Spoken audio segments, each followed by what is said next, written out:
Hello and welcome to round 5.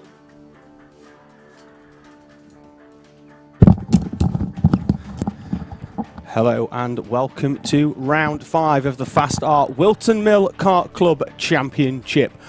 I am David Sullivan. I'll be taking you through all of today's action from a very, very sunny Whilton Mill. Obviously, it's a two-day meeting here for Whilton, so we had plenty of racing yesterday. We'll be picking up the action today, starting with Heat 2 for our Honda Cadet class. They have just left the holding area, so we will be racing almost immediately. Whilst it does say it is overcast, and it is ever so slightly, the sun is still managing to break through. We are about to go racing already then with Honda Cadets. The lights are out as soon as we're live here on the Alpha Live channel. We're away and racing as one of the drivers already taking to the grass to try and make their way through. It's a random grid format here at Whilton based on 7 minutes plus 1 lap. We are already making that run down towards the Christmas corner. Everybody trying to dive to the inside.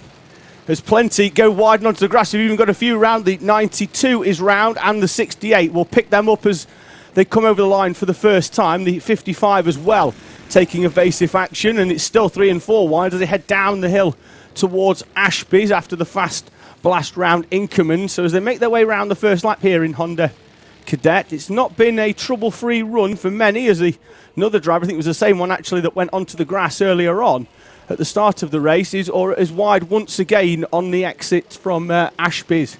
And then the Wilkins corner, the left, before we head down towards Osiers as well.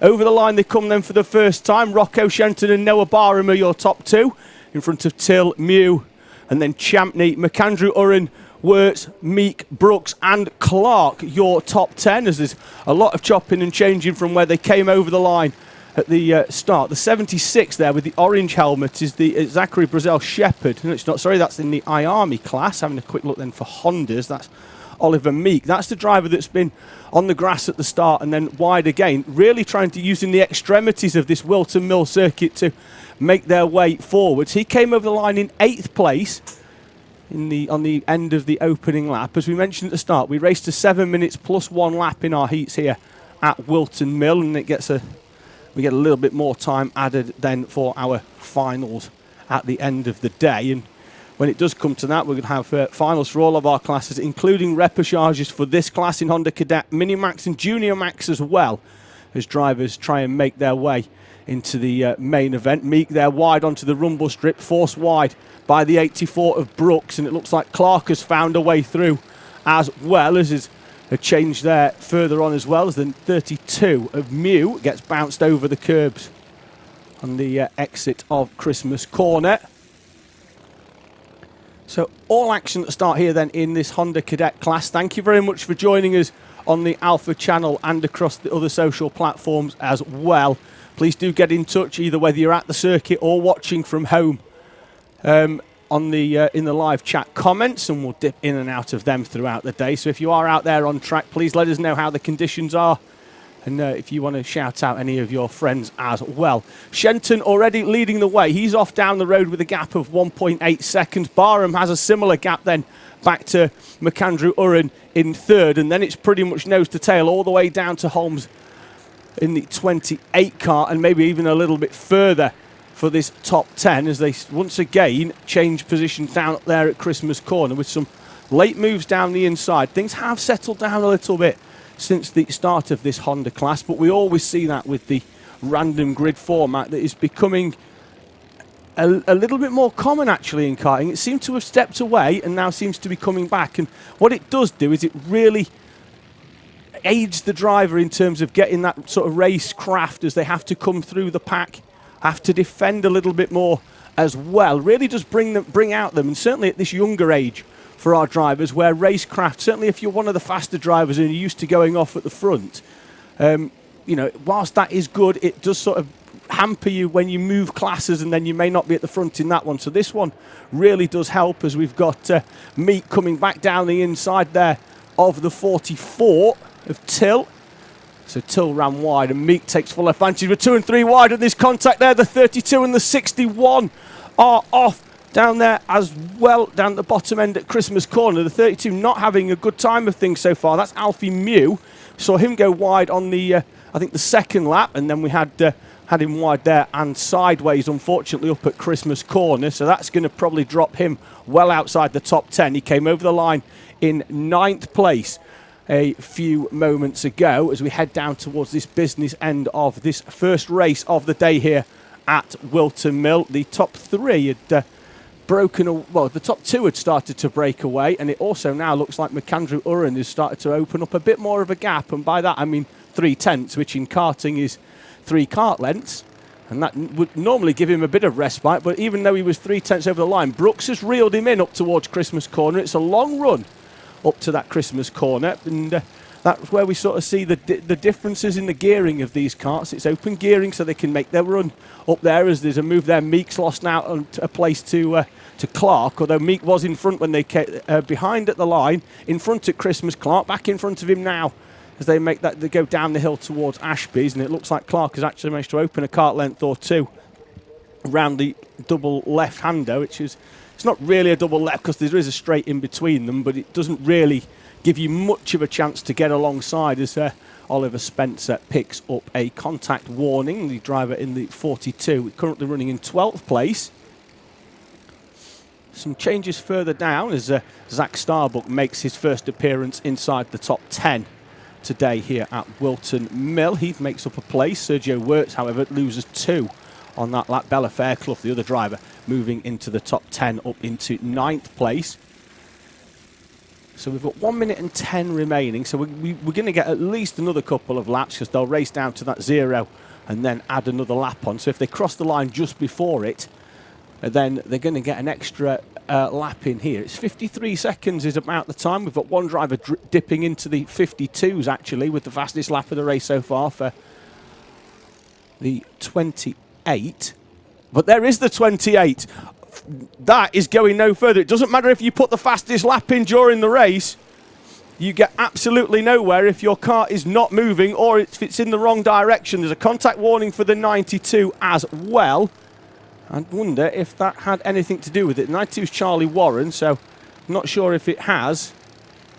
But Luca Holmes-Ballack going absolutely nowhere in this Heat 1. The driver that was the one that was on the move up inside the top 10 with the fastest lap of the race. That has since subsequently been beaten by Kai Clark. But at the time, Holm-Ballack was the only driver who dipped below the 53 mark here at Whilton Mill in this first race of the day for round 5 of the FastR Whilton Mill Kart Club Championship. Yesterday, we've seen some fantastic racing. It started again early here at Whilton Mill. Looked like the 67 of Clark, the driver that now does hold the fastest lap, was going to make a move down the inside of McAndrew Uren into the final corner. We are on to the last lap with Clark in 3rd place. And now having to defend. He has found a way past McAndrew Uren in the first complex of corners. Meek might get hung out to dry here on the outside as Brooks comes down the inside, gets the cutback at Christmas Corner. And now you can see the differing lines from the early part of the race as our drivers now defending far more venomously. Clark has a quick helmet tap in 3rd place. He's going to still have to defend, though. Nobody's going to want to stick behind him here because it's the last lap of the race, and why would you? That's something that's going to be far more tactical. Does have to mention that he does need to think about Rocco Shenton there with the arm in the air, 4 seconds out at the front, and I think that arm in the air was basically a case of where did everybody else go? Barham's going to come over for 2nd. Clarks gets 3rd on the final lap then from McAndrew Uren with that overtake up at Christmas Corner. Brooks, Meeks, Till, Fairclough, Starbuck and Jarrett Clark complete the top 10 with Endicott, Wirtz, Warren, Price and Mew completing the top 15. And there we see your race winner, Rocco Shenton. He came round that final corner, that complex into the boot and put his arm up, I think, to his team, looked back, and he's still looking back now for the rest of the pack here at Whilton Mill. Shenton then with a commanding victory in the first race of the day. And having won finals at both round 1 and round 3, looks well on his way to being at the sharp end when it comes to the business end of the day here at Whilton Mill. And maybe he just likes the odd numbers, would like to add round 5 then to his wins at round 1 and round 3. Jarrett Clark, your current championship leader going into this meeting, in 10th place. We spoke to him during our paddock walk that we did this morning as the down there in the paddock. You can see they're all coming in and stopping there at the line. What's happening there, if you're this is your first time watching Whilton Mill Kart Club or karting in general, is they're just having a quick check of what they call the front fairing. And what happens there is all of the front noses are on a clamped on the cart, and if too much force is applied to that nose by the driver running into the back of somebody or something very similar, it can even be as unlucky as going off the track and hitting one of the barriers that can push it in. But the nose gets pushed back about 1.5 inches. It drops down by about 10 millimeters, and that is unfortunately a 5-second penalty for the driver. They're off then, and it looks like we can already hear the next race of the day. We're staying with cadets though. It's time for iArmy.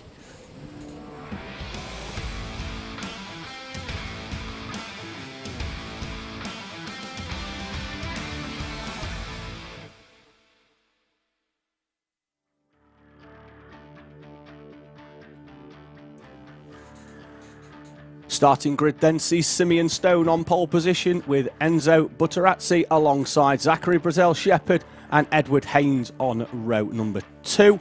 Then row 3 we've got Amy and Millward. Then we've got Weldon and Barker on row number 4. Jensen Clark starts 9th with Austin Gibson alongside Harley Musk and Levi McGrath on row 6. Max Mason, and then we've got Kira, Lucas, Smith, Brown and Sayer completing the top 18. Petrell, Hines, Davey, Clark, Cleary, Cordingley is in 24th. Short, Banks, Woods, Jow, Travis and Sale complete the top 30 annual runners. And if you were wondering why I was going through that so quickly, it's because iArmy Cadet is a rolling start and they do not give us much time going round on the out lap. Let's see whether we're going to go racing. The red light goes out and we are racing here at the first time of asking then for iArmy Cadet. We've got spinners further down the pack as well. We'll pick them up when they come over timing because they will be a few seconds off the back of the pack as they make the run up to Christmas Corner. It looks like we've got 3 drivers at least down there as there's contact there between the 49 cart of Jareth Sayer coming into Christmas a little bit hot, but it was side pod to side pod and everybody lives to race another corner at the very least. So once again, random grid allocations, everybody trying to sort themselves out on that opening lap. What is important, though, is you have to find your way around that opening lap, as we now see the 43 of Edward Haynes is leading the way from the pack behind. Starting on the second row, has managed to make his way through. So we'll call them as they go over the line after this first lap of iArmy action. So it's Haynes, Butterazzi, Mason, Stone, Millward, Amy, Clark, Gibson, McGrath and Musk the top 10, and already Edward Haynes has started to pull away. The former Bambino British champion Edward Haynes got around about half a second to Butterazzi. Great move there by the 188 of Clark down the inside, was almost sideways on the brakes, getting that cart stopped into the Christmas Corner, but managed to keep the cart facing the right way. And what that does in essence, obviously you're going to scrub off quite a lot of speed, but down there at Christmas Corner, it's downhill on exit, so it doesn't hamper it quite so much because the natural gravity does help you on that run then through Inkermans and down to the right-hander. Another tight hairpin at Ashby's as we see the 46 and the 18. So Amy, who's come through, it looks like the 18 actually of Stone, has dropped a place. Amy as well now in 6th place as Musk moves up on McGrath down there in 9th. Couple of runners as Barker drops a couple of places. So looking at the issues on the opening lap, we'll see that it looks like it was Diao at least, Davey. It looks like could have been Kira as well with issues on the opening lap. If you're wondering why some of our drivers have got black, I'll explain in a minute, as well. We thought we were going to go 3 wide down there in Ashby's, and they will need to sort that out because 3 into Ashby's does not normally go here at Whilton Mill. Great move down the inside then by the 65 of Joseph Smith, the left-hander at Wilkins. Now Haynes, who'd broken away at the start, Mason's got past Butterazzi, and Max Mason is now right on the back of Edward Haynes. They've broken away by around about 1.5 seconds. Butterazzi holding off chalk in 3rd place. Now, Max Mason for the lead here at Whilton Mill. We're almost at half race distance. Haynes closes in down the inside, tries to defend and squeeze Mason to the inside, but Mason already through as they meet the apex of Christmas Corner. Now with a helmet tap as well from Max Mason. He's suggesting there that they want to try and work together, open up that gap from the rest of the pack and then sort this out when the timer elapses and they head towards the last lap. But Mason already starting to open up a kart length or two from Edward Haynes, who has a look over his shoulder back at the chasing pack. They're battling venomously between each other, Butterazzi and Chalk. I think Chalk, if he can get through, and I think he may well have done, because Butterazzi was in the blue machine and definitely wasn't blue in the background there. There's confirmation on the screen. Chalk could well close this gap in. If we have a look at the live timing here at Whilton Mill, is around about a tenth or two quicker, but as the two leaders, if they battle, this is going to play into the hands of Jensen Chalk in third place, and that is exactly what he wants to see in front of them. He wants to see them battling because that is going to slow them up, and that's something that as we get deeper into these drivers' racing career, they do start to work together a little bit more and then sort it out towards the end of the race. Looks like Haynes has actually settled in comfortably behind Max Mason, because Mason had moved away by 2 or 3 kart lengths as he came through from that position. I did fear that Max Mason was going to break away and basically have a race of one at the start. Amy's come back through as well on Butterazzi, who now drops down into 6th place, with Austin Gibson through into 5th place.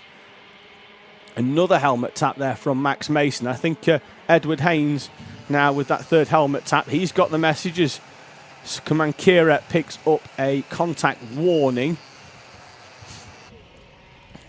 Don't know, let's have a quick look where they've gone. They're down in 24th. That was one of the drivers that was involved in the opening lap incident on the outside of the Oblivion corner on the opening lap. Mason then continued to lead the way from a fraction with Haynes behind. Haynes, though, not really showing much intent in getting back through on Max Mason, driving this one quite sensibly, although Mason did go rather defensive there into the boot. We now have a 3-kart train and we're 2 wide round the Paddock corner. That's going to allow a few drivers actually to come through on the 68 of Levi McGrath, who was on the outside there. And it does allow a few to get through. And even though they're then going to be out on the outside, we're 3 and 4 wide as we head up to Christmas Corner. The 57 of Finley Hines making his way through on Joseph Smith. Hines as well looking for a double move here down the inside into Ashby's as well. A good half a lap there for Finley Hines. However, he's going to be on the outside and may well lose a position in coming back as Smith comes back. Then Smith goes wide into the left-hander of Ozier. Smith's up and over the curbs. He's going to drop another place outside the top 10 now. I think it's the 21 of Harley Musk is going to come through. And that is a very difficult corner. Butterazzi gets a cut back then now on the 68 of McGrath. So, no, it's actually McGrath still in 8th place. So it's Husk, and Smith has dropped, the driver that's dropped outside the top 10 after that incident at Ozier's that saw him bouncing over the curbs. Now Levi McGrath back down the inside of Enzo Butterazzi into the right-hander on the run up to Christmas Corner. What that camera angle doesn't do at Christmas, because we are raised up there, is it hides how much of an actual uphill, how much of an incline it is up into that Christmas Corner. It's a long run, but then as you start to get towards that corner, the track really does elevate. If you are here at Whilton Mill, I'm sure you'll agree, because when you come up into the fantastic cafe area here at Whilton, you're pretty much at the same height as Christmas Corner. The rest of the track is about 15 metres below, as it's a raised gantry area. As you'll just about pick it out, I think maybe there on the left of the camera as it pans round.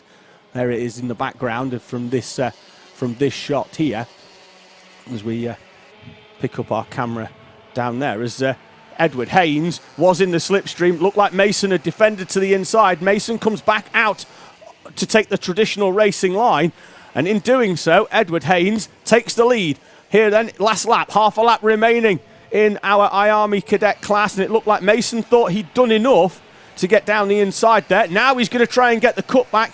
Haynes has left the door open once again, carries a little bit too much speed into Wilkins. Mason took the wider line on entry, now defends to the inside, moves back out, and Edward Haynes is back down the inside into the boot. Can he get it stopped though? He can't get it stopped. Max Mason gets the cut back down the inside. This is what happens when you battle. The rest of the pack joins in as well. Checkered flag is out. Max Mason takes the victory from Edward Haynes in a sensational battle. Gibson gets third, with Kian Amy in fourth, Jensen Chalk in fifth place, Levi McGrath, Luke Millward, Enzo Butterazzi, Finley Hines and Harley Musk complete the top 10, with Jarlath Sayer battling his way through into 11th. Joseph Smith had a valiant and in many cases many battles in that one, which saw him taking to the grass at one point as well. He's in 12th in front of Whilton, with Patterell and Clark completing the top 15. Max Mason and Edward Haynes there, two drivers in the orange helmets, putting on a real show here at Whilton Mill on the final lap. Just thank you very much for joining us. Just having a quick dip into the live chat comments as well. Thank you for joining us here at Whilton Mill on the Alpha Live channel. Plenty of racing action going on. Hopefully this is a nice warm-up for the Monaco Grand Prix this afternoon. But if you are going to switch, at least put them on the telly and keep us on the laptop as well, because there's going to be some fantastic action all through the day here at Whilton Mill Kart Club.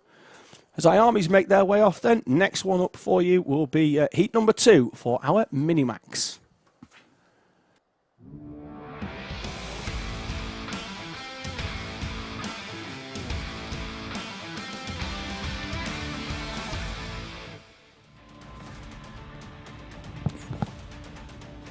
Another rolling start for Minis then. Luca Brooks will be on pole position for this one, with Cameron Edmonds alongside Oscar Cartmail and Devon Nolan on row 2. Brandon Truman and Charlie Neve row 3.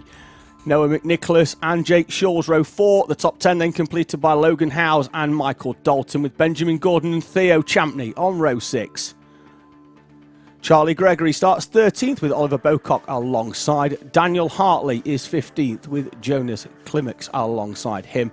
Row 9 sees Lucas Blanford and Riven Welch, with the top 20 completed by Donnell Stratton and Owen Neve. 21st we've got Mikey Walker with Matas Majeskus alongside him. Alexander Zivgrenchevich and Noah Pikes are on row 12.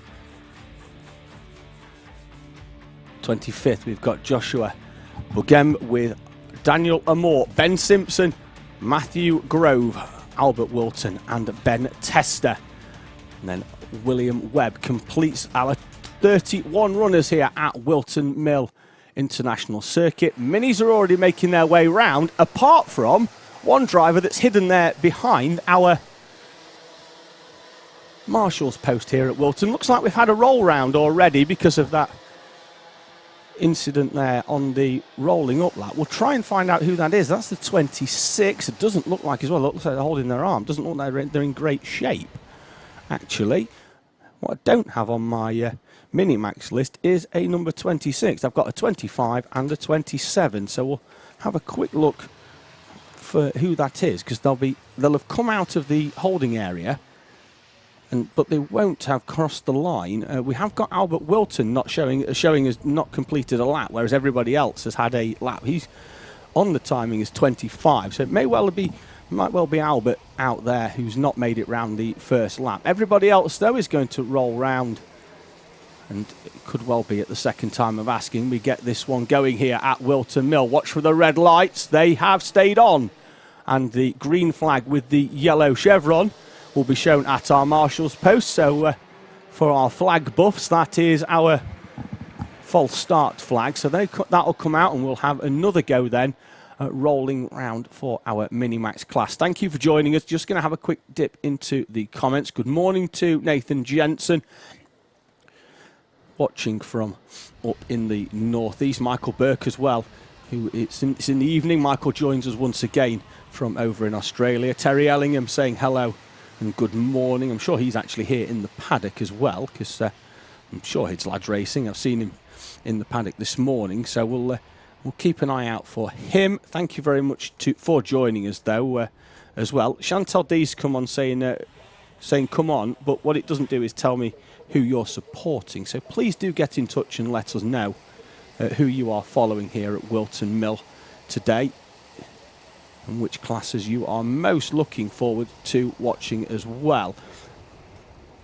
We'll get the race started, then there's at least one question as well that needs to be answered in there, so we'll come to that. That's the question by Marcus Wallace. Lights are out there when we are away and racing in Minimax, so there's already a little bit of bumping and boring, side-by-side action as they go into the first complex of corners. There's a big wide area there for them to run off, so hopefully they can make their way round there nice and cleanly. Christmas corners where we've seen the concertina effect in the two cadet races. Looks like Minis have got it a little bit tidier on that run up to Christmas corners. The 75 is leading the way of Luca Brooks, although it looks like he's been pipped for a position down there. 3 wide as they head towards Wilkins. They're going to have to sort themselves out before the double cut back at Ozier's, because if not, you end up getting run out onto the grass there, unfortunately. Brandon Truman then coming through from 5th place on the grid up to take the lead on the opening lap. The 44 gets a good cutback as well. That's Michael Dalton into the corner, holding off the 10. So Truman then leading the way with Brooks, Nolan, Cartmail in 5th place, or 4th place, sorry, with Neve in 5th. Dalton's is a move there down the inside from Devon Nolan up into 3rd as Neve gets that cart stopped, runs wide onto the rumble strip, but does hold off track position as he comes past Cartmail for 4th place. So some big moves on the opening lap. Michael Dalton makes up 4 places. Lucas Blanford 7 on the opening lap. Biggest mover though is Joshua Bugembe, making up 8 places, up into 17th on the opening lap. 5.5 minutes then of this race remaining. 7 minutes plus 1 lap then for all of our heats here at Whilton. Truman continues to lead. The gap though only a fraction from Nolan, who managed to get past Brooks on the previous lap. And here now is Nolan down the inside. Truman gives him space down the inside. Nolan comes through. Looks like Truman was going to hold that one all the way around the outside there. He gave Nolan the space to come through, and it looks like then obviously with that cut back then on the left as they had before Inkermans, looked like he was going to try and run it all the way around the outside. But Truman then slots back into 2nd place. And already Devon Nolan has started to open up a little bit of a gap from Truman then in 2nd place now. Brooks in 3rd with Neve, Dalton, Cartmel, Edmonds, Scholes, Lowe's and Blanford makes an appearance inside the top 10 on the previous lap for the first time. He moves up on this lap from 8th, 10th into 9th place, although Champney set the fastest lap, his personal best, and still dropped a place on that one down into 10th. In fact, he didn't. He took one up. It was Logan Howes who dropped 2, in fact, on that lap. As we see the 44 of Dalton going down the inside of Brooks, hard on the brakes into Christmas corner a few moments ago. And now he's got through the pack. Let's see whether he can now start making inroads into Brandon Truman in 2nd place, because if he's got the pace, he does need to do it, and he needs to do it quite early, because Devon Nolan could well break away here from the rest of the pack. Certainly if Brooks and Truman turn this one into a battle over 2nd. Interesting to see whether Dalton will just push Truman and try and get him back up onto the back of Nolan, or whether he's confident that he can make a move. Not close enough there as Brooks gets on the brakes in 4th place and almost overcooks it. Goes slightly wide at Christmas corner. Neve doesn't need a second invitation there to come back down the inside. And he is through and up into 4th place. Now we see Dalton there on the back of Truman. Not close enough into the boot, but will potentially just be lining this one up. We know he can get hard on the brakes and throw it down the inside up into Christmas corner, because we've seen it a few times. He does go very, very wide over the rumble strips. Fastest lap of the race, though, a 47.7 set by Devon Nolan on that last lap. And this was what we were talking about regarding Dalton needing to get past Truman as quickly as possible. Does get through down there into Christmas corner, but it took him a lap and a half to get within striking distance of Brandon Truman. In doing that, it has allowed Devon Nolan to escape ever so slightly, although in setting the fastest lap, it was only a tenth quicker than both Truman and Dalton on that previous lap. Fastest driver out on track in the moment, Lucas Blanford in 9th place with a 47.6, but does have a bit of a gap to close up on.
Welcome to Whilton Mill, a beautiful circuit situated in the countryside of Northamptonshire.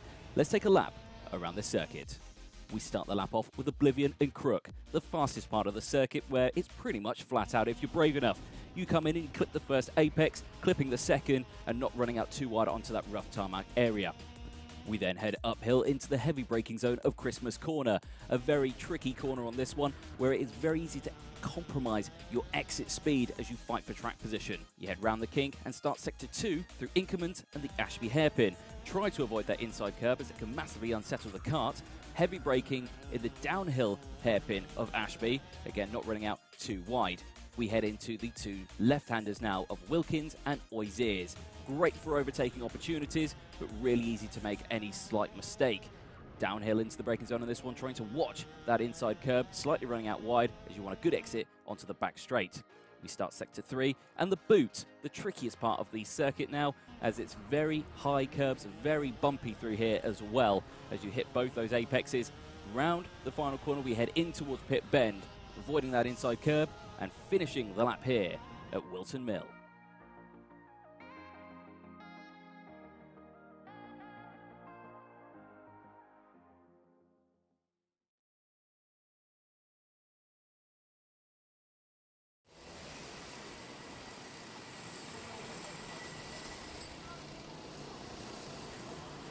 We apologise for some of the connection issues we had there. We are back with with the action. The race that we were watching has unfortunately finished. It finished with Devon Nolan, who was leading when we left, taking the victory, with Michael Dalton and Brandon Truman joining him as the top three. Charlie Neve and Lucas Blanford then completed the top five, with Edmonds, Cartmel Brooks, Zingarevich and Walker the top 10.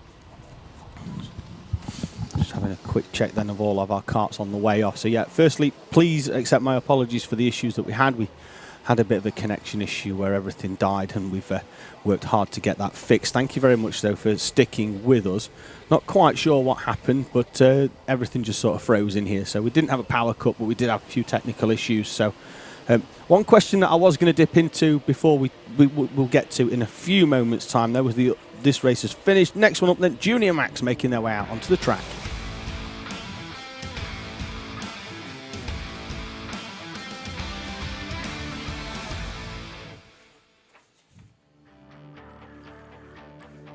Random poll this time goes to Callum Ghosh, with Kaiser Riemann alongside. George Spilsbury and Jack Spencer, row 2. AJ Arnold and Oliver Kerr on row 3.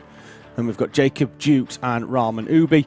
Arthur Thacker and Harry Hurst Grover complete the top 10, with Ewan Thomas and Mikey Porter on row 6. Lambert, Rosier, Donald, Antrobus, Baker, Hussein is in 18th. And we've got Ingram, Brown, Buttle, White, Mulvey and Raya in 24th. Cook, Russell, McFarquhar, Morrow and Jez Williams are your 29 runners. 2 rolling up laps then for our Junior Max. I think that might have a lot to do with the new tyres that they're running that take a little bit longer to come into their operating window. Question that came in earlier from Marcus Wallace is Super GT racing today? He was scheduled to, but did have a big accident yesterday. Not only did he have some kart issues, but he also bent himself, unfortunately, hurt his right arm, and will not be racing here today at Whilton Mill. We did manage to catch up with him earlier on, though, during our paddock walk. That'll be coming out during the lunch break, so we will be catching up with him, so stick around for that.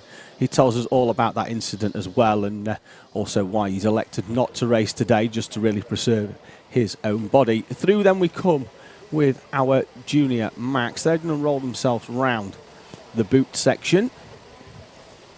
And then after that, we're going to stick with the juniors. We go to Junior X30, then into seniors shortly after that. So it looks like we are nicely positioned then round the final corner.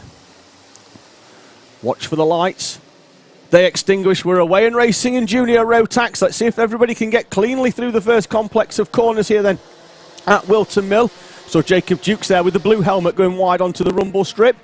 And there he is still on the outside. We've got drivers facing the wrong way, and we've got 3 or 4 piled up there on the inside. Unfortunately, Ubri is one of them in the 77. That kart was facing the wrong way as they headed towards the corner. The 114 machine of Harry Hurst Grover is involved as well with the 55 of Josh Cook. Unfortunately, they arrived late to that one.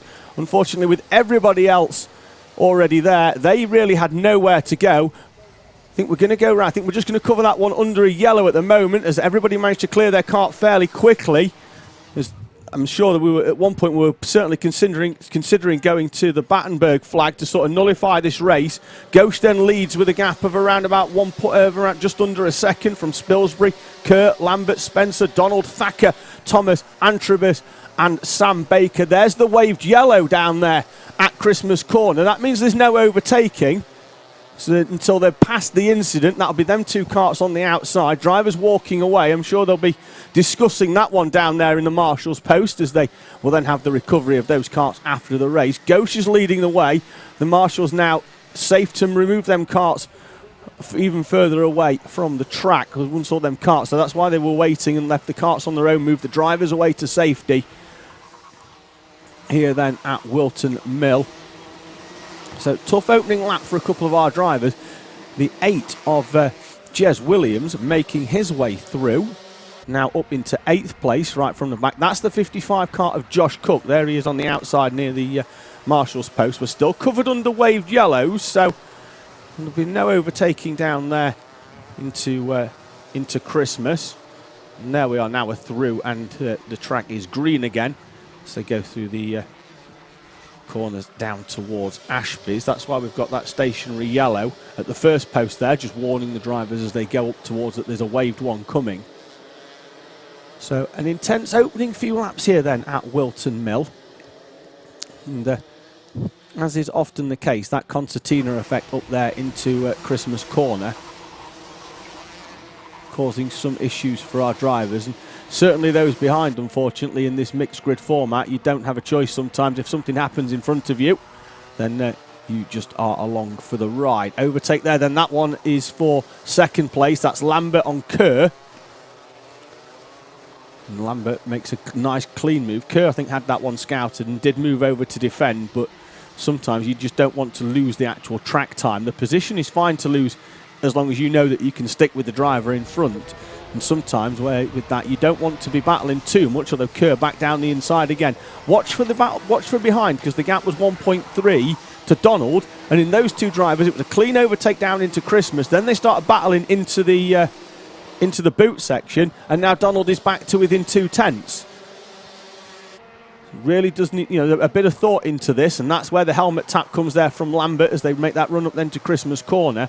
They had a gap of almost a second to George Donald in fourth place. Donald now has managed to find a way through then as Kerr gets balked on exit of Inkermans and had the move really done by the time they got down there to Ashby's. There's a warning out for the number 11 Kart. There's try and pick out that one. That's Ewan Thomas in 11th place.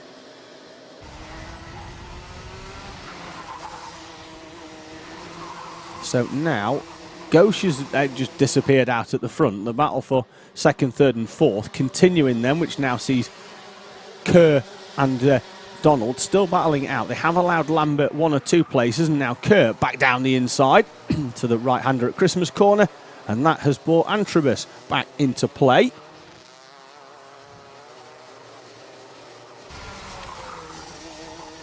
And these drivers now are 1, 2, 3, 4 in a nice train. Ghosh is already gone. He's out the lead. Unless somebody can break away, this one is going to be Callum Ghosh's for the taking. And whilst we haven't seen too much of him out at the front, as there's a dive down the inside, that's the 57 coming through, Will Antrobus. And he's going to get the Jez Williams has come through as well. So Ghosh is driven well out at the front. By no means the quickest driver. We've got Sam Baker setting times on the last lap that was 6/10 quicker. But Ghosh is just, as the rest of the pack have battled behind him, he's just been able to move away at the front, do what he needs to do, and just had it nice and comfortable, which is exactly what you want when you're going off that front row berth, which Ghosh has taken pole position with both hands here. As Antrobus gets the run down the inside of Donald, up into third place, and that's going to be Jez Williams on the back, a driver that we know will be certainly towards the sharp end of this grid at the end of the day. Can't get alongside though over start finish, what with it being a fairly short straight here at Whilton Mill with the right hander and then the left. There's a little bit of contact and a bit of rubbing between the two of them. Williams has to slot back into that run up into Christmas Corner. Got a good run through the little right kink of Fine Lady, but just couldn't get alongside in the early part of that run out of the first complex of corners, the left and the right. Thought he could get alongside into there, and then that makes your move a lot easier because you've got a much longer run then up into the run up at Christmas, but just couldn't get alongside George Donald in the early part of that, and is now lining up Lambert as we've got another driver off there.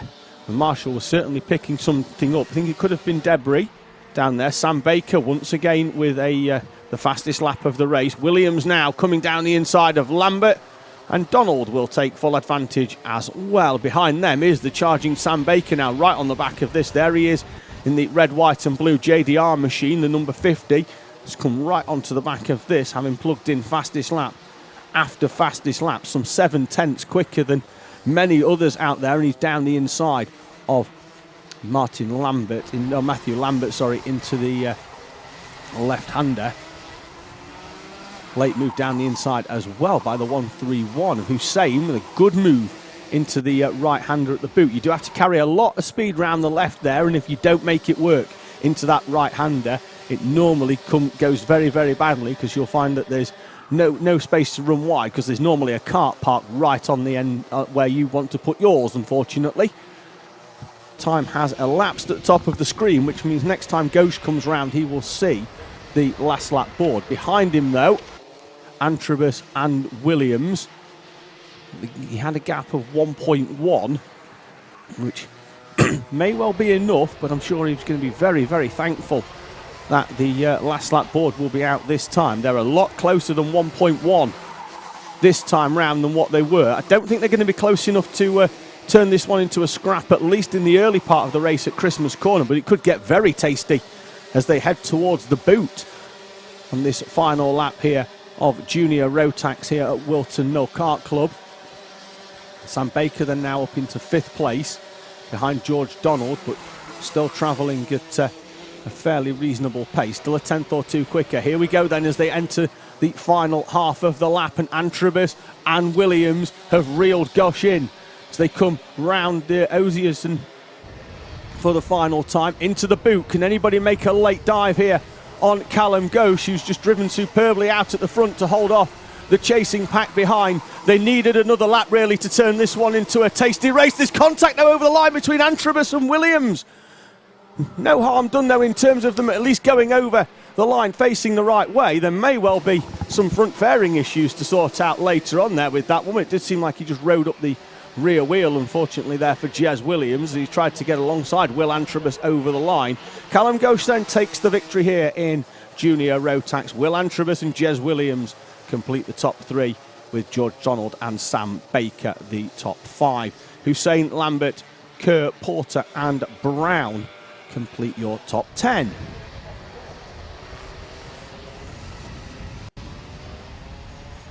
Nick Barlow has been onto the live chat, says good luck to the X-Kart lads from Leon Barlow in the 42. So Leon normally races in the Minimax class here at Whilton Mill, but is elected to, whilst it is sunny here at Whilton Mill, is elected for a little bit more of a guarantee of sunshine by going to Tenerife. So he's popped over there.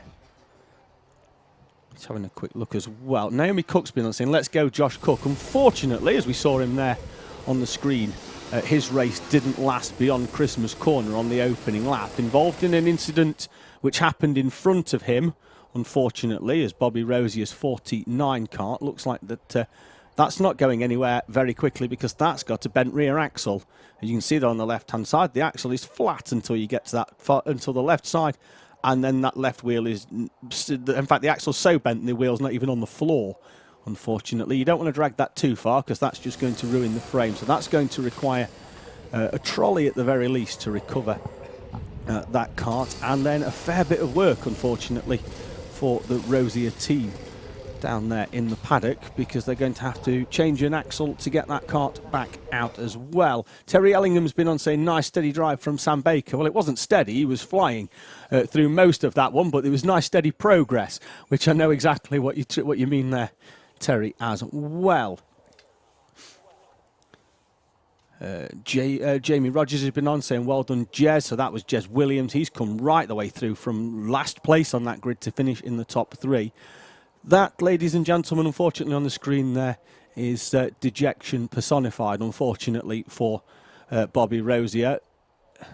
Looks like everybody else seems to be in a little bit better spirits, but that's mainly because I don't think they've got a rear axle to change, unfortunately, as Josh Cook in the 55 walks his kart back in with some assistance from, looks like his dad, although it is from the back, so he's much easier to recognise from the front. And I'm not saying that I can recognise people from the back too good, but they're making their way in. So a little bit clear up here then at Whilton Mill, but the next race will be ready to go in a few moments' time. It's time we go X30 racing, and we'll start with the juniors.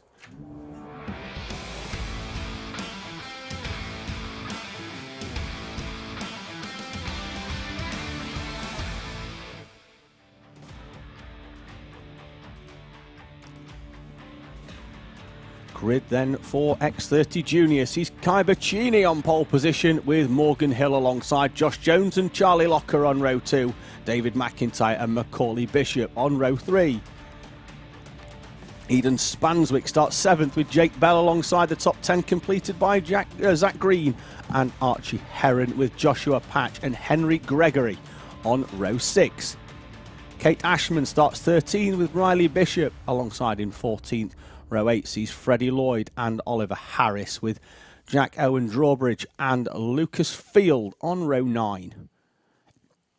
And top 20 completed by Leo Brown and Dawid Marjal with Jack Collins and Zach Mowat on row 11. Tom Wainwright starts 23rd with Macaulay Guy alongside him. Fred Green is 25th with Luke Stintzler in 26th. Then we've got Kian Gamau in 27th with Kai Carrington in 28th. Jaden Gregg and Micah Taylor in 30th place. Tristan Powell starts 31st with George Quartermain alongside. The grid then completed by Dovis de Glau and Kieran Hamdi in 34th place. So a big grid of junior X30s here then at Whilton Mill. In fact, the perfect size of grid at Whilton Mill to make sure all of them get through into the final.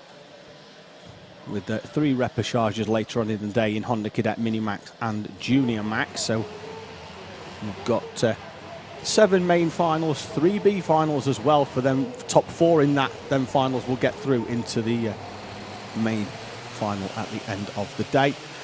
Into the tram lines they go. The red lights extinguished. We're away and racing in Junior X30. It's another clean start, at least round the first 2 corners, but then we know we're going to have that concertina effect up into Christmas. Can everybody make it round? Can the X30s do what the junior Rotaxers couldn't and get everybody nicely round Christmas corner? They can, with a little bit of bouncing actually over the curbs on the run then down towards Ashby's. We've got a slow kart in the 93 getting hardly any drive out of the right-hander there at Ashby's, and then it's going to get hung out to dry, unfortunately. I thought that just had a massive power out issue there, and I just thought they were actually going to roll to a halt.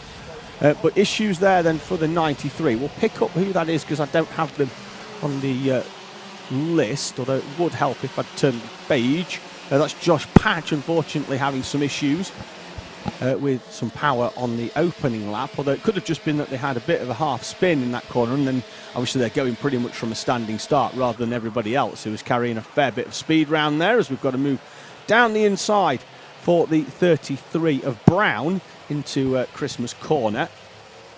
Couldn't get the job done quite as much as they wanted. Did we see a bit of a yellow flag there on the inside? I'm not sure that we did, because we'd have seen one on the outside as well at the preceding post, but there was a bit of a flash of yellow. It might have just been the kart going through.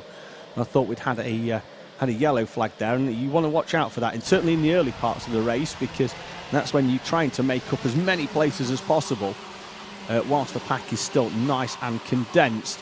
Over the line they come then at the start of the second lap. Bacchini still leading the way by 2/10 from Spanswick, who's come through the field at a fair rate of knots. They're right on the back there of Bacchini, with Hill, Jones, Bishop, Green, Gregory, Heron, Bishop and Brown then completing the top 10, although Brown then does get down the inside of Riley Bishop for 9th place. Everybody else sort of settling in. Certainly in that top 10 there was no movement with the exception of Bishop and Brown and Mowat getting past Locker, as we've got the 15 going across the grass. That's Fred Green. Does rejoin the circuit. Wasn't sure whether they were just going to roll off there into retirement, but Fred Green issues down there at Ashby's, as we've got side by side into the final corner. You don't want to be on the outside there, unfortunately, if you can hold on, although somewhat luckily did manage to hold on to the place. Lost one, but then looked like could have lost a few more as you bounce over them curbs on the outside. While sometimes it's necessary, it really does slow your progress and allows them karts behind to come through here at Whilton Mill. So Bishop and Jones change places on the previous lap. Looks like we've got another place change further down the top 10 there, as well as the 12 of Jack Collins goes off at Christmas corner and gives the grass a little trim. Bacchini, though, still continuing to hold off Eden Spanswick at the front of this race. We're going to be around about half distance when they come over. It's going to be 3.5 minutes, as obviously halfway between the 7-minute mark, and then we'll have that one lap at the end. So when they come over the line next time, that's where it's going to be half race distance. And Spanswick now is going to make a move down on Bacchini into Christmas. Can Bacchini get the cutback? Certainly not here, but then when they go round this downhill run, Bacchini will have a little bit more speed down there into Ashby's. Not enough, though, to stick the move down the inside. Has to slot back into second place. Morgan Hill in third. Henry Gregory is the one to watch for me now in fifth place. The 77 car coming through from well outside the top 10. I think started this race in 12th is the one to watch. Here, already up into the top 5, but does need... There he is in the background, just coming into shot. Needs to make progress onto the back of Hill and Bishop in this next lap. Really does need to start chipping in, but Macaulay Bishop in fourth place sets the fastest lap of the race.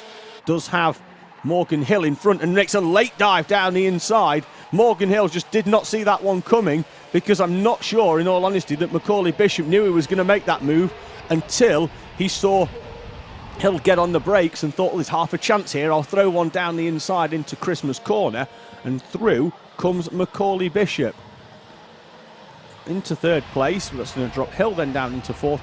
Will allow, obviously, Gregory to get a little bit closer with those two in front battling it out. 2 minutes and 20 remaining then in Junior X30.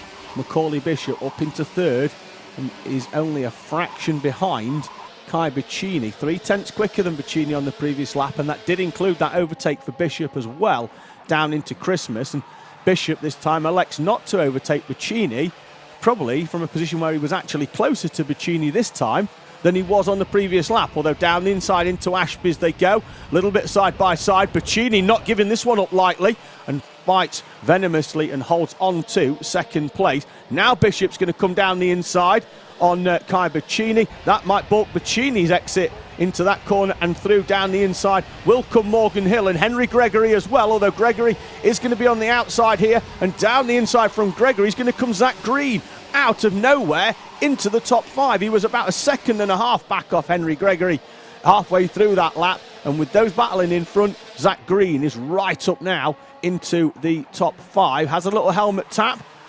Wants Henry Gregory to work with and try and push through. Thinks they can make progress on Bacchini in front of them, who dropped from second to fourth on that previous lap, trying to defend from Macaulay Bishop, which he did successfully until the left-right cutback of Osiers. There's a move down the inside. Green had that scout because he saw it happen on the previous lap.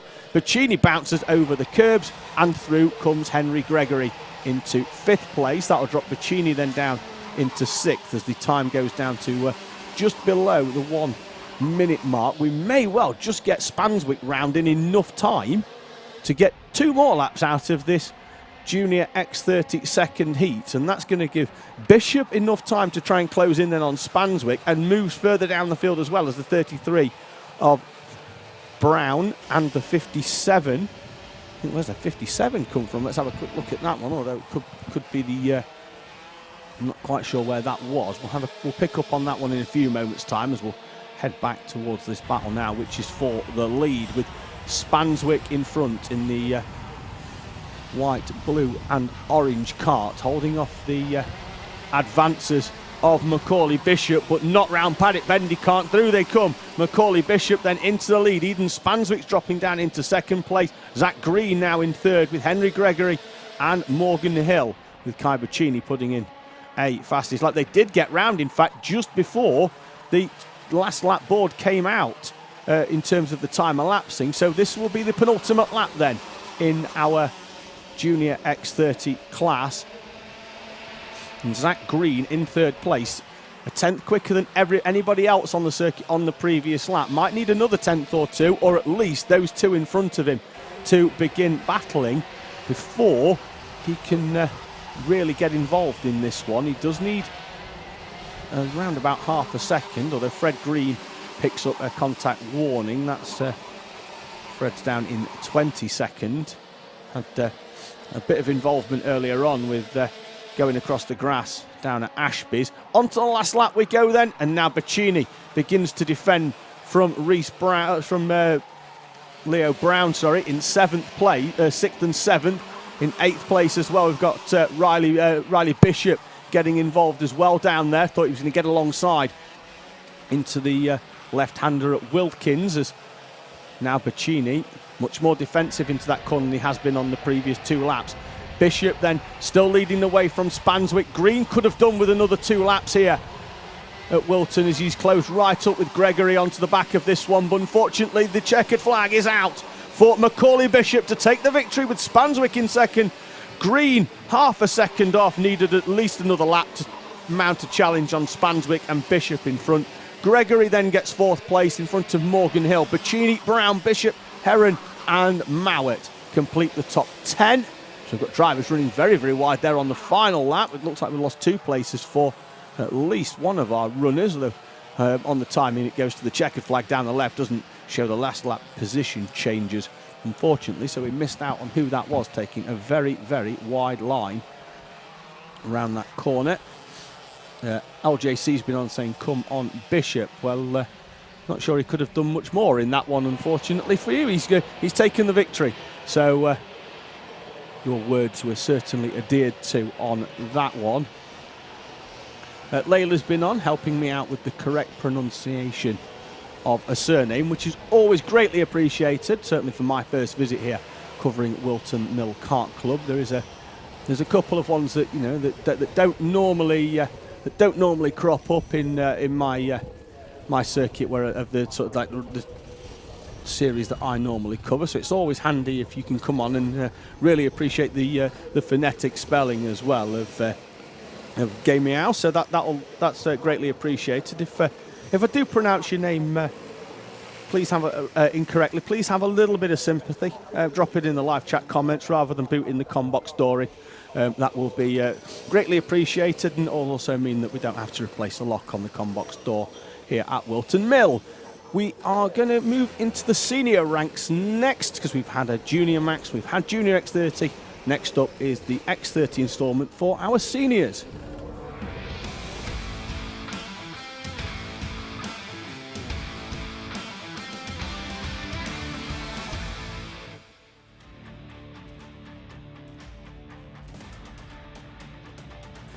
Alex Johnston starts on pole with Archie Forborough alongside Hector Hurst and Luke Taylor on row 2, Benjamin Watts and Louis Diamond on row 3. Thomas Byrne starts in 7th place with Thomas Fleming alongside Vishal Patel and Zach Ripley on the 5th row, complete the top 10 with Harry Torpey and Benjamin Southgate on row 6. Hugo Gilbert starts 13th with Remy Gilbert alongside Jensen Buckingham and Lucas Ellingham on row number 8. Martin Auger and Jordan Brown start 17th and 18th respectively with Aidan Line, Paul Simard and Tom Ryan, your 21 runners in X30 Senior. Keep an eye out for the 99 of Lucas Ellingham, the current championship leader and the reigning champion, of course, here at Wilton Mill in the X30 ranks. And get everybody slowed down and into grid formation. Alex Johnston then, 3rd in last year's championship, will lead them round. He's going to control the pace, as is his prerogative off pole position here at Wilton Mill. The difficult thing sometimes off pole position here at Wilton is that whilst you are on the left, and for that little kink to the left here, if second gets a decent run, they can come back down the inside into this final corner. Johnston hasn't allowed that to happen as we make our run then around the corner. Ellingham in the middle of the pack there. Looks like we're going again now, unfortunately. We've got the green flag out. I thought it didn't look overly racy around those first 2 corners, and that's because the red lights hadn't extinguished. There are occasionally always one driver or so that does miss it and is still racing when everybody eases up. So that's why you were seeing a few drivers popping an arm in the air just to advise those behind them. Because what you don't want is somebody coming into the back of you and either causing some damage to your kart and then potentially pushing you into somebody else's. Then everybody gets a front fairing penalty before the race has even started, which is unfortunately something that happens every now and again. It's an unfortunate evil of karting with the front fairings. seem to be rather tidy this time. I thought they were last time, but obviously there was a few hanging off the back of the pack. The lights are out, though, and away and racing in Senior X30. Johnston has once again got a good start as they slide wide into that first corner. Still not up to full operating temperatures, certainly on the tyres. They make their run down to Christmas Corner. 21 runners all nice and cleanly through as they're still running side by side deeper into the pack, but Johnston has used the opening half a lap to try and break away from everybody else. Good move there by Thomas Byrne down the inside. Torpy as well, and there's contact then between Byrne and Torpy into Ozier's. I wonder if we've got a damage on the front there. Looked like that wheel was sort of hanging a bit. Thought we might have had at the very least there a bent track rod on the front of that cart, and the worst case is that if there is a full damage in terms of snapping one, then the race is over, because you can't race on three wheels, unfortunately. But everybody seems to have got through there without too much issue, and although I'm sure Byrne will not be overly impressed with his trip across the grass, as Torpy unfortunately loses a place there to Zach Ripley in that run down. Have a quick look at the top 10. We've not got the stacker, but down the top left corner. But Johnston leads the way from Forber and Fleming, with Taylor, Diamond, Patel, Ellingham, Torpy, Ripley and Hurst the top 10. There is the stacker appearing down that top left corner. Johnston then has a gap of 9 tenths on that previous lap from Forber in second place. We'll cross the line now. Forber actually closes that one in by 2 tenths, with Fleming coming along as well for the ride. Green down the left, that means that they've made up a position as well on the previous lap. Red unfortunately means they've dropped one, but if somebody moves up, then unfortunately somebody has to move down. Now we've got Fleming then down the inside of Forber. So Forber, who closed 2 tenths on the race leader on the previous lap, will unfortunately lose one to Thomas Fleming. And Fleming now will be tasked with reeling in Johnston at the front of this Senior X30 class. So the gap is back out to 8 tenths this time round, but obviously Fleming had that overtake as well. Behind them, Luke Taylor and Louis Diamond not too far back either. And then Vishal Patel in 6th place as well. We're still in camera shot there. Then we've got half a second back to Lucas Ellingham in the 99 cart. There he is, coming onto the back then of Vishal Patel on this 4th lap here at Whilton Mill. Johnston still holding fairly comfortable gap at the front, although Fleming has started to move away from Forber on that previous lap. And certainly by the end of this race should be close enough, I think, to Johnston if he keeps this sort of momentum. 2 tenths he's taken out of Forber, sets a personal best as well, although Fleming was the fastest driver on the track on that previous lap. Ellingham has found a way past Patel on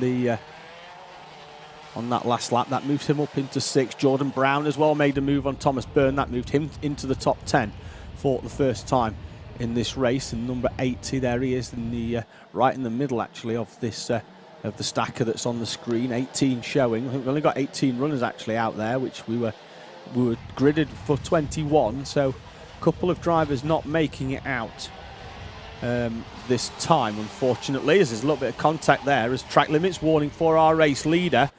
There's a bit of contact there between the 15 and the 50. That's Southgate and Buckingham. There's another track limit warning as well for Zach Ripley in 8th place. So our leader, Alex Johnston, with a track limits warning. Now generally here at Whilton, that's probably for round the Paddock corner, the last one, as they run wide over that the curbs on the outside. The curb on the inside, not too inviting if I'm honest. It is quite a robust curb here at Whilton Mill. Designed really to keep you away from it actually, because it's the highest of all the curbs here at Whilton. You'll see it in a few moments time as they come round this corner. We follow our runners. We'll hook round in a few moments, but the curb on the inside there is quite high. You can go over it, but you are very aware that you are doing it when you do it. Contact warning for Benjamin Southgate. The gap for the lead much, much closer as there's a late move down the inside from Luke Taylor. Moving up on Archie Forber. That moves Taylor into the top 3. Forber will drop them down into 4th. Diamond and Ellingham behind, still right with them. The battle for the lead now, though, sees Tom Fleming a lot closer than he has been on Alex Johnston, and down the inside he goes into the boot. Johnston has to relent, and Thomas Fleming now leads the way with 2 minutes remaining in Senior X30. Taylor then, the confirmation as well that he's moved up into 3rd place. Forber down into 4th. Diamond, Ellingham, Patel, Ripley, Torpy and Brown, as there's a late move down the inside there by the 91 of Louis Diamond on Archie Forber. And Diamond really forcing his way through into that corner. Gave Forber no doubts that he was coming through as he slid down the inside into Christmas Corner. It has allowed Lucas Ellingham, though, to come through as his progress for Diamond was hampered with that move down the inside into Christmas. Leaders then making their way through. Fleming leads from Johnston. Taylor, then Ellingham now up into 4th place. Diamond and Forber 5th and 6th. Patel, Ripley, Torpy and Brown have been fairly consistent in that 7th to 10th order since around about lap 3.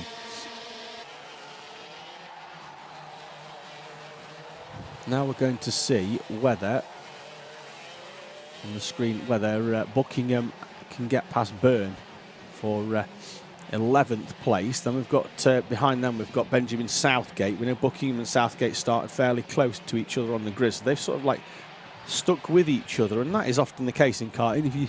If you're with somebody you know is of a similar pace, if you know that they're going to start moving through the field, or they can move through the field, you stick with them, and just if they create a gap, then you make sure your kart's in it before the driver that they're overtaking in front puts theirs back in it, and you can start making your way through and they're working together. Top 5 then, as the timer elapses, it'll be the last lap board next time they come round, so it's Fleming, Johnston, Taylor, Ellingham and Diamond then. The top 5, with Ellingham now on screen there in the 99, with Louis Diamond not too far behind. Can Ellingham get into the top 3? Can he close in on Luke Taylor on this next lap? Their times on the previous lap were fairly consistent with each other. It's whether now Taylor starts making a move on Johnston for 2nd place that could potentially back them into Ellingham in 4th place. Fleming then leads the way, and quite comfortably so. 7/10 is the gap back to Johnston and Taylor. Johnston did have to move to the inside there, slight bit of a defence to the inside, although didn't have to white line it, just moved his kart 1 kart length in, just to really give Taylor the idea that there wasn't an overtake to be done. Certainly too far back that he has to concentrate on attacking, because Fleming has got this one sewn up. If he can just navigate the boot without too much trouble. Out of the final corner then comes Thomas Fleming to take victory in heat number 2 for our Senior X30 class. Johnston gets 2nd with Taylor in 3rd. Ellingham's progress stopped at 4th place, with Louis Diamond completing the top 5.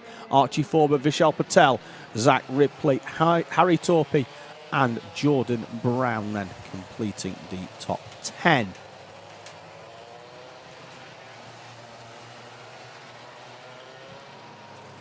Thank you to everybody for getting in touch. Thomas Sperring has been on saying go on Louis, and Brandon W as well saying big send for Louis. That was that moved up into Christmas Corner where he sent it down the inside on the brakes. Did get one overtake done, but at the same time did lose a position as well, because Lucas Ellingham took full advantage in the middle of that one as our drivers make their way down the famous chicken run here at Whilton Mill. Just going to have their front fairings checked, which means that we can progress to the next race, which will be Senior Rotax.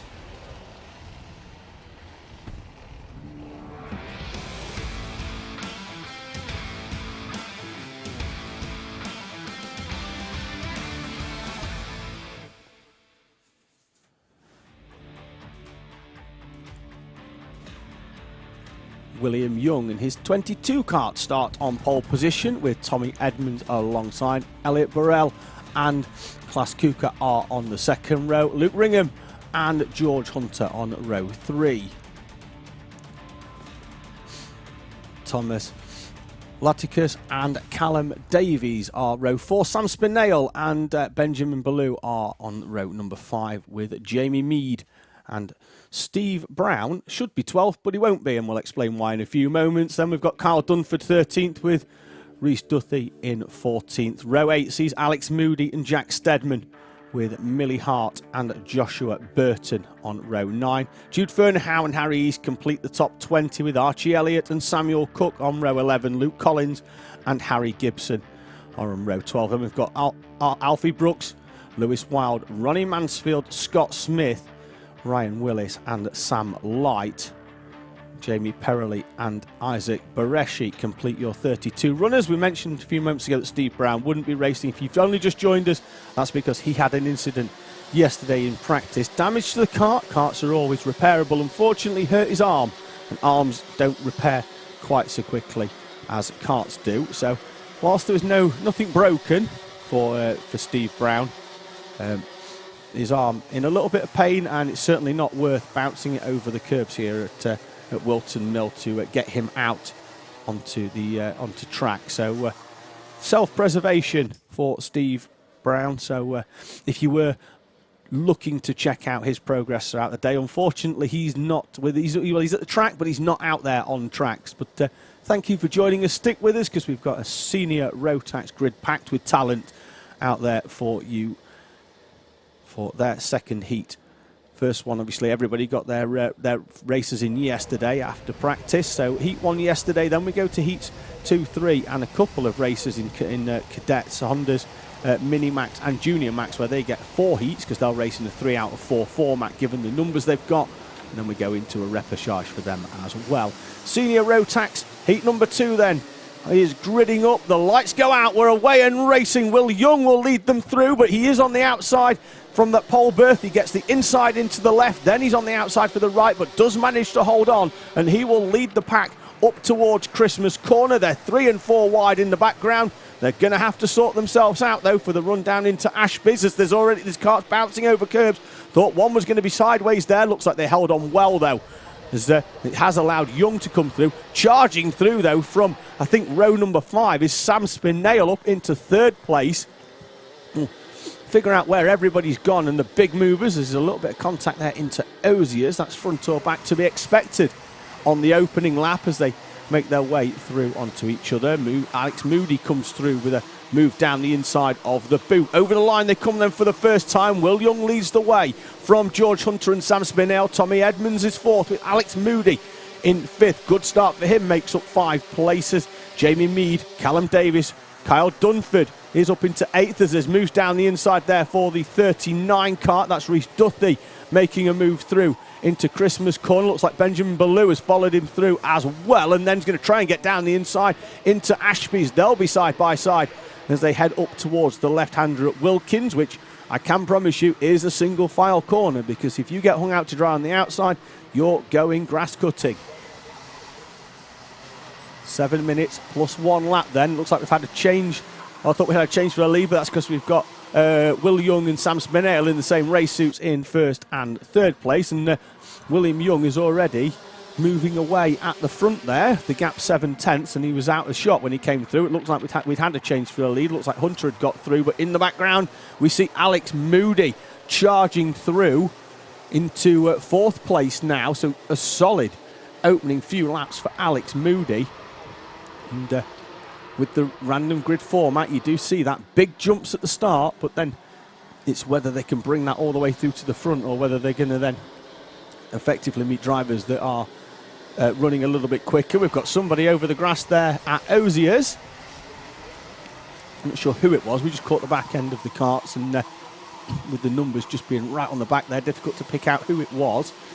We'll see if anybody's dropped a couple of places on that lap. It's we've got Alfie Brooks dropping 8 places, so it could well have been Alfie there going across the grass. I'm not 100% sure, so I don't want to tarnish him if it wasn't, but lost 8 places on that lap and dropped right the way down towards the tail of the pack, down now in 27th, and was running well into the late teens in the previous lap, so certainly had some issues coming through. And there's the 99 going downside of Gibson.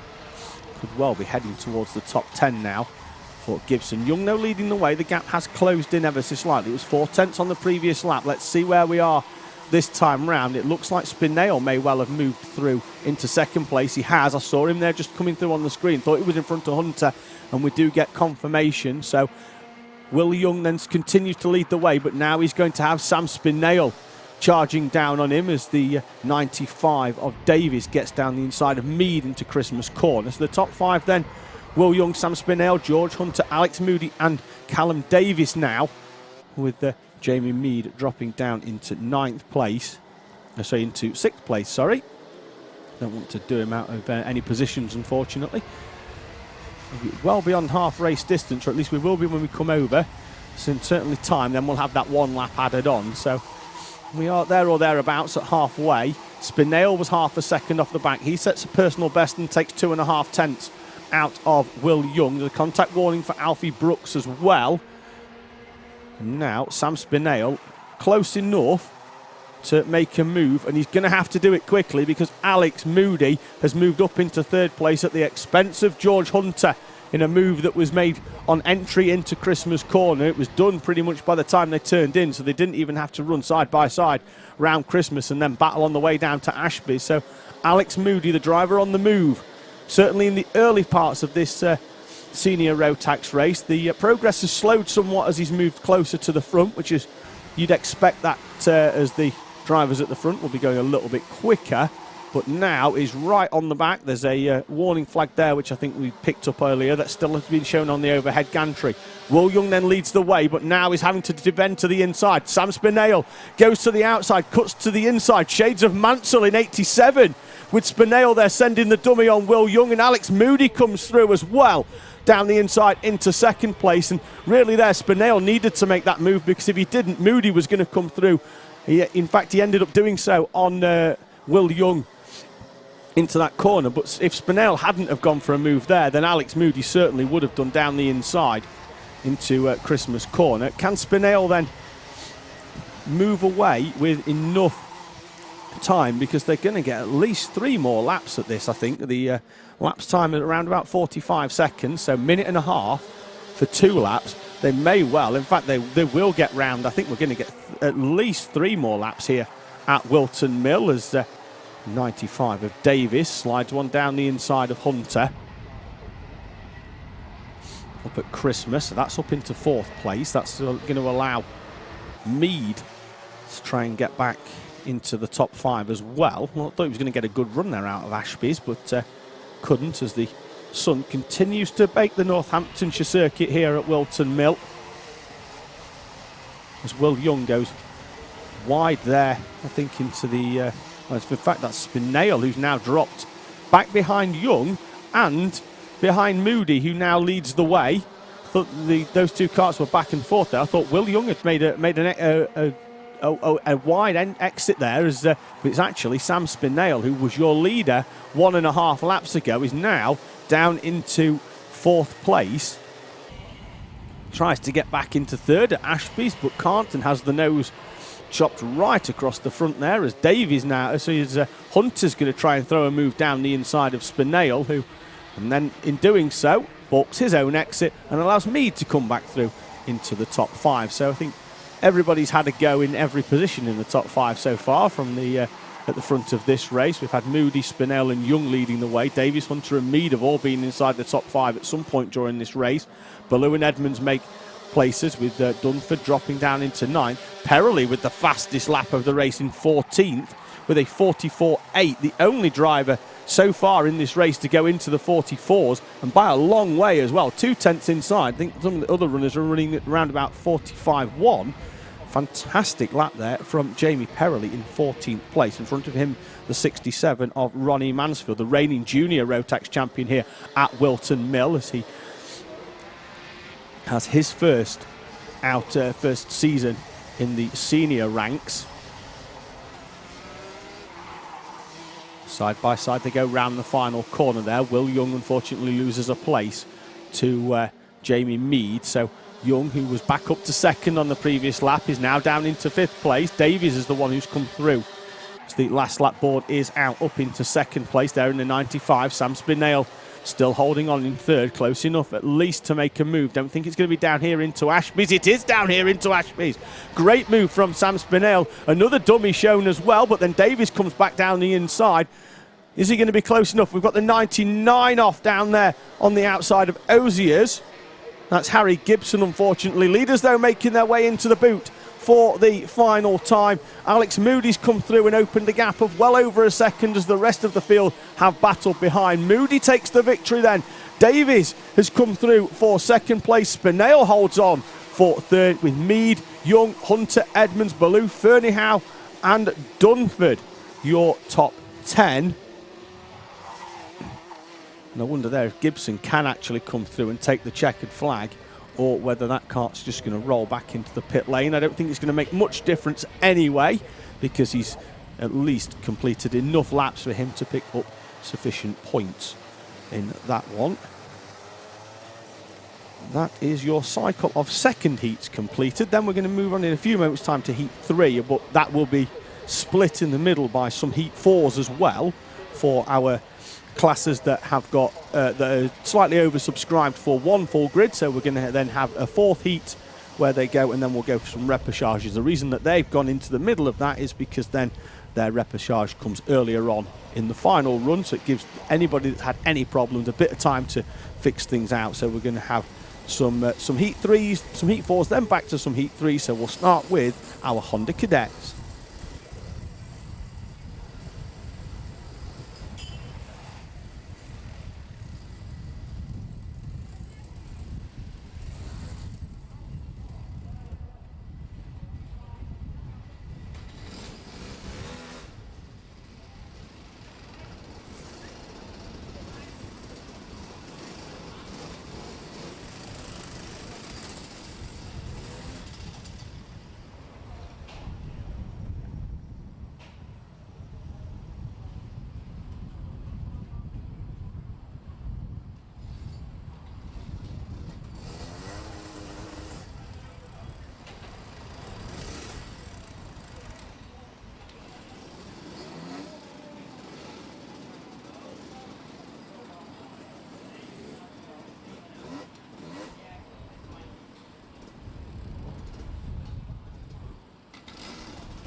The rumble of Honda Cadets, they've made their way out onto the circuit. Alice Fairclough will start on pole position for this time, with Samuel Gamiao on row in second place. Bella Fairclough and Sebastian Dew on row number 2.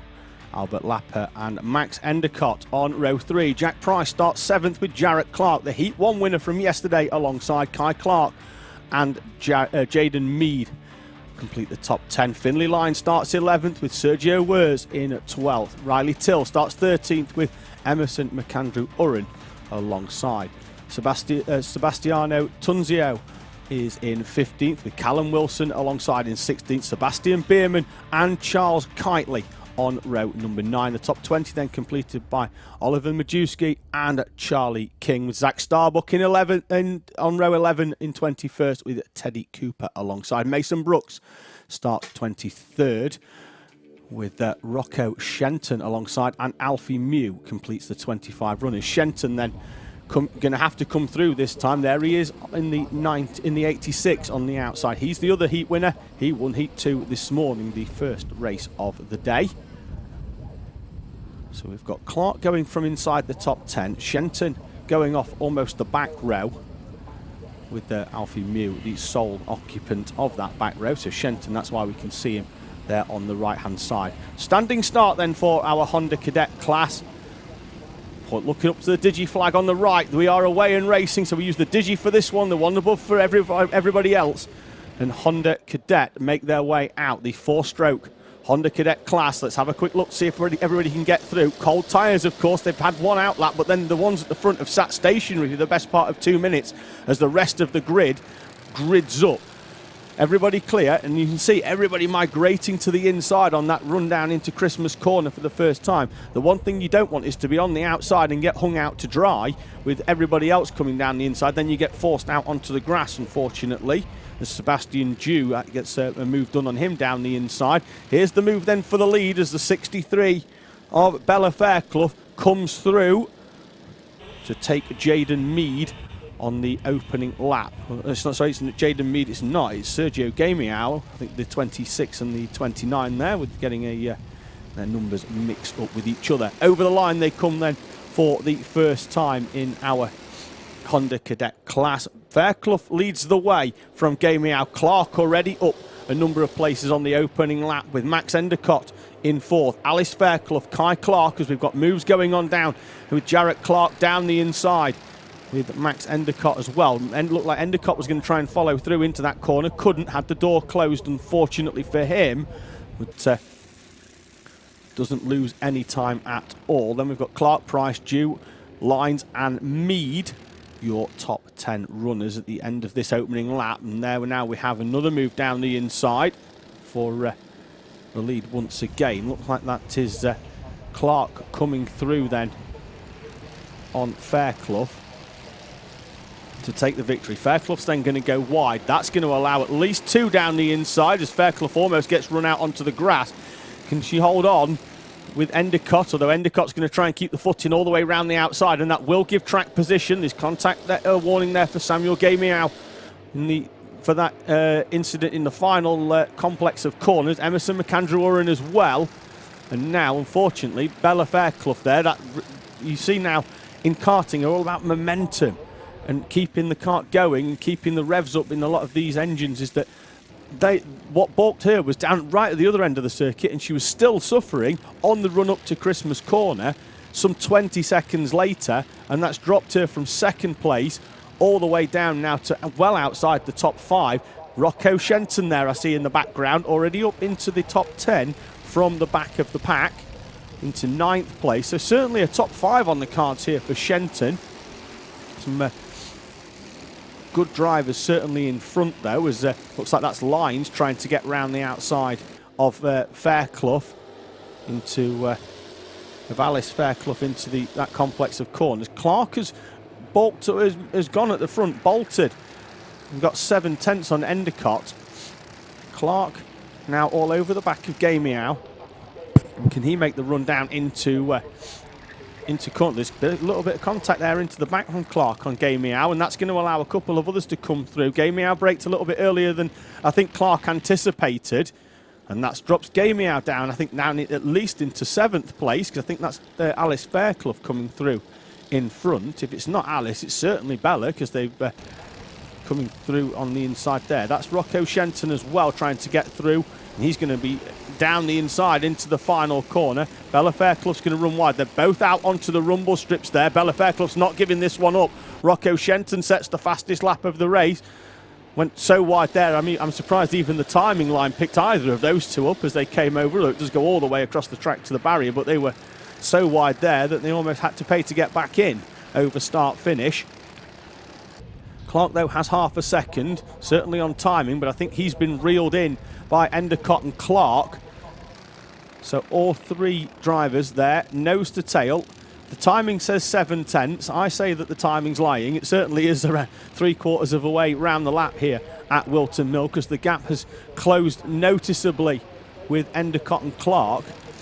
Now, I expect these three to work together for the best part of the next minute and a half at least to try and hold back those behind them, because Rocco Shenton is coming in 4th place. We've got Bella Fairclough then in 5th. Samuel Gamiao, Finlay Lyons, Oliver Majewski, Jack Price and Emerson McAndrew Urran as the 83 gets a track limits notification there. That'll be on the overhead gantry as well as they come over start finish.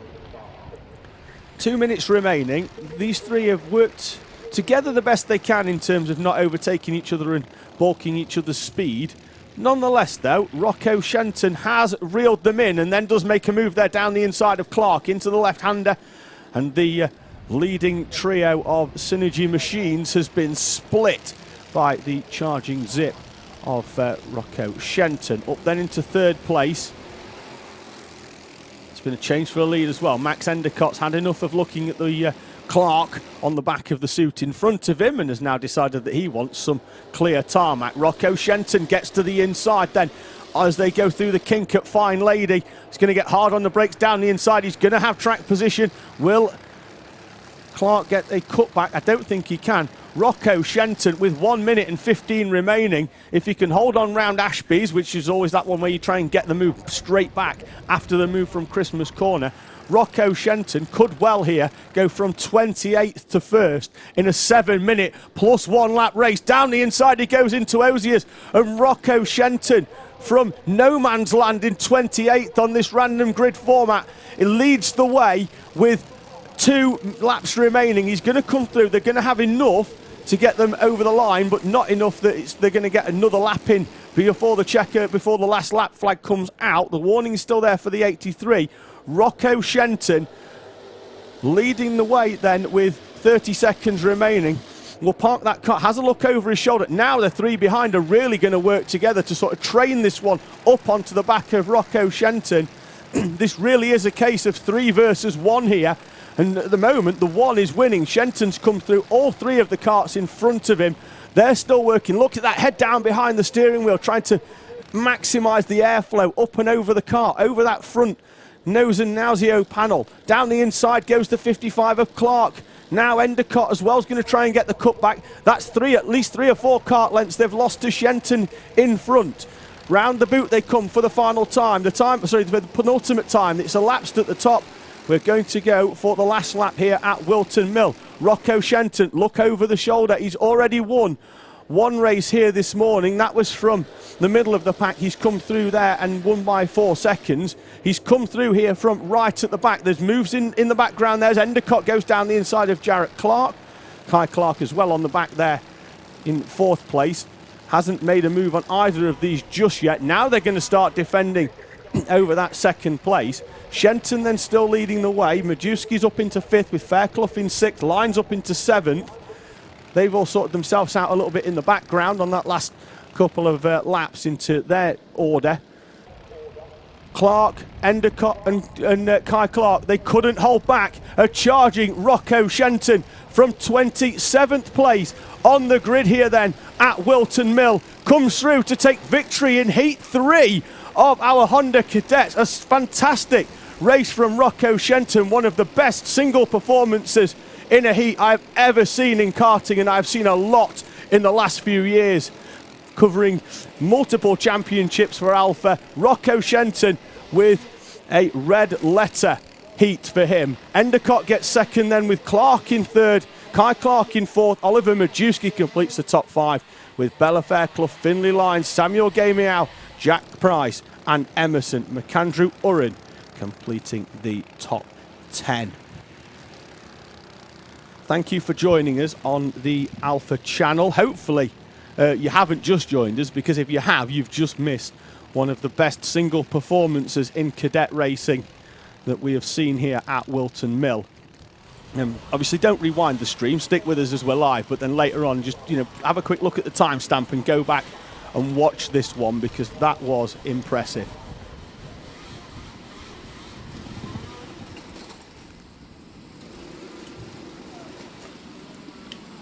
Honda's then making their way off. I've just had a a quick gulp of water, which I need after that, because I got so excited that we all went. It went quite dry there. So, if anybody is out there in the paddock and wants to come in and have a chat and give me a bit of a breather, and we can have a little bit of a back and forth. If you are out there, feel free to make your way towards the bungalow here at Whilton Mill. As looks like there's a bit of frustration there for the 71 of Jack Price. That may well be a thing. So. Don't know if we can maybe go to the camera down at Christmas Corner, and then they can zoom right in on where the bungalow is. So just so we can maybe have a look at the door for where we are. But we'll see if we can in a few moments. But basically, if you are at the track and you want to come and have a chat with me, there's a spare headset going. Please get yourself in, walk yourself in the door. The comm box is to the right. There we are. That's where we are situated then at Whilton Mill. There's a door there to the right-hand side. If you of where we are on the screen, it's the left on the way in. Then just come straight in the door, head towards the right-hand side, and you will find myself in there with the headset ready to go. Next out, though, for you here at Whilton Mill in terms of on-track action, we're sticking with cadets, but we're going I-Army.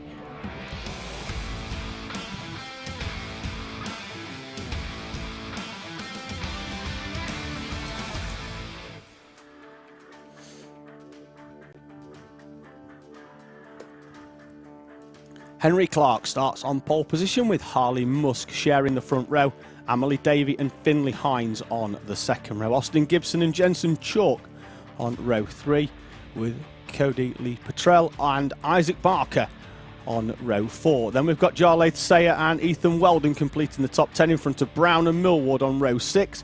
Row 7 sees Smith and Amy with Lucas and Haynes on row 8. Kera and Brazel Shepherd on row number 9. The 20 completed by Mason and Butterazzi, McGrath and Stone, Cleary and Sale on row 12. Travis, Banks, Dow, Cordingley, Wood and Short are your 30 runners. And here we are then, just in enough time to see us round the final corner here at Whilton Mill. The red lights stay on. We're going to have another lap round, which means my incredibly fast run through of our grid was ultimately fruitless. But it does mean I can take a breath. Green flag then with the yellow chevron. That's the false start flag, which means that notifies all of our drivers at the posts that we are going to have another attempt at it. And the reason for that is as we come to the camera on that final corner, you saw the tram lines in yellow down our track, and the start line and the start line marshal there, he likes everybody to be nicely in them tram lines until the lights go out. So if they're coming around the corner and they're not quite in the final corner, they're not quite in them tram lines, or the back of the pack isn't with the front and they're going to be severely hampered, we will have a second bite of the cherry. Let's see if we can keep this one a little bit tidier than what it was previously. That is much nicer, but not nice enough. So we're going to have another go at it, as we've got a driver facing the wrong way, and there's contact there then between the 68 and the 30 as they come over the line. Unfortunately, the 68 is Levi McGrath, who went really well earlier on. 30's not on my list in terms of pre-race notes, but we will have a quick look then to see if we've got anybody down there as well. That's Jensen Short, who wasn't on the notes, or if he was, he had a different number allocated to him, unfortunately. But there was contact there between Short and McGrath, and as you can see at the marshal's post down there at Osiers, the red flag has come out.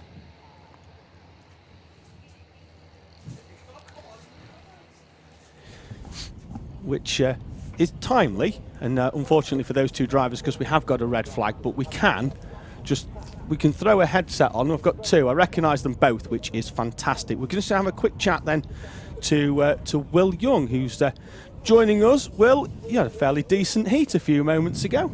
Yeah. So we started obviously on pole, got a good start, stayed in the lead.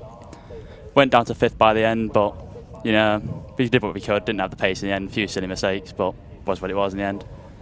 Was that where you sort of expecting to be top 5? Certainly going off that pole berth, there is always that hope that you can hold on and keep it there. But sort of like setup wise, you look like you know they're not the longest of racers, but there's certainly been changes recently in terms of tyres for your class and a few others as well. In terms of, do you set up for the start, or do you set up for the end, or do you just sort of like, is it so short that it just everything stays in a perfect operating window? Well, we set it up so it's, we have the grip throughout the entire race. And obviously with the change of the Comets, we're still obviously adapting to those for me and obviously for the team. But so far, we've done fairly well with it. I'm still struggling a little bit on it compared to the D5s that we've usually run. But yeah, we're getting there. It has seemed that they take a little bit longer to get up to temperature. We've seen a lot of series have gone to to have 2 rolling up laps to sort of aid that as well. What are you finding them better to race on than the Mojos, or are they much of a muchness when they're up to temp? Well, when they're up to temp, they're fairly similar, but the Mojos are far quicker. The Mojos, sometimes, warmed up by halfway through the first lap, whereas the Comets, it's 3 laps, and when they're new, it's out of the pitch, it's like driving on ice. But yeah, once it's temp, they're fairly similar. So it looked like quite an intense battle, actually, at the start of your race there. I think everybody, with the exception of Alex Moody, who just came through everything, everybody'd had a go in every position in that top 5, really. I think at one point I thought you were so far at the front in the early phases that I thought that Sam, who was in 3rd, who's got the same suit as you, had overtook for the lead, and thought that was you behind. Then everybody else had a nice chop and change as well in terms of positions. Quite an intense battle out there for all of it, and I don't think anybody there was pleased. I think we could have probably kept another 5 or 6 laps there. We could have just kept them going. It looked like fun. Yeah, it was. Obviously, at the start, we had a really, really good start. We didn't have to defend through Christmas or Ashby. And for the first 5-ish minutes, I was keeping my head down, trying to increase the gap. But Sam behind was really, really quick. Same with Alex. And I saw him behind, tried to defend, but him and Alex both got through. And then from there, I think Sam hit the grass at one point, managed to get back through, but then he overtook me, and I think one of the other Kart Republics managed to do it, and then from there, I just stayed in 5th. So that would explain why Sam he dropped a few places on. We couldn't really explain it. As we can see there from the camera, that's the Croc Promotions awning. That's where you're situated now. You've just made a move in there. How are we finding that new frame and the new team? Yeah, I really like it. The team's been, it's our first weekend with the team. They've been really welcoming. I like the car. Most of the mechanics and the drivers in the team, really helpful, been helping us out a lot. They've helped me out this morning. I've been in and nicked a screwdriver off your dad to help us get into one of the Alpha boxes that we had. So thank you to him. And I did give it him back, so at least you'll not be having to replace any screwdrivers. Where are you? Do you know where have you had a chance to have a look where?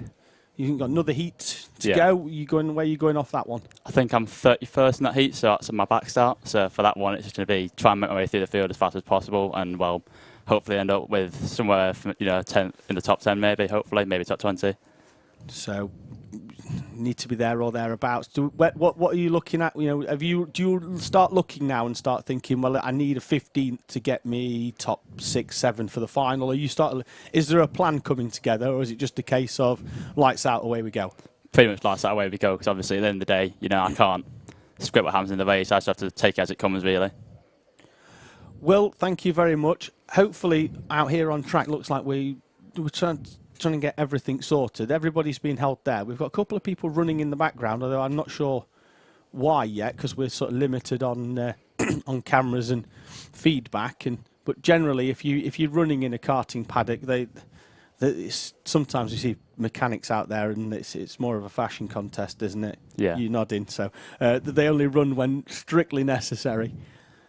Couple of stuff being moved around. We've obviously got a couple of karts down there with the incident off the start line here at Whilton. You said that obviously you were pleased in that one that you had that run up to Christmas Corner where you didn't have to defend at all. We've seen a couple of races where it's been a little bit more intense further back. You're obviously coming from there.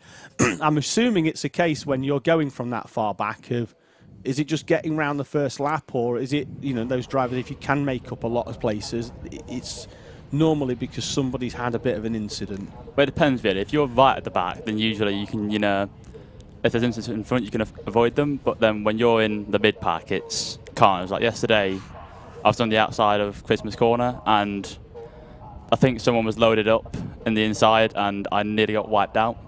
And that must be about 5 or 6 positions. So it kind of depends where you're starting from there, really. So you do need a little bit of luck, I'm assuming. Yeah. Now, what we can see here now is a couple of helpers coming across, certainly for our armies. It's because it's not just like a pull and play like them Hondas.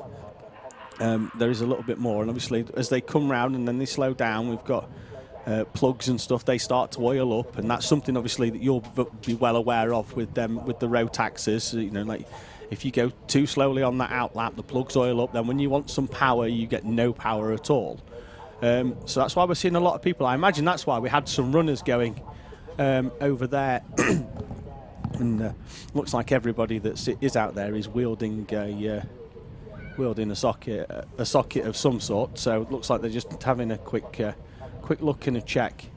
Certainly with these karts, having a couple of them slow laps as well. With we had a couple of attempts at the start of this one. I don't know how much you caught of it, Will, but we had a couple of attempts at the start, and then a bit of an incident. Hence why we're under red flag conditions. But at least the sun's out.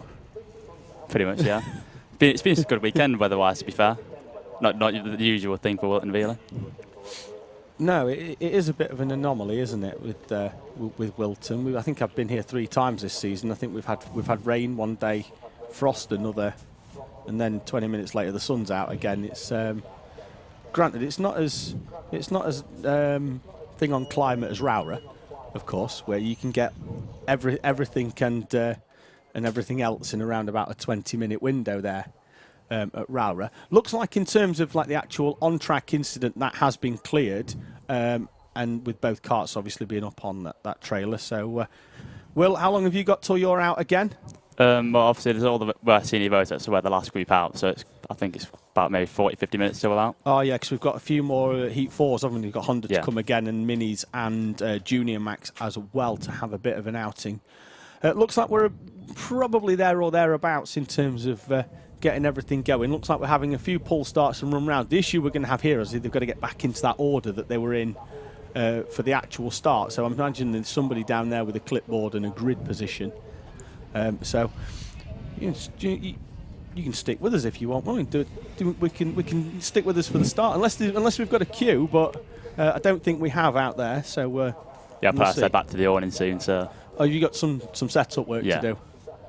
Oh, I'll let you go. I don't want to be responsible for anything, any issues you have. I'll put that firmly on your own shoulders. William Young, thank you very much for joining us on the PA system here at the circuit and on the Alpha channel. Will, thank you very much. Army Cadet then, what will happen here is, as I mentioned then, as I was talking to Will, is they've obviously rolled round after that first lap, and they may well not be in the same positions that they need to start in. And because of that, we'll have to just either sort them out into an order. The other option is that, I'm not sure that they're going to do it, is that we'd roll them round, put them all on a trolley, let the next heat go out, and then regrid them up. But I think we've got somebody down there with a clipboard just trying to get everybody into the correct order here at Whilton Mill. And what we'll do is we'll have a quick look at something that unfortunately these drivers didn't get to do, and that is a lap of Whilton Mill. Welcome to Whilton Mill, a beautiful circuit situated in the countryside of Northamptonshire. Let's take a lap around this circuit. We start the lap off with Oblivion and Crook, the fastest part of the circuit, where it's pretty much flat out if you're brave enough. You come in and you clip the first apex, clipping the second, and not running out too wide onto that rough tarmac area. We then head uphill into the heavy braking zone of Christmas Corner, a very tricky corner on this one, where it is very easy to compromise your exit speed as you fight for track position. You head round the kink and start sector 2 through Inkerman and the Ashby hairpin. Try to avoid that inside curve as it can massively unsettle the kart. Heavy braking in the downhill hairpin of Ashby, again not running out too wide. We head into the 2 left-handers now of Wilkins and Oisiers. Great for overtaking opportunities, but really easy to make any slight mistake. Downhill into the braking zone on this one, trying to watch that inside curb, slightly running out wide as you want a good exit onto the back straight. We start sector 3, and the boot, the trickiest part of the circuit now, as it's very high curbs, very bumpy through here as well. As you hit both those apexes, round the final corner we head in towards pit bend, avoiding that inside curb and finishing the lap here at Whilton Mill.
Welcome back to Whilton Mill Kart Club. As you can see on the screen, there's not much racing going on at the moment. We had an incident with Jensen Short and Levi McGrath at the start of this race. We were due to roll round again after a false start, and there was a spin and a bit of an incident there. So looks like we are going to sort ourselves out. I've been joined by somebody else. Wonderful. Let's pop you a headset on. Hello. You've run here, haven't you? Yes. You're out of breath. Oh, you're not in that race, are you? No. Just making no. sure that I don't have to get this interview done in the next 30 seconds, and you've got a cart to jump into in like a thing. Not the first time I spoke to you today either, is it? No. No, we had a lovely chat during our paddock walk earlier on.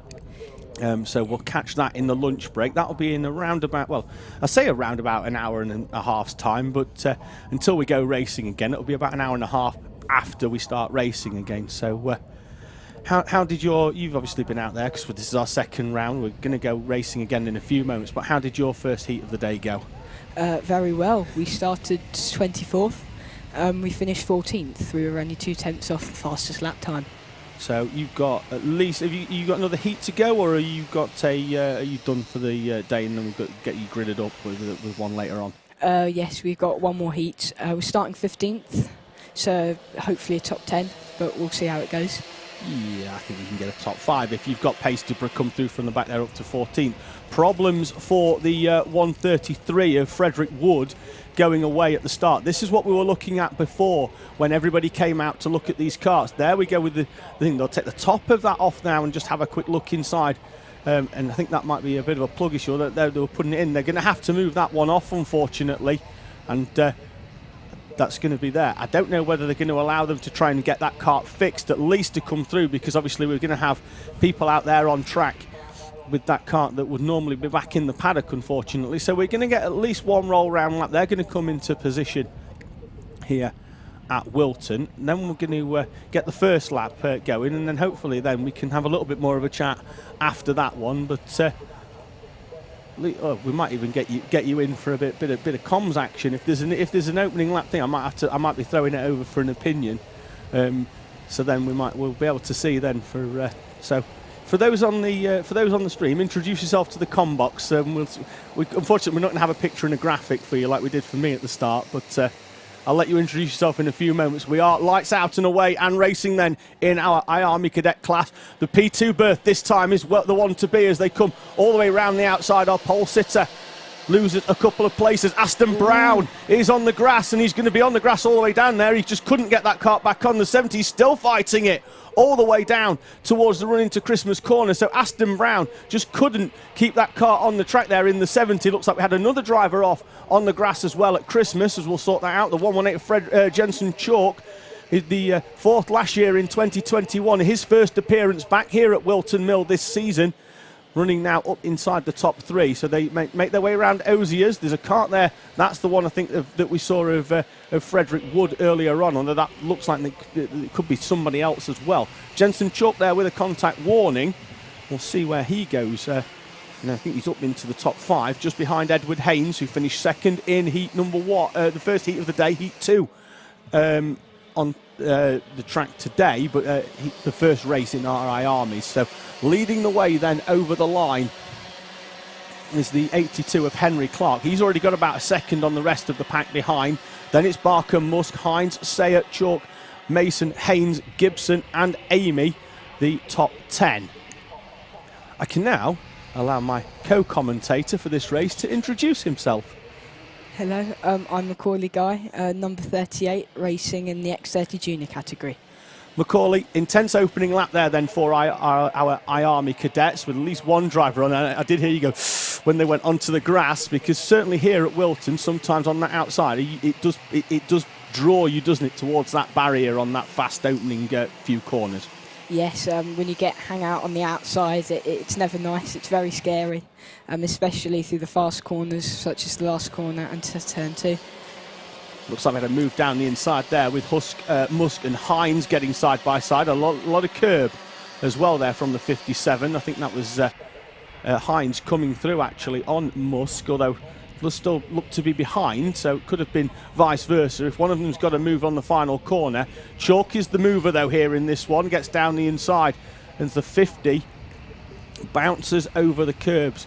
That's Isaac Barker. He was in second place in the early phases of this race, and certainly was at the start of the lap, but now is struggling to hold on to 5th place. We've got Max Mason, the Heat 2 winner, getting involved in the middle of this one, and the 49, Jarlath Sayer as well. We're going to be 3 wide into Paddock. And I just stopped there because it's one of them there, and you'll know exactly about this, is that you hold your breath. Yes, especially when you go that close to the barrier around that corner. Scary. What's it like being in the middle of that if there's 3 of you going around there? Would you prefer to be in the middle or prefer to be on the inside? I mean, everyone wants to be on the inside, but middle or outside, which is the favourite? Probably outside, because you've got a better chance of being able to back out of it. You can control your own destiny, can't you, really, there? Whereas if you're in the middle, you may well get squeezed. Battle going on here then between Musk and Hines as they've made their way through past Max Mason. It's the other ones that have had the issues dropping outside the top 10 in the early phases of this race. We're around about half race distance in terms of time, but we'll add that 1 lap on as well. So Max Mason, who won Heat 2, the first race in terms of iArmies here today, with Edward Haynes behind. Haynes moves up into 7th, another place for him at the expense of Austin Gibson. Unfortunately, Ethan Weldon's dropped 9 places on that lap, so issues there, unfortunately, for Weldon. And now, with this one here, they've got 2 drivers. They really have to work together, don't they? Because at the front, we've got, obviously, Henry Clark just starting to pull away as Joseph Smith gets a contact warning. So they really need to be working together if they want to be battling for the win here, don't they? Because as soon as they start battling, they're going to go backwards into the pack. Yes, it's when you work together, obviously it's faster because you've got the kart behind in the slipstream pushing the one in front along. And if you can work together, you can really make some time on the guy ahead.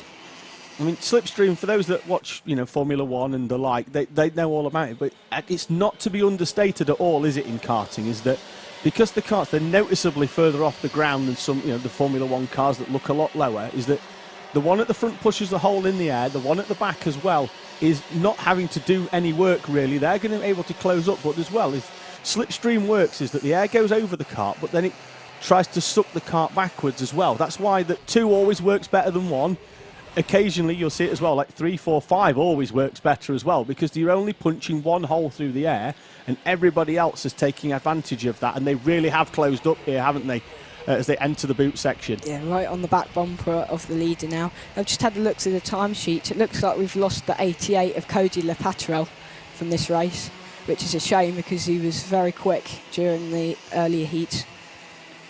Yeah, I think we saw a car off, didn't we, earlier on the roll-up lap, and we couldn't quite find out who it was. So, yeah, quite right. Now we're going to have a move into Christmas Corner on the outside here. Clark could well drop from 1st to 3rd if he gets squeezed out here, and he is going to as well. That's going to allow Max Mason onto the back of this battle. So, unfortunately, Henry Clark, who's set the pace, really, in this iArmy Cadet Heat number 3, he's been mugged for 2 at least down into Christmas Corner. Max Mason as well. I don't think he's going to be sticking round for much longer either. If he wants to come through, he's got to do it now, and he does. Ooh. Slides wide though. There's contact between the 2 of them. They're having a discussion mid-race about this, and through comes Jensen Chalk from 5th place to take full advantage of both of them. Haynes, he's going to try and get down the inside. He has to back out, though, unfortunately. That's going to allow Green, I think, in the 49, Jarlath Sayer, to come through in the 49. But, yeah, they were pretty much having a mid-race conversation about that. Yes. One thing I've learned is that you don't get angry when that happens. You just got to get your head back down and start putting in some good lap times again. Oh, contact between the 2 of them. That's Clark now onto the grass as well. Forced wide on the exit Christmas Corner. Once again, hand off the steering wheel. So Henry Clark not having a good couple of laps of things here at Whilton Mill, and clear frustration from the driver of the 82. Yeah, some brilliant action happening today at Whilton Mill. The iArmy Cadet class is always good racing. It really, really is. The time has elapsed, and Harley Musk now leading the way from Finley Hines. hasn't had it. Have they come? I think they've been so far down the road. Let's see whether, there we go, over the line they come then to start the final lap here at Whilton Mill. Musk leading by 3 kart lengths from Hines in second place. They've got enough of a gap for these two to battle it out. Not enough that he needs to come to the inside, just parks it right down the middle. Now Jensen Chalk and Max Mason are going to battle it out for the final step on the heat podium at the very least, for that 3rd place. But if they keep battling like that, the rest of the pack, with Haynes leading them, could close up on the back. Although, having said that, I think Jarlaid Sayer has got back in front of Edward Haynes. Yes, but I think they're far enough in front now. If they ever battle, I don't think they're going to be caught. Into the final complex of corners they come then. It's the boot, the left, and then 3 rights, although the second one, you don't really go anywhere near that curb unless you're defending venomously. Musk doesn't need to do so, and Hines can't get close enough. Musk takes victory then in Heat 3 for RI Army Cadets. Hines in second. Chalk holds on the line by a fraction from Mason. Sayer, Haynes, Amy, Butterazzi, Gibson and Clark, who led for the early part of this race, crosses the line in 10th place. Action-packed, certainly for Clark. Incident over Ozier's bouncing over the curbs and then going right across the grass on the exit complex of Christmas Corner as well. There's your race leader, though, and winner, Harley Musk, making his way round into the Parc Fermé area. Yes, and before I leave, which I probably should now, I've got a few shout-outs. So MDL Motorsport, Trinity Kart Racing, and my English teacher who's watching me live today, Miss Simpson. Ah, wonderful. And we always like it when teachers get involved and they show some support as well for what isn't, let's be honest, it's not the most common pastime for drivers. Is there anybody else in your class at school that races, or even in your year? No. No. Whereas everybody's got a football, haven't they? That's the thing. This is yes. it is much different. It's a niche at the very least. But yeah, great to see that everybody is supporting. Thank you very much. You've obviously got another race to do, so I'll let you head off and get yourself prepped. Thank you. No problem. Absolute pleasure to have you in the combox with me. Army Cadets then making their way off down the chicken run. Thank you very much. Look at this. Everybody with a different. Some stay in it. Some get out. Not quite sure. That's a very unique way of doing things from the driver there in the red suit. I think that could be the 50 of Isaac Barker making his way down by just walking down there. Everybody making their way in. What we'll do is they're going to take a while actually to get off. We've got next up for us is Minimax.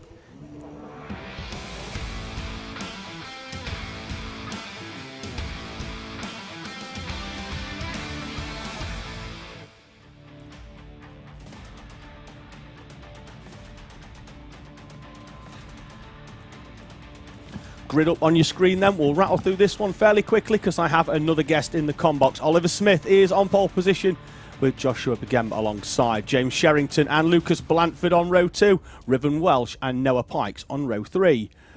7th is Owen Neve with Mattis Majewski alongside him. Michael Dalton and Logan Howes complete the top 10 with Josh Salvadori and William Matar alongside. Ben Simpson starts 13th with Thomas Ingram Hill, Daniel Amore and Devon Nolan on row 8. Brandon Truman and David Wiscore on row 9. The 20 completed by Noah McNicholas and Ethan Carney with Jake Scholes and Victor Hansen on row 11. Charlie Neve starts alongside Cameron Edmonds on row number 12.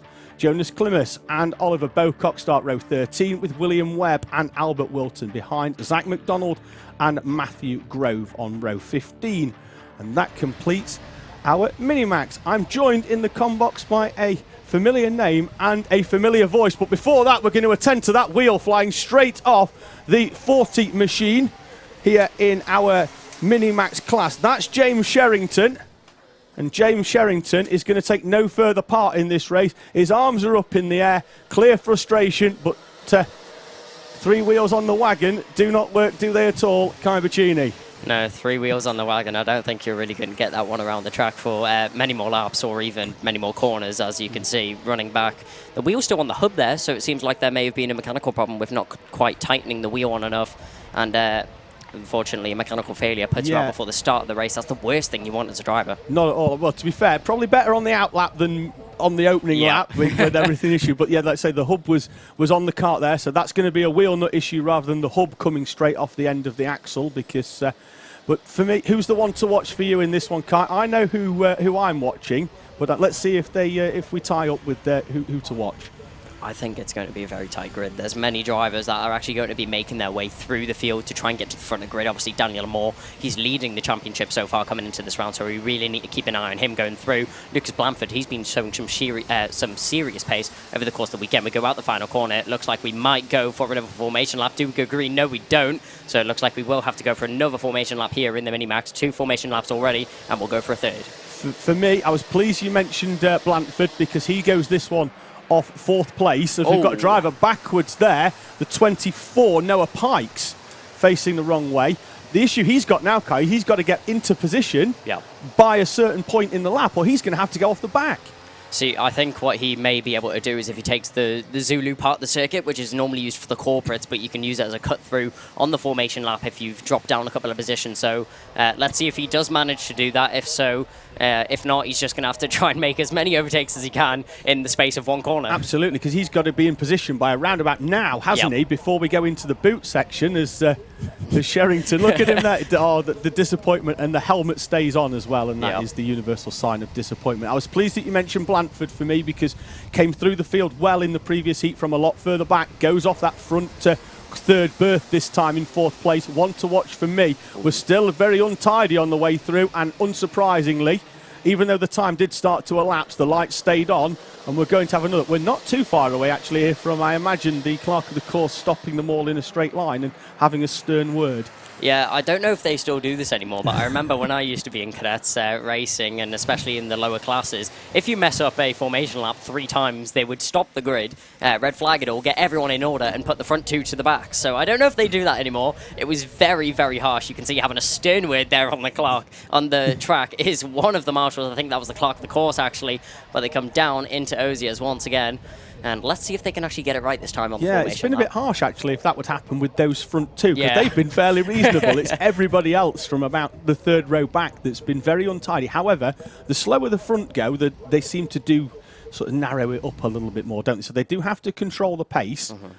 Certainly with the mixed grid, sometimes this is the first time a runner's gone off the front row, even off pole position. They get to dictate the pace, of course, as they go round, as there is a bit of a chat there mid-corner. They are a little bit tidier, but still not enough for us to go racing on. They have gone out, actually, and we are going racing. It was a very, very late call, actually, on that one to get us racing here then in Minimax. I'm not even sure if the leader knew, but he's powers down the way and up towards Christmas Corner. Ooh. And there's contact there between the 52 and the 87. A couple of other drivers off as well, the 52. That's Joshua again. He went off the front row in 2nd place. He's now well down the order. A few others as well as the 122 of Tom Ingram Hill. And that's facing the wrong way. He's definitely, I was about to say he's had some help, but I don't think he has. You can see the tyre marks there, straight from Christmas Corner to retirement. Yeah, that was a shame in the first corner there for the 52. That was Joshua Bugemi, obviously. Oh, and a very late dive there from Blanford. Bangs wheels that they go through the boot. Now coming on to the straight, Blanford, you can see very desperate to try and make his way through the field. He started in 3rd position. He made a couple up, and what a start that's been there for Oliver Smith as he's managed to pull away off the line. The number 38 gets a 1-second gap on the first lap of the race. Now that's quite spectacular, especially for such a close field here in Minimax. All the drivers separated by mere tenths of a second. If he can manage to maintain that gap, or even just with 2nd and 3rd slowly chipping away at that gap, he looks like he may be safe for the foreseeable future in this race. Smith, no slouch, the 2021 vice champion in Minimax here at Whilton Mill. Leading the way then, had a gap of around about a second, but Neve and Blanford seems to have sorted themselves out a little bit more on that lap and have reeled him in. The rest of the pack as well. Blanford much tighter there through the boot than Neve in front. Hasn't lost anything out of that, but thought he was maybe going to consider a move into Paddock. However, not the most common overtake. We are heading now towards that most common overtaking position on the track. Yeah, and you can see on the inside there, Neve and Blanford managing to get through. It looks like third's going to be able to get through as well. That's going to be Salvatore getting himself up another position, so he'll be promoting himself into third. And from first to fourth in just mere seconds, the blink of an eye, and you would have missed that one. Neve hits the front, Blanford a second. You can see how desperate he is to get into that lead. He tried to get past Neve earlier on in the race, wasn't able to do so. Sticks a nose in, but didn't manage to do it. And it looked like Smith was losing a couple more positions as well. Blanford covering off going into the boot as Salvatore tries to make his way through as well. Yeah, Smith definitely lost one in there as well to Dalton, I think, who came through. We will get confirmation of that on the screen. So it's Neve then leading the way over the line. Blanford in second, Salvatore, Dalton, Nolan, Simpson, Mutag, Truman, Hansen, and then Smith now down in 10th. 9 places he lost in 1 lap. Yeah, Blanford goes for the lead move there. Is he going to be able to hold it to stick? Yes, he will. A little bit of squeezing there, banging wheels. And Neve goes all over the grass, having to go defensive all the way down into Ashby's as well. Managing to hold on to second for now. Blanford with all of this. He's running away as these guys start battling. Number 54 up the inside. That's Nolan making his way past Dalton and down into Oziers as well. Salvatore makes a bid for second position, manages to get past Neve. As they now go down towards the boot, you can see positioning the kart in the middle of the track there is the 110 of Salvatore, as he doesn't want to let Neve straight back past. But with all this battling going on, it was all a press of the button there from Blanford to get himself into lead, and he's managed to fire a dominant reaction. Everybody trying to follow through, and look at the gap that he's managed to get from that one. That was a very smart play there from Blanford. Absolutely, he was coming through there no matter what. Move in the background, then that's Hansen, then trying to get down the inside of Simpson for 8th, and gets the move done cleanly into Christmas corner. Yeah, Blanford was coming through down there no matter what, wasn't he, on the inside of Neve. Neve did actually very well to hold on to, like, literally staying on the track rather than just third place. So at least he lives to fight another corner, although he will drop another place. Devon Nolan charging into Oziers down the inside, up into third place. However, they've got to get through. If Nolan wants to make the move here, has to get through quickly, because by the time he comes through, Blanford's going to be 2 seconds down the road. Yeah, Blanford, this is where he really comes into his element. Nolan, though, gets the fastest lap of the race, gets 47.33. Salvatore does a personal best in second position, but you can see up the inside, it's going to be an attempt for an overtake, but last of the leg breakers is Salvatore, holding on to second position for now, as he's got a lot of pressure piling onto his shoulders now, and surely starts to feel the heat, as down the inside, it looks like Neve will follow through as well, trying to squeeze his opponent coming out of Ashby's, manages to get the position, and you can see there, that's the number 25 squeezing down the inside, that's Murtagh getting a couple of positions as well, as they now go down into Oziers, and Salvatore loses 1 position and also loses quite a few more as well. Nolan kick-started all of that, gets himself into second. Neve follows through into third. These are the 2 arguably quickest drivers on the track right now. If they're going to be one driver to put a pose of a challenge up to Blanford, those are going to be the guys to do it. 2 minutes left on the clock. Time is running out. Nolan a 10th quicker than Blanford then on the previous lap. Noah Pikes picks up a contact warning. 2 minutes remaining in this Mini-Max class. It's been all action so far, with Blanford getting through, leading the way. Nolan, though, still within touching distance. Behind him, Neve pushing as the 80 comes into pit lane. That's Zach McDonald off and into retirement. Has cleared half race distance, so should pick heat points up, though. That's still going to give him a fighting chance later on in the day. Here we go then, with Nolan being pushed along by Neve. Neve's a couple of kart lengths back, though, which is sort of spread itself out a little bit, but they have 8 tenths off the back of Lucas Blanford. That if they keep working, it has settled itself down a little bit. It's been a very, very intense start to Mini-Max in this one. Devon Nolan, fastest lap of the race, another 3 tenths out of Blanford. One thing I did want to talk to you about, Kai, certainly you're used to these karts, certainly with them front fairing penalties, is we've seen a little bit of bumping and boring. How much does it actually take to drop that front fairing? Like, if a tiny nudge isn't going to do anything, but you know what you can do out there. What, you know, is it sometimes where you think, oh, that's not done anything, it's dropped it? Sometimes you get quite a big hit and it does nothing. Is it what's the sort of force that you can, you know, apply to that without picking up too much of a penalty? The amount of force you can actually apply onto a front bumper before you get a drop down actually varies depending on, obviously, the contact patch or the contact area of the front nose cone. It'll very easily go in if it's a straight on contact with the front of that nose cone, but if it's just catching the edge there, you might get away with it. So I'd say it has to be actually quite a moderate amount of contact for that nose cone to drop down. You can see Blanford checking over his shoulder there. He's really starting to get worried about these two drivers catching onto the back of him now. Nolan really within a fighting chance now. It was such a large gap to catch in such a small amount of time, but he's managed to reel it down, and now the opportunities are starting to run out as well. But those front fairings, you've just got to keep an eye on them. You need to learn the limits. Obviously, every front bumper is different, as different manufacturers all make them differently. So you just need to learn the limits of the car and know how far you can actually push it. Absolutely. Final lap is on the cusp then here. Nolan has reeled in Blanford. Blanford set a personal best on the previous lap, which he really needed to do, but Nolan still quicker by a tenth. 4 tenths was the gap previously. We're down to just under 3 tenths now as we enter the final lap here at Whilton Mill. The big overtaking opportunity for all these drivers is this run up to Christmas Corner. Blanford almost down the straight the whole way, looking back at the rest of the pack behind him. Yeah, watch down into Ozias now as Nolan tries to get a run. Will he dive down the inside? It's covered off by Blanford. As now up the inside, there goes Neve. He's going to take the move for a second and pushed off the grass there. That's Neve. He's going to take the Zulu route. So the stewards might have a little bit of a thing to say about that one. He's going to continue on the race, not even give the positions back. So Neve will definitely be picking up a penalty for that one. Well, it's Nolan actually that's gone across the grass. Neve's still behind. Neve pushed him off, didn't he, there into that corner. Blanford then continues to lead the way. Not sure he's going to cross the line first because Nolan is well down the road. There he is, taking it. We've got a couple of other drivers off. Blanford at least certainly crosses line in second. Think he will be credited with the victory eventually. Neve gets third. That's likely to move up into second. So that's your top three on sort of timing is going to be Nolan, Blanford and Neve. Plenty of work though for the stewards to do.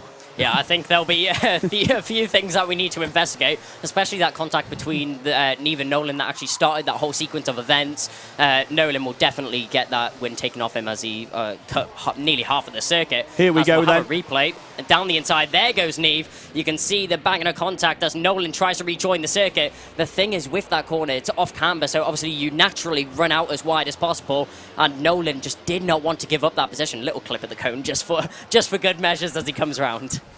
That's Tom Ingram Hill. We saw him earlier on in the race, so he's just going back to his kart to collect. Fastest lap as well on the last race, so unsurprisingly there for Devon Nolan, because he did take the much shorter route through the Zulu track. But yeah, so I'm not sure he's going to be credited with that best lap either, what with it being some 3 seconds quicker than everybody else, and probably a new lap record round here at Whilton. But that will be 44.7. That's a very impressive lap time in mini maxes. It seems like these drivers are evolving by the day. Getting much quicker, these minis, aren't they? So, wonderful race nonetheless at the end. Shame it came to that right at the end as Blanford defended to the inside. That meant that Nolan had to try and run around the outside. Obviously, he was going to try and carry much more speed to get down the inside then into the left at Wilkins. But Neve obviously put his kart where he needed to get through, and then that's the thing here at Whilton, as you say, it's off camber. Generally, if you're on the inside, if you're on the outside, there is always that risk of being run out onto the rumble strip, but the rumble strip runs out and it turns into grass eventually, and that's where Nolan ended himself up and over the grass. And very interesting now. I'll keep an eye on the results on the alpha timing just to see what's applied there on that one. I think at least we're probably looking at maybe 5 seconds. That will put him back into, I think, where he was at least on that final lap. Just having a look where they go. But that is an assumption on my part. I don't want to start putting it in. So that's definitely not concrete yet here at Whilton Mill. That's Minimax in the bag. We've got Junior Max up next. Kai, do you want to stick around for the start of Juniors? I know that you've then got to head off for your race in X30 Junior. Is that going to give you enough time if we do the opening lap of Junior Max, or do you want to head off and get comfortable? I reckon we can do one lap of Juniors. Why not? I'm sure we can. One lap. We'll give your mechanic a bit of a worry when you don't turn up. We'll keep him on his toes. Next up then here at Whilton Mill for round 5 of the FastR Whilton Mill Kart Club. It's time for Junior Max.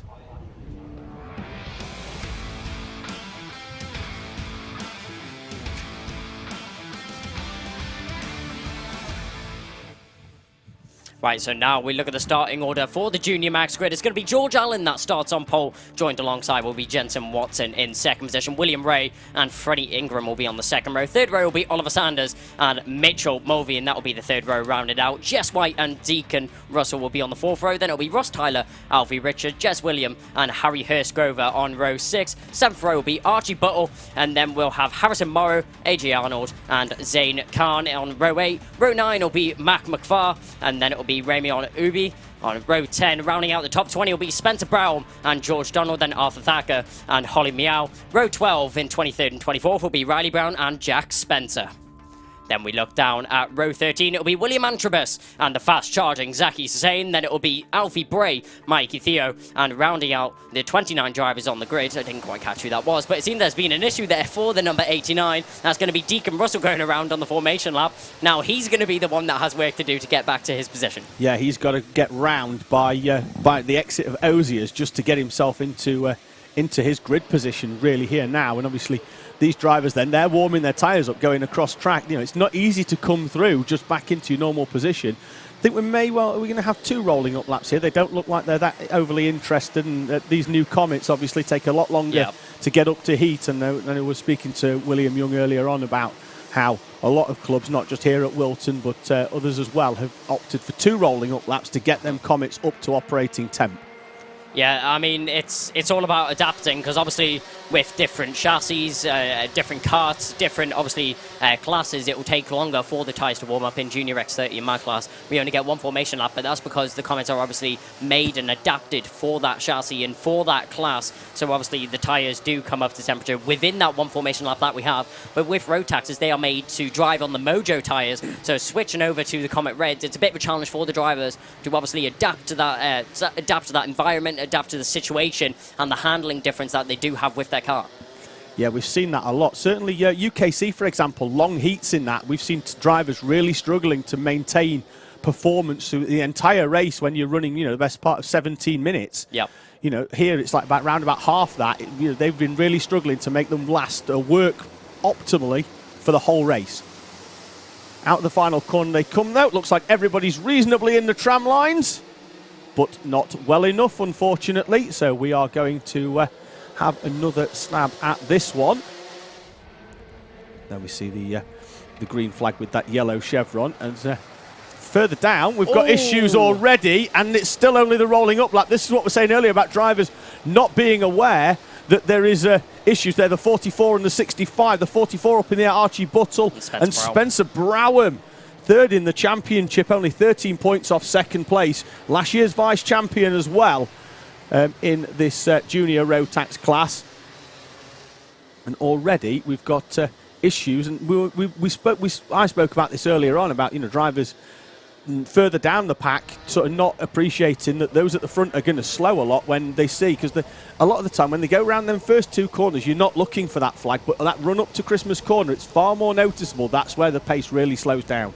Yeah, so they now come through the boot, and hopefully we can go this time. The formation looks a lot better through the middle of the pack, and drivers managing to get into their tram lines. Will we go green? Yes, we will. Great run to the first corner there we have, and that's going to be the Air Motorsport car taking the lead. Unfortunately, Spencer Brown just not able to hold on to that one as they now charge up towards Christmas as the main overtaking zone on the first lap. And it looks like that's going to be a massive problem there as we see going over the top. That was the number 33 of Jensen Watson having some problems going over the top of the car. Obviously, seems to have went a little bit deep into Christmas on that first lap, as a few drivers having issues there just getting themselves into formation. And you can see Spencer Brown, obviously with that issue, the contact warning going out to Jensen Weston, so that confirms that was our driver.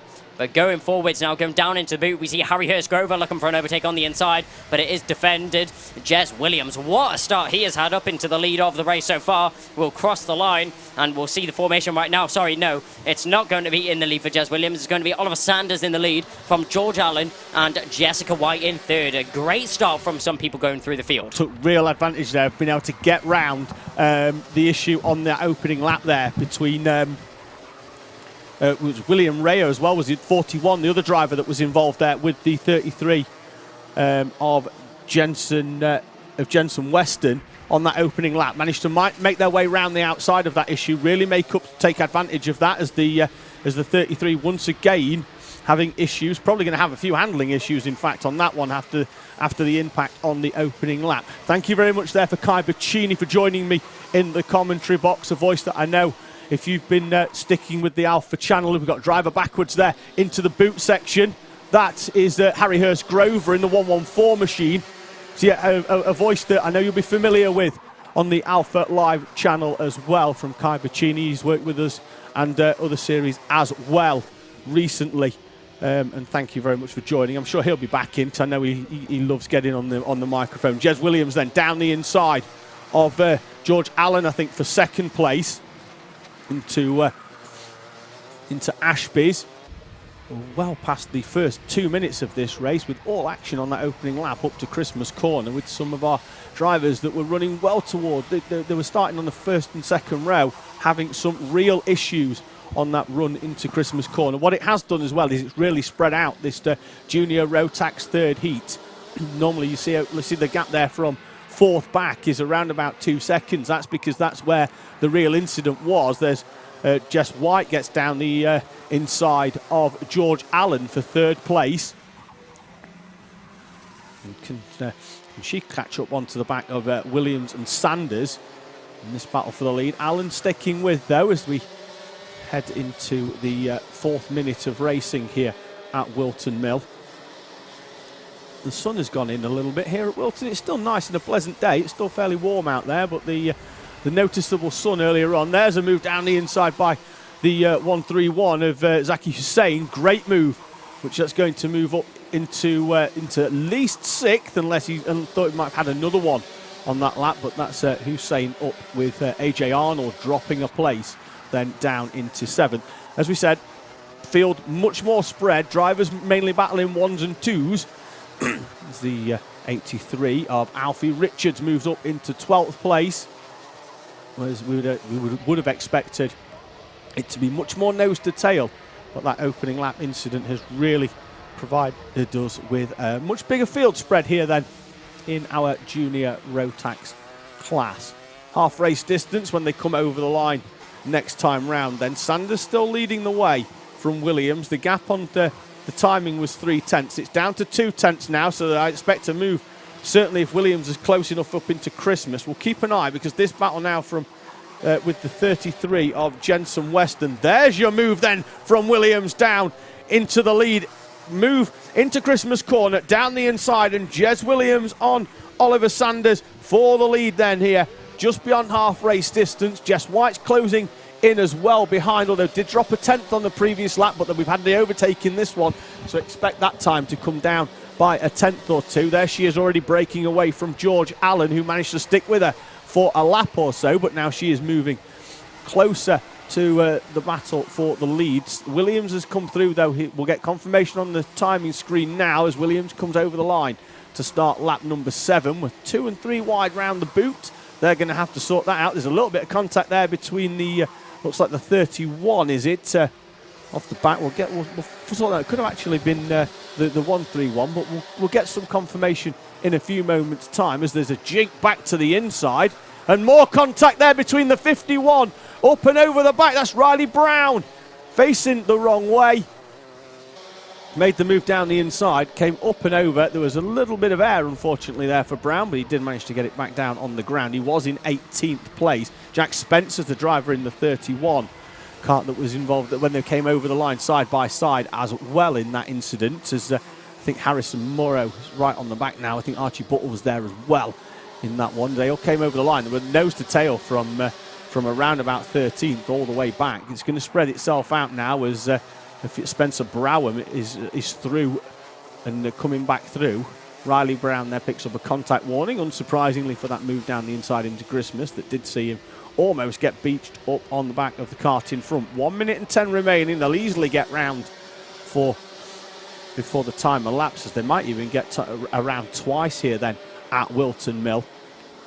As they are lapping at around about 45 seconds. So we're going to clear. Let's have a quick look as they go around. It could be quite tight. I think we might get... it's 51. They've got plenty. Jez Williams, fastest lap of the race.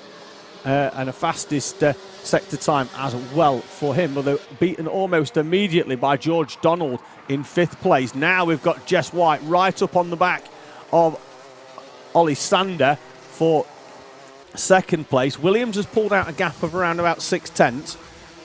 His focus straight towards victory in this one as he's come through. It's going to be a good battle though as they head towards this final lap. They will get round before that time elapses, I am sure. So I don't think the pace is going to drop by around about 3 or 4 seconds. So we're going to get 2 more laps in as they come over the line here then in this Heat 3 for our junior Max. Williams leading the way then from Sander. Jess White behind. Identical lap times, or almost, on the previous lap from Sander and White. White closed up by a 10th. Sander closed up by a 10th as well on Williams in front. So everybody at the head of the field concertinaing together. Neither of these two close enough though to Williams to make a move. I think this one is going to be a real battle for 2nd place. Now obviously this is only the heat, so points are what we need in order to get you into the final at the end of the day. And with this being one of the classes that has a repechage, you don't want to be certainly going for a retirement, because then you're going to go into the B final. Well, talking of retirements, there's the 155 of Mitchell Mulvey being pushed away with no driver in it. So what you don't need is to be scoring points from 28 down. As, now we've got White trying to make a move. We've got drivers going side by side through the final corner. Let's see whether White has managed to get back through for 2nd place. She can't on Ollie Sander, although in the background there is a move down there from Hussein, I think, on George Donald for 5th place. So White did get close and alongside up into Christmas Corner as we were side by side round that final paddock bend from the rest of the pack. Don't think White's going to be close enough. Sander didn't need to defend too much to the inside. Jez Williams, though, has come through. Will take the checkered flag first. Victory in junior max heat number 3. Fastest lap of the race as well on the final lap. Sander and White. Hussein gets past Donald on the final lap with Allen in 6th. Arnold, Antrobus, McFarquhar and Browham coming through for 10th place, having started well down near the back. He was off the pack when he first started because of that incident on the rolling up lap. But Spencer Browham comes through in 10th place. And so what I was talking about there regarding retirements is because this class and 2 others as well have that repechage where drivers that don't finish in the top 30 or so will go into a runoff effectively. So we will have 3 finals later on with a much smaller grid, with the top 4 then heading towards that final. Is what you don't want is to not pick up any points at all, or pick up minimal points from your heats and then have to go, because then you are going to only take the final 4 places in that in the A final. It's a long way through, hence why sometimes we see some drivers that are well out of position if they've had problems with their kart. We've obviously seen issues. There's a 65 there comes in with the Nauseo panel all skew with. That is Spencer Brown. He obviously had that incident on the opening lap with the kart right up on the back as well, and I think he's potentially got a front fairing issue as well, as he was pleading there with the marshal doing the checking as somewhat jovially as well, because I think it was inevitable that he knew it was coming. We've got another driver there actually, the 23. That's Holly Mayo picking one up as well, unfortunately. But next we're up. Next one up for us, we'll be able to see the man who was in the combox with me around about 10 minutes ago going off in his race. It's time for Junior X30.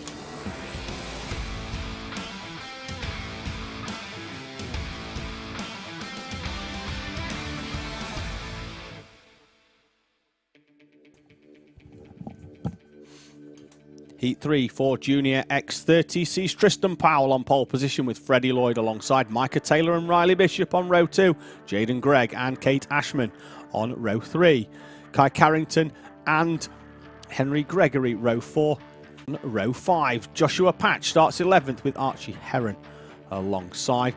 13th is the 15 of Fred Green with Zach Green alongside Macaulay Guy and Jake Bell are on row 8 with Tom Wainwright and Eden Spanswick. Row 9, the 20 then completed by Jack Mowat and Macaulay Bishop with Jack Collins and David McIntyre on row 11 with Dawid Mosale and Charlie Locker on row 12. Leo Brown starts 25th with Josh Jones in 26th. Then we've got Field, Hill, Owen Drawbridge and Bacchini going off 30th place, with Oliver Harris, Kieran Hamdy, George Quartermain and Dovers Deglau completing your 34. As we said, we've got a driver off there in the background on the grass. Problems for a number of our drivers on the rolling up laps here at Whilton Mill, just to get their car in the right direction and into position. One rolling up lap, of course, if all goes to plan then, for our X30s. As Kai was telling us earlier, these carts are designed much more to go on the Comet tyres rather than the Mojos, which is what the Rotaxes have moved over onto throughout this middle part of the year, with the supply issues, unfortunately, that we've had getting those Mojo tyres. So it looks like most people have moved on to Comets. Very aggressive wheel work there on the outside of the front row. Let's see whether we can get this one going. The lights are distinguished and we are away and racing. Your pole sitter then will lead us through. And it's a very, very clean start for our junior X30s, at least around the first two. As it's not quite so clean, as we've got a driver right up the bank there. The 83 of Alfie Richards down at Christmas Corner. The grass quickly runs out before it starts going uphill towards our cameraman down there at Christmas Corner. And a couple wide as well, and there's more contact as well. Got a driver off and into the tyres. We can't see the number, but I think the marshal's indicating that he needs to get out. I think we've got at least a track rod issue down there that's going to prevent that one going on, as he's gone off into the tyres, unfortunately. Coming through, though, then, for the end of the first lap. Hopefully the track is clear of carts. I think we're going to have a couple of yellow flags at least, but over the line they come then for the first time here at Whilton Mill. Freddie Lloyd leads the way from Tristan Powell with Micah Taylor and Kian Gamiao, as there's a move down the inside there. 2 places, actually. The 88 of Powell actually manages to hold on to one. Thought he was going to lose 2 into Christmas Corner, but did manage to hold on. So it looks like Taylor's managed to get through in the orange suit in front. Although now the 55 of Kian Gamiao will come down the inside into Wilkins. And a few more as well. That's the issue really with Ozzy, is if one goes down the inside, you get hung out to dry all the way down to the boot corner as well. We'll have a look in a few moments. They'll come over. We might be able to find out who, unfortunately, that driver was on the opening lap. I think it was Dawid Mosale. He's the only driver not to come over on the opening lap, and I've seen he's out the cart. So at least he's okay, which is the good thing. Carts can be mended. Unfortunately, drivers don't... not so much so if they have a big one, unfortunately. We've got moves down the inside, the 72. Makes a move down the inside there into the corner. That's Luke Sinclair in the JDR machine. The top 2 now of Lloyd and Taylor. Got a bit of a gap back to Gamiao and Bishop, and you saw the helmet tap there that he wants him to work with. And I'm sure he does, because he's got through. And that's what you don't want, the other driver coming straight back at you. So a little bit of helmet tap, bit of gamesmanship at the very least. But the top 3 of Taylor, Lloyd and Gamiao are now starting to move away from Henry Gregory and Bishop in 3rd place. Not too much of a difference in lap time on the previous one, though, but there was some overtakes from the top 3. So interesting to see whether Gregory can get himself involved in this one. Does need a couple of tenths in the next couple of laps to close in on the back of this one, as Taylor certainly had enough pace to get past Lloyd on the previous lap, but hasn't had enough to break away on his own. So Taylor leads from Lloyd and Gamiao, with Gregory, Bishop, Sinclair, Heron, Bishop, and then the 2 greens in 9th and 10th respectively. Fred leading Zach on the timing on the previous lap. We'll see whether they're still in the same order when they come over. They are, but Zach Green with the fastest lap of the race, a 45.86 in 10th place. Certainly closing a few tenths on the previous lap to try and close right up on the back of Fred in front. Now, what was a leading trio Gregory's in no man's land really, because he's got the pack behind that are all nose to tail. Gregory's sort of in a lonely 4th place at the moment, trying the best he can to hold on to the trio in front, to have, for all intents on the last couple of laps, really sort of worked together with each other, although Taylor has broken away a little bit from Lloyd in 2nd place. So no changes at all in the top 11. Leo Brown, the first move that we've had is Eden Spanswick on Jack Mowat for 12th and 13th respectively. So really sort of settling itself down as we say that. Green goes down the inside of green into Christmas corner. That's Zach on Fred, and then they're going to try and sort that one out a little bit further. This now for 2nd place is Gamiao and Lloyd still battling it out. Gamiao's going to try and get down the inside into Oziers. Has done. Lloyd's going to try and get back alongside again as well as they head down towards the boot, and they are still battling it out. Expect on timing Taylor to have moved away here at the front then, as we've got the 78 kart of De Glau off.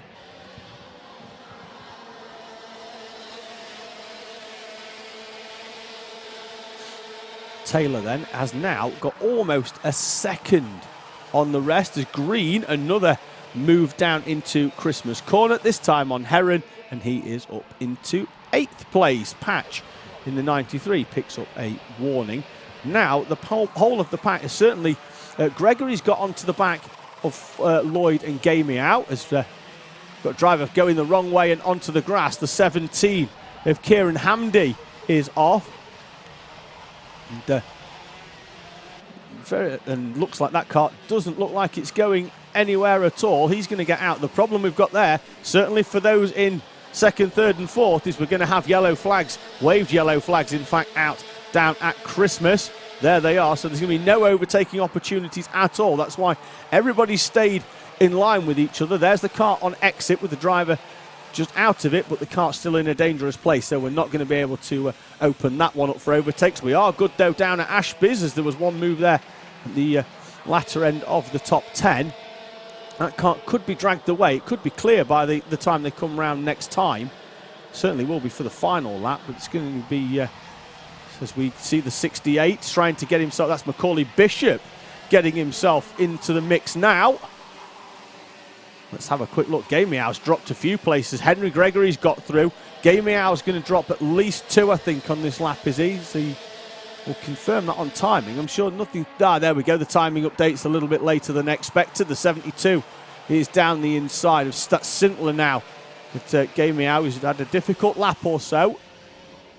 Had a strong opening lap, opening half to this race, but now struggling potentially for tyres at the end of this one.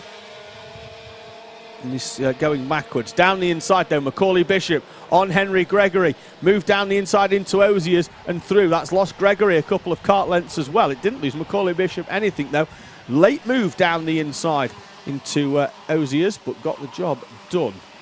They've crossed the line just before the timing elapses, so Micah Taylor's going to have 2 more laps here at Whilton Mill.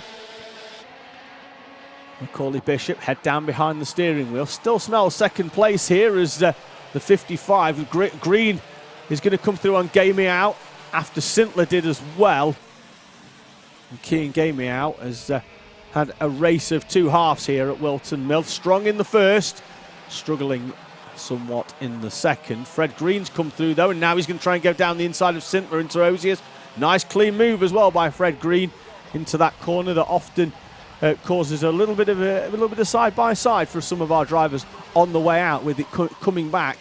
It's not an easy corner to make a tidy overtake on, but Fred Green there with a really Zach Green, sorry, with a really good one, moving him up into 5th place. Last lap boards out here then at Whilton Mill. Taylor leading from Lloyd and Bishop, as Riley Bishop does pick up a contact warning. He's down, where is he? He's in 13th place. So it's Taylor, Lloyd and Bishop, the top 3. Henry Gregory there in the 77, holding on to the back in 4th place, but not quite close enough to make a move as Macaulay Bishop has come through. The 50, Lloyd balked on exit there, went very, very defensive into the middle part of that corner. Macaulay Bishop could get down the inside here, although Lloyd does go defensive mid-corner, gets the brakes on. Your leader there went out of the final corner. Micah Taylor takes victory. Freddie Lloyd holds on from Macaulay Bishop. Henry Gregory and Zach Green, the top 5. Then we've got Sintlet, Brown, Heron, Gamey Out and Green, the top 10. Spanswick and Kai Bacchini coming through from 30th place up into 12th in front of Jack Mowat, Riley Bishop and Morgan Hill.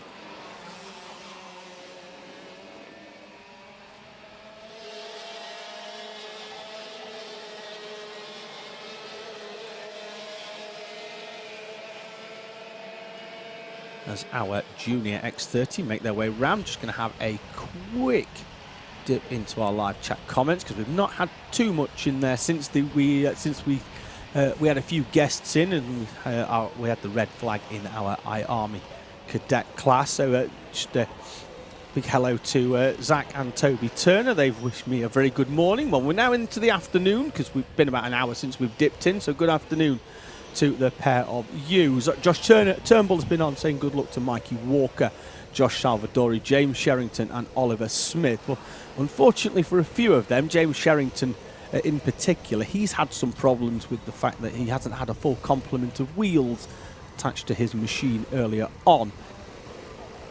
Michael Burke has been on just saying, look out, there's a couple of up-and-comers in the commentary box. I certainly would agree with us. Kyan, he's certainly a name to watch out for in the years to come. A couple of others, well, really enjoying their time here. Katie Gregory's been on saying, come on, Henry Gregory. He's just been out there as well. A couple of others, well, rooting for Henry as well. Rara McGee as well. She's been watching from Ohio. Thank you very much for joining us then. If you do want to have a little shout out as well, do give us a like and a subscribe. Jensen Weston, he's been on. Just I think we might have called him Watson accidentally at least once when we do something. It does sometimes happen when we get giddy karting, with it being such fast-paced action. You don't always get an opportunity to draw a breath, and the odd word and the odd mispronunciation does happen every now and again. Juniors then making their way off. Next up, we are going to have the first of our 4th heats as we head towards Heat 4. Then we'll be back for some 3 later on. Next up, though, it's Honda Cadet.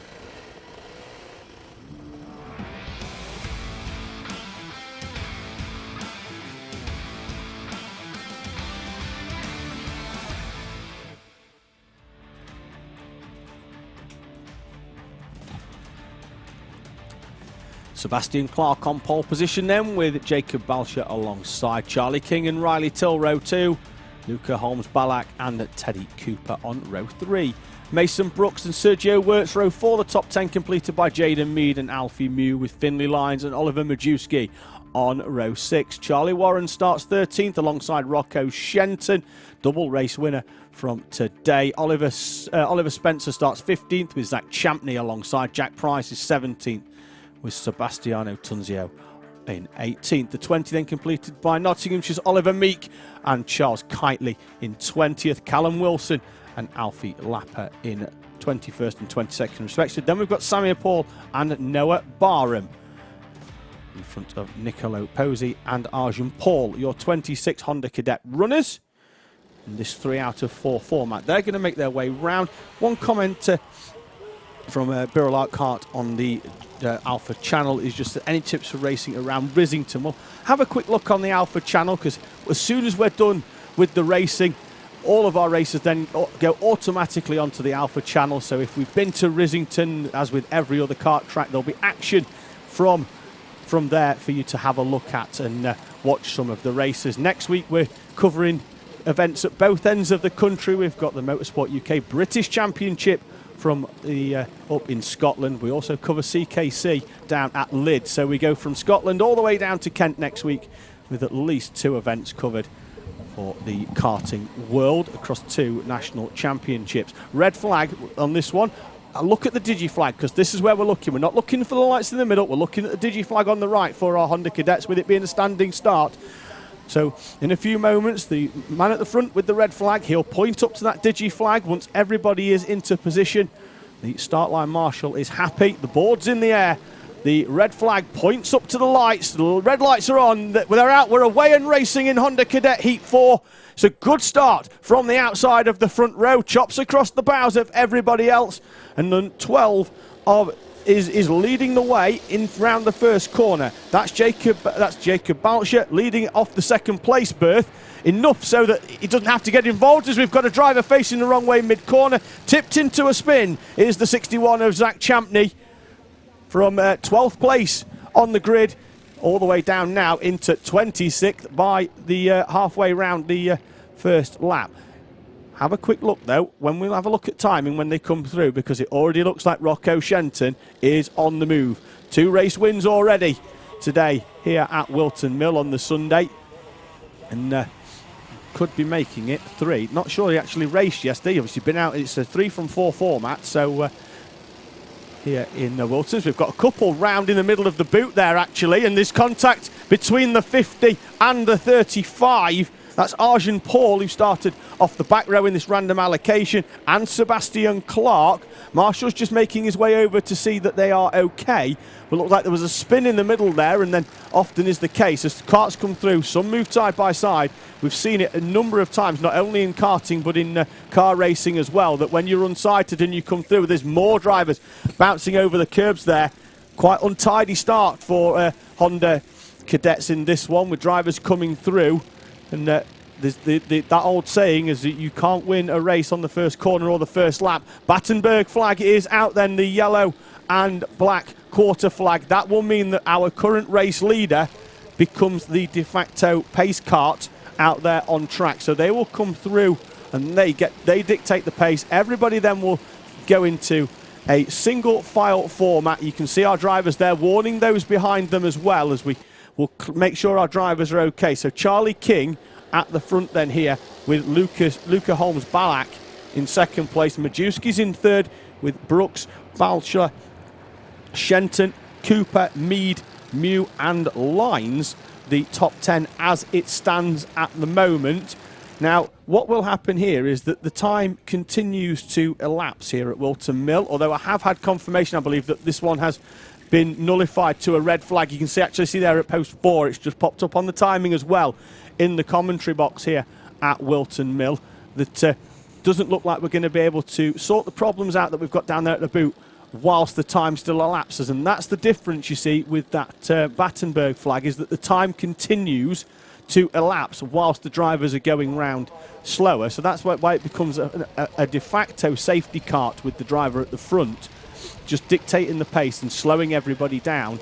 Now obviously it's a red flag, so what we're going to do here is bring our drivers round and grid them up onto the start finish. So it could be, what they're likely to do is go into either a straight line or go onto the grid. The difficult thing here with this one is that whether we go to a complete restart or whether we go back a lap and then go off the standings, and we effectively then have a roll round lap and a rolling start, but the rolling start being in single file. So we'll see how we go. As you can obviously tell from where everybody's moved forward on the grid, and they were a lot further back before, is that we are down a few runners, obviously, hence why we're down to a red flag after the first 2 minutes and 18 seconds of racing. What it does do, though, is allow me to dip back into the live chat comments and see whether we've got anybody joining us as well. Josh Selway Racing is watching us from Turkey. Not sure whether you reside out there or whether you're just on holiday. We did have a few last week when an event I was covering that were on holiday and messaging in from Zante. We don't appreciate you telling us that you're on holiday on a sunbed. Doesn't make us feel overly good that you're on holiday and we're not. So hopefully you live out there and you're not on holiday, but if you are, let us know, and I do hope you are enjoying the coverage. Jack Racing 43 has been on as well, saying come on Owen Neve. So what's happening here then is, if we are going to a complete restart, drivers will be allowed, if they have had an issue with the kart, or if the front fairing's pushed in, they'll be able to reset that, because we're going straight back into a full race. However, the time is still there at the top left-hand corner at 4 minutes and 42. So the chances are, as we are around about 25-30% into the race, that we may well just have a, let's say, roll round lap and then go racing again. What we did unfortunately see was the medical team making their way out onto the track. So we could have 5 minutes or so here at Whilton Mill just to, I think it's one of the drivers, he's jumped out of his cart. I don't know whether he's going over there to see his dad or whether he needs the toilet or not. So, well, he stopped at his dad, so that's fine. Or at least one of his team members. So I thought he was expecting 5 minutes or so, and I thought he was going to run off to the toilets. Now, one thing to note here is you see the number of drivers as they actually get out the carts and stand up. You can't really tell this quite so much when they're sat down, is the actual age spread of this of cadet racing is that they come out of Bambinos at around about 8 years old. But you can race in the Honda Cadet class until you're in the year of your 13th birthday. So most of the drivers by then are actually moving up because they're going to be overweight for Hondas, because they do run to obviously a weight limit, which we'll come on to in a few moments' time. But it is a big sort of spread in terms of age, and what that does do in terms of drivers is that they come out of the Bambino and into the Honda Cadet class or into the iArmy Cadet class. There's a lot more weight in terms of actually having to wrestle these carts round, and this is where driver development, as well as actual in terms of not actually their ability but their physical build and coming through as well. You know, it's much harder for an 8-year-old, for example, to turn one of these carts around than it does for somebody that's 11 or 12. And then what that does do, obviously, all of our classes running to a weight limit at Whilton Mill and throughout the country as well. What that does do is it means that your carts have got to, if they're underweight, they come up into, there's a bit of lead as well added to the cart. Most of the time that's on the back of the seat. What that does do is it brings everybody up to the same weight, which means that everybody is racing on a level playing field. So your light drivers aren't getting a huge advantage. Then your heavier, larger drivers, as they get older, aren't being penalised either until they get to the point where they exceed that weight limit. And then, unfortunately, then that's often when we see them making their way into the mini ranks, either be into Mini Max or Mini X30, although that class has taken a bit of a hit this year, actually, with most of their runners moving into the junior X30 ranks. Does often happen sometimes. It happened with Coma Bambino a few seasons ago, where almost all of their sort of drivers graduated at the same time into cadets. It decimated the grid at various race meetings, and then they moved them back up. Looks like the wind's got up actually here at Whilton. There's a bit of stuff blowing across the track there. It looks like it's coming off the trees as our Honda Cadets. I think what I would say is I don't think this is a telling off. I think this is more of an education, not only about how you do the opening couple of laps, but they'll also be being instructed on how they're going to do the opening lap of the rollback round. So obviously we've had Sebastian Clark and Arjun Paul having those issues on the opening lap here in Heat 4 of our Honda Cadet class.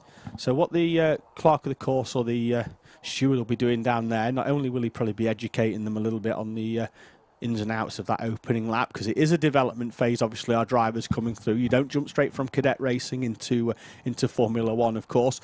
So then what they'll also be doing is, because this may well be one of the first times that these drivers have encountered a mid-race red flag situation where the race is then going to recontinue in a few moments' time, is just exactly how we're going to do it. Interesting for me as well to see how they're going to do this one. I think it may well just be a one-lap roll round in single file, and then we're going to go from there. Because obviously we're not going to go side by side, I don't think, just because of that's going to be a little bit unfair for those drivers in grid order. Looks like they've had their chat. We've obviously seen the medical car go off the track, so that is it means that we're about to go racing. Hopefully, whether it is Sebastian Clark or Arjun Paul, the two drivers involved, hopefully they're both okay. If somebody is walking past the com box, just let us know, and that's where, because may well be. We obviously, when there's incidents out there on track, we don't like to obviously put the cameras on them for obvious reasons. But if there is if they are out there, they may well have friends and family watching at home that might want the odd update, which is always important for us to come to. So once things have cleared, and we do know, so please feel free to drop into the com box. Just let us know that everything is fine, and then we can let friends, family, and loved ones know. So it looks like we're just going to sort this one out into an order. What happens, you see, with a red flag is we go back to the previous lap's result. So anything on the lap that they came round to in this position, obviously in this case it was a little bit, should be a little bit easier because we did have a lap under the Battenberg flag before we went to the red flag situation here. But what we will have is either a complete restart, in which case then we'll go back to the 7 minutes and everybody will be gridded up in their original order, or we'll go to a single file format, which I think what we're doing now is the 28 of Luca Holmes-Ballack is slid into position, and then Jacob Balcher, who was on that pole position. It may well be here that we're going for a complete restart. What with but we've not had confirmation just yet. I'm just going to have a quick look on live timing because it's still, the timing is as it was before. And one thing that I will do is pull up the original grid, which did have Sebastian Clark, you see, on pole position. He's one of the drivers that's had the issues there on the opening lap. He was the one that was facing the wrong way in the middle of the boot section. And then as the pack in front split, Arjun Paul really had nowhere to go and went straight into. And that's why we had the incident that caused this red flag. So looks like we may well be just gridding them up here as they were. The 74 of Charlie King was the one that was leading the way when the red flag came out. So looks like we're seeing some more bums in seats for our drivers here then at Whilton. So it may well be that we are back racing in a few moments' time. 5 more races, including this one, before we head towards a lunch break here at Whilton Mill. We'll have a short interlude, then we'll be back because it's finals time then. We've got 10 of those on the card, of which 3 of those will be B finals with drivers that haven't amassed enough points to get them into the A final automatically. They get a second bite of the cherry to go again. The top 4 then in all of those B finals will go then into positions 31 down to 34 respectively of our A finals. And that'll be in this Honda Cadet class that we're seeing right now. Then Mini Max and Junior Max, they'll be out for Heat 4 straight away afterwards. X30 Senior and then Senior Max will complete the running order before we have a short break. So this is a second red flag we've had today, which means that we are slightly behind schedule, but there should be plenty of time before the end of the day to get everything in here at Whilton Mill. Certainly as we head towards those summer months, where we get a little bit more time. So I think we're just getting confirmation. I can hear a slight rumble out there, so we might be getting some engines started very shortly. I think we are. I think we're good to go in a few moments' time. I think we've got a thumbs up there from the right-hand side with the. That's the gentleman that's been giving us grid positions and at the start and just giving the thumbs up to the start line marshal. That's why we've got a green flag in hand rather than just the red flag to point to the digi flag, because we are, I think, going to roll this one round. One thing that I am going to have a quick look at here in Northampton is the fact that the sun went in earlier, and that is always a bit of a worry every now and again. So I'm just going to have a quick look at the forecasted weather. Someone earlier showed me that there was potential rain on the horizon, but the channel that I'm looking at says that it doesn't agree, and I'm sure that will be quite a thankful one for many drivers out there. There will obviously be one or 2 drivers that love a wet weather race. The people that don't really enjoy wet weather, that's the mechanics and the parents that have to stand out there in the rain. Certainly when it's nice and sunny, you see everybody makes their way up onto the balcony here at Whilton Mill that is in front of the fantastic cafe restaurant facility that's been built in the last couple of years. Looks like we should be about to go racing then here in our Honda Cadet class. Don't know whether they're going to let them go and then let everybody off the track afterwards, or whether they're going to clear everybody off the track first. But I think if we can get them karts going round, that'll that might buy us a minute or so. I think we're just looking at confirmation that everybody is in the correct order as we go, and I think that trying to work out what the hand signals are, but I think that is 1 lap round and then come back, and we'll give this one a whirl.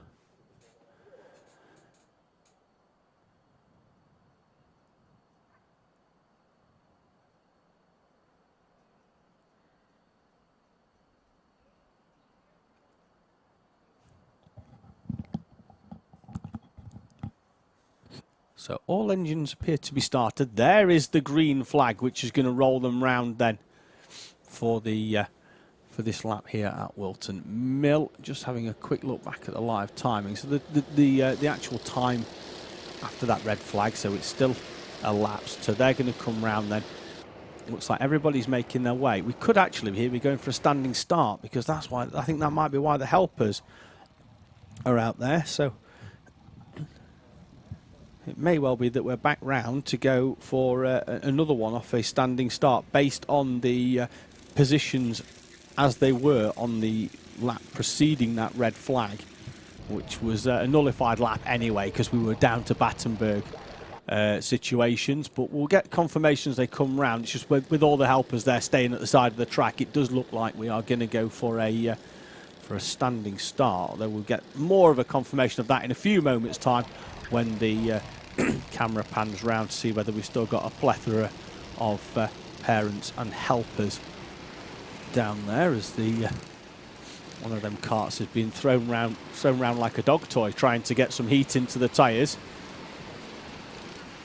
So rolling round the final corner then into position. It is going to be a standing start then for our Honda Cadets. The time is as it was when the red flag came out, so it's going to be 4 minutes and 42 seconds plus 1 lap in Honda Cadet heat number 4. Marshall makes his way down the middle of the tram lines, arm in the air at the back, red flag pointed up to the lights. They go out and we are away and racing for the second time in Honda Cadet heat 4. So drivers 3 and 4 wide, trying to get the 74 of Charlie King this time. Gets squeezed onto the curb on the inside. Long run then down to Christmas Corner. Look at that train, everybody migrating to the inside here. And we've got one facing the wrong way. That's the 57 of Sergio Wurst facing the wrong way. Not for the first time that we've seen a driver in the similar situation spinning onto the outside. We had one in the first instalment of this race as well earlier on. So Wurst drops down a few positions at the very least. The start for him, and the 90 and the 64 is that facing the wrong way as well. We'll pick them up as they come through. That's Samir Paul. So the second of the two Pauls having problems as well. Arjun already involved earlier on as Rocco Shenton there, and looks like we could be back to Battenberg. Red flag again then here in Honda Cadet for the second time, as everybody now will get themselves stopped over the start line. So another red flag here at Whilton Mill, Honda Cadet Heat 4. And the time actually at the top of the screen this time is down to 0, but we still do have, I think, 3 minutes and 40 seconds remaining. Depends on what we're going to do this time round here at Whilton Mill. And I think that's going to be, like that is the sign for engines off. I think we're going to get them sorted here at Whilton, as the sadly the ambulance makes another appearance out onto the track. So I think we're just going to try and find, I think, yeah, so Samir Paul was one of the drivers, not quite sure who the other one was down there, unfortunately, but we'll try and bring that to you in a few moments.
Welcome to Alpha Live, the live streaming service where you can be part of the action from home. You can watch via your smart TV, phone, tablet, or even your gaming console. We've got you covered.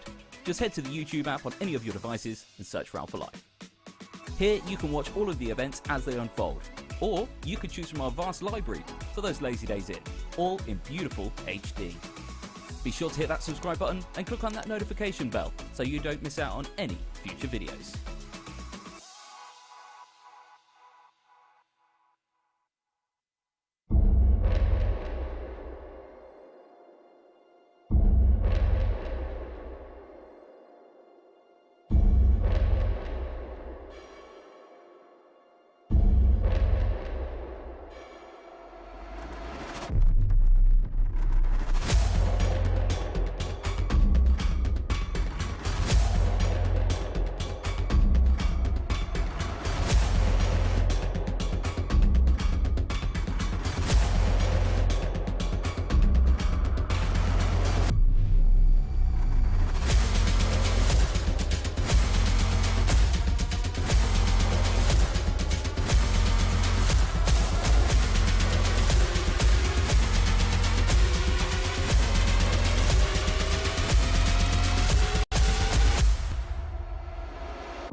The ambulance has gone the long way around back, so it can't be that bad.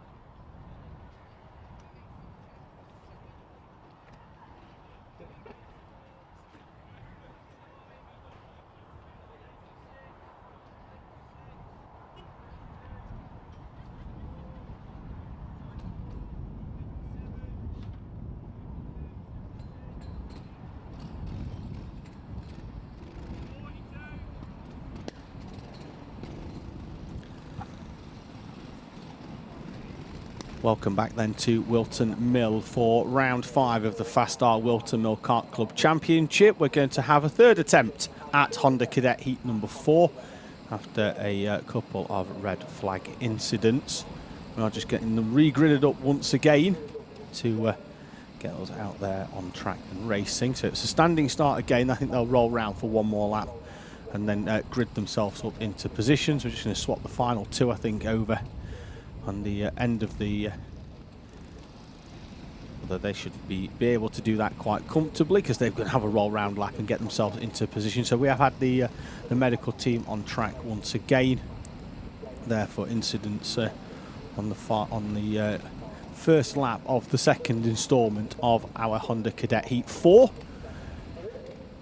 Got 3 minutes and 45 remaining this time from this one, so they're going to get probably 5 laps in. Plus the so it's going to be 30, that time plus 1 lap, so we are going to get 5 in.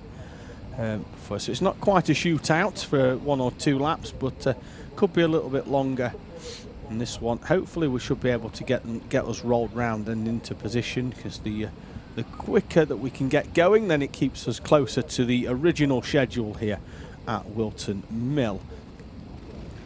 Green flag then, so they will roll round and get themselves into the position as drivers already starting to weave further down the patch to try and get some heat back into those tyres.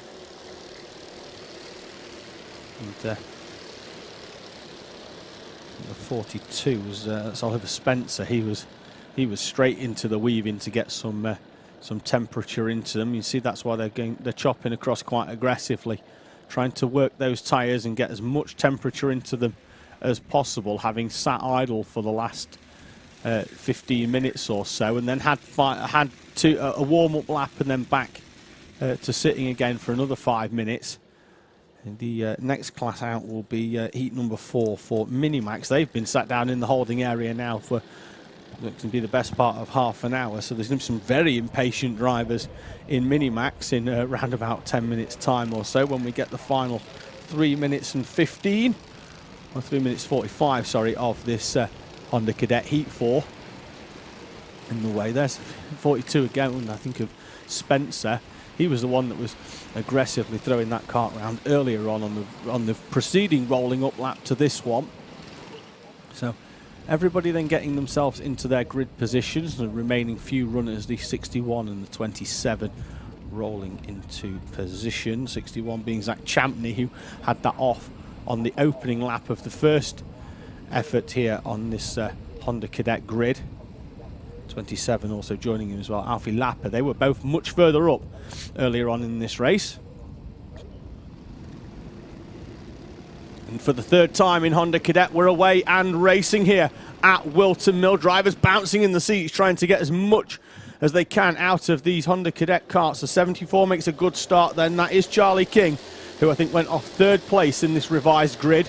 Makes a good start on the opening lap. Everybody's to the inside then, with the exception of one driver who's come through, and there's still contact between the two of them. He ran all the way around the outside and then just rejoined the pack. I think that was Teddy Cooper in the 79 machine, who was taking the much wider line, then trying to chop in 3 wide as they head then towards Wilkins on this opening lap. King looks like at the lead. He's made an attempt to get away early doors in this one. The time will now be down at 3 minutes. So the time down the left is pretty much as they cross the line at the start. That's why it looks reasonably close. They're then going to spread out, obviously, on that opening lap. So King then leads the way, although he has been closed in a little bit by Batchelor on that opening lap. So we'll catch them as they come over the line. It's not actually Batchelor, it's Shenton, and that's not a driver you want right behind you.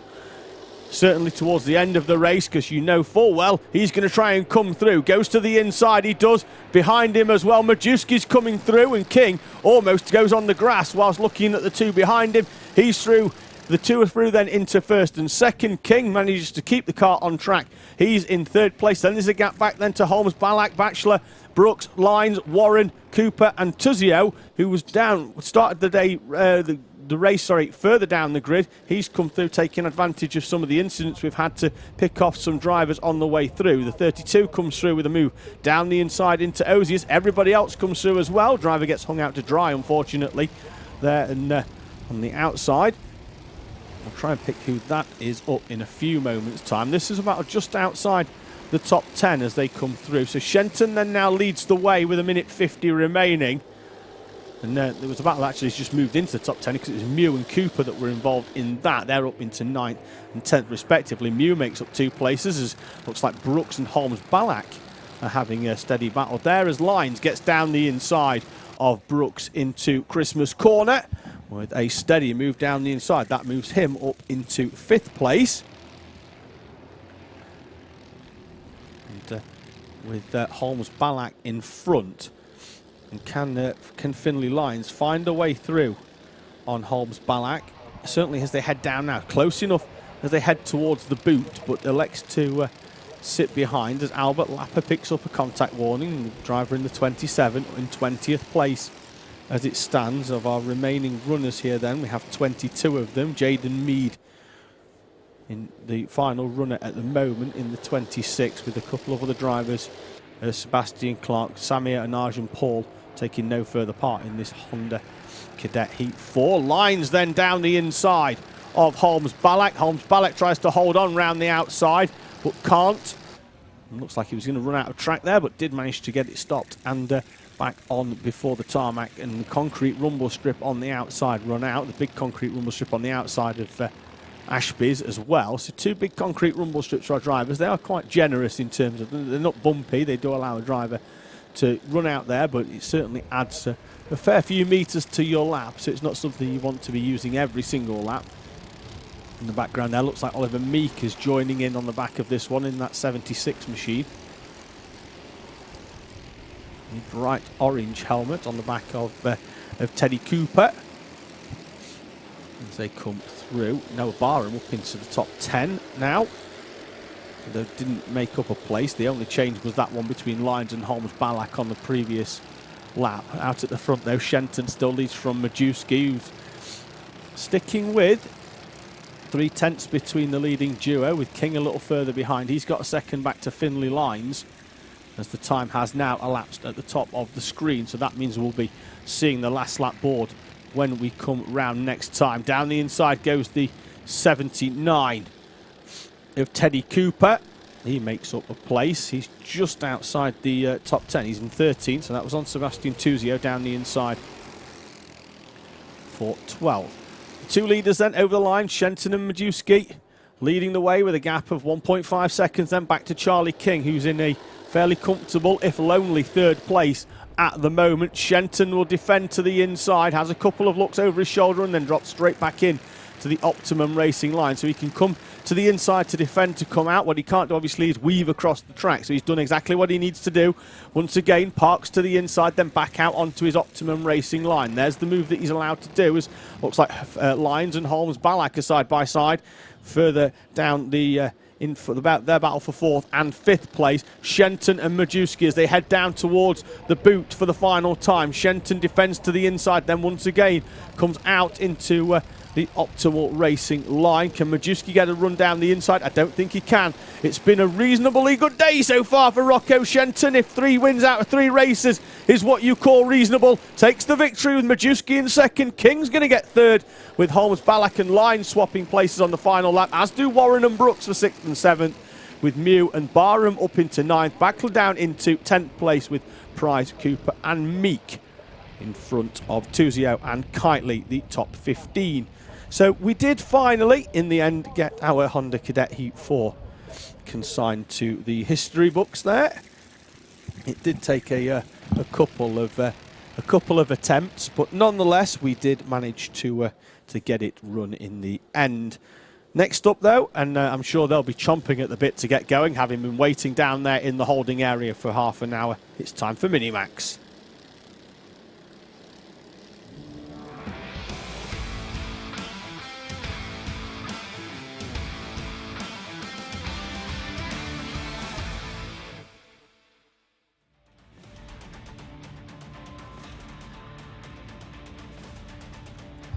Jonas Klimas and Oliver Bocock on the front row, Theo Champney and Mickey Walker on row 2, with Donnell Stratton and William Murtaugh on row 3.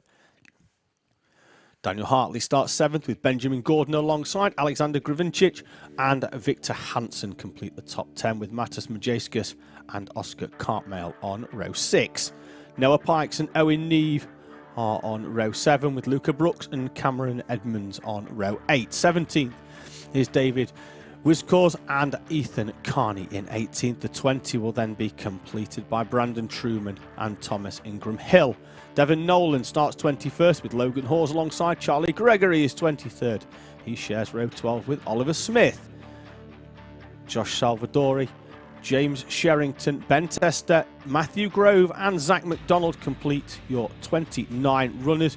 James Sherrington, the one here, he's not had a lucky day so far. His wheel fell off in the preceding Minimax heat, so hopefully he's got all 4 of them bolted on and he can see out the race distance here this time. Couple of comments coming in. Alicia Barker has been on saying wishing Isaac Barker and I Army Cadet luck, and then brackets with totally not his mum, which basically is a way of going totally is his mum. So all the very best. Charlie Longman has been on just asking, does he know when Junior X30 are racing? Well, they've had their 3rd heat just before that preceding Honda Cadet race. So their next instalment will be their final. It was due at around about 2:15, but we're around about half an hour to 35 minutes behind schedule after the incident in the Honda Cadet race, which means that their final will be around about 10 to 3 if we have the full complement of lunch break. What we do have, though, when we do go to lunch here in the Alpha channel, is that we will have our paddock walk, so we won't go quiet at all, and certainly on the stream. They might turn us off on the PA here just to give everybody's ears a bit of respite from my voice, but certainly on the live stream anyway, we'll keep the we'll have the paddock walk that we did this morning with the walk around the paddock. We saw some weary eyes as we do it around about 8:30, so they've just been for their driver briefing and we're heading out for their 3-lap morning warm-up. So we caught up with a lot of drivers and found out about how their race day was yesterday, because obviously we have practice and the opening heats on a Saturday here at Whilton Mill before we come to heats 2, 3, 4 for some of our drivers, as is this one for Minimax. And then we go into our finals after the lunch break. So don't go anywhere. Certainly when it comes to dinner, because we've got that paddock walk round the Whilton Mill paddock. Dixon family have been on saying go on Zach McDonald. So do like it when all the support comes in. So yeah, in answer to the previous question though from Charlie Longman, about an hour's time or so, maybe a little bit longer before we head towards that Junior X30 final. Runners then for Minimax around the final corner. They are all over the shop, so we're not going to be going racing. It was fairly clear that one wasn't going to happen in the early phases of them coming round that final corner. That the leaders at the very least weren't in the tram lines, and if they're not going to let them go. We like them to be nice and tight here at Whilton Mill, as we've got driver just trimming the foliage on the run up to Christmas corner. So yeah, we do. Everybody's got to be in the tram lines. That's why they're painted in yellow. It gives everybody a fair crack of the whip to get the races going. Hence why, if you are watching, you're thinking, well, why don't they just let them go? Well, it's because we're going to give everybody the opportunity to race in the correct format. You see now, the drivers now, after this extra rolling up lap, are much closer together, much tighter. Still a few of them just still trying to work the wheel and get some temperature into these tyres, but they're going to lead us round for another attempt then here in this Mini Max class. Oliver Bocock off the front row on the outside in P2. He's going to get chopped straight across the front there by the Owen Neve at the front. I think they're in the 18, or the 19 of Klimas comes over the line. Once again, we've got the false start flag out here at Whilton Mill, so we're going to have another bite of the cherry in our Mini Max class. Looked like the front was much more settled, but obviously we have got a field of nearly 30 runners, so they all need to be in the correct positions as well, making their way through.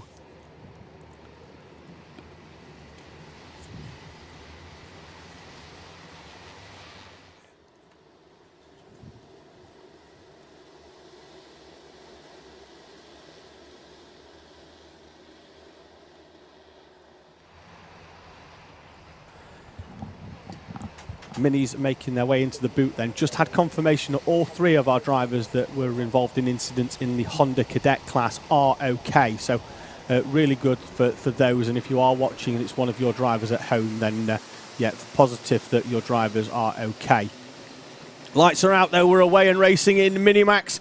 Everybody sorted themselves out fairly comfortably in the top 10 into single file as they make their way through the Oblivion complex. The first two corners are now, once again, we've got one driver taking that much wider line, and it looks like Klimas is round on the opening lap. Is it the 19? The pole sitter facing the wrong way at Christmas corner managed to lead half a lap and will now be all the way down at the back of the pack. Two other runners were facing the wrong way as well, unfortunately.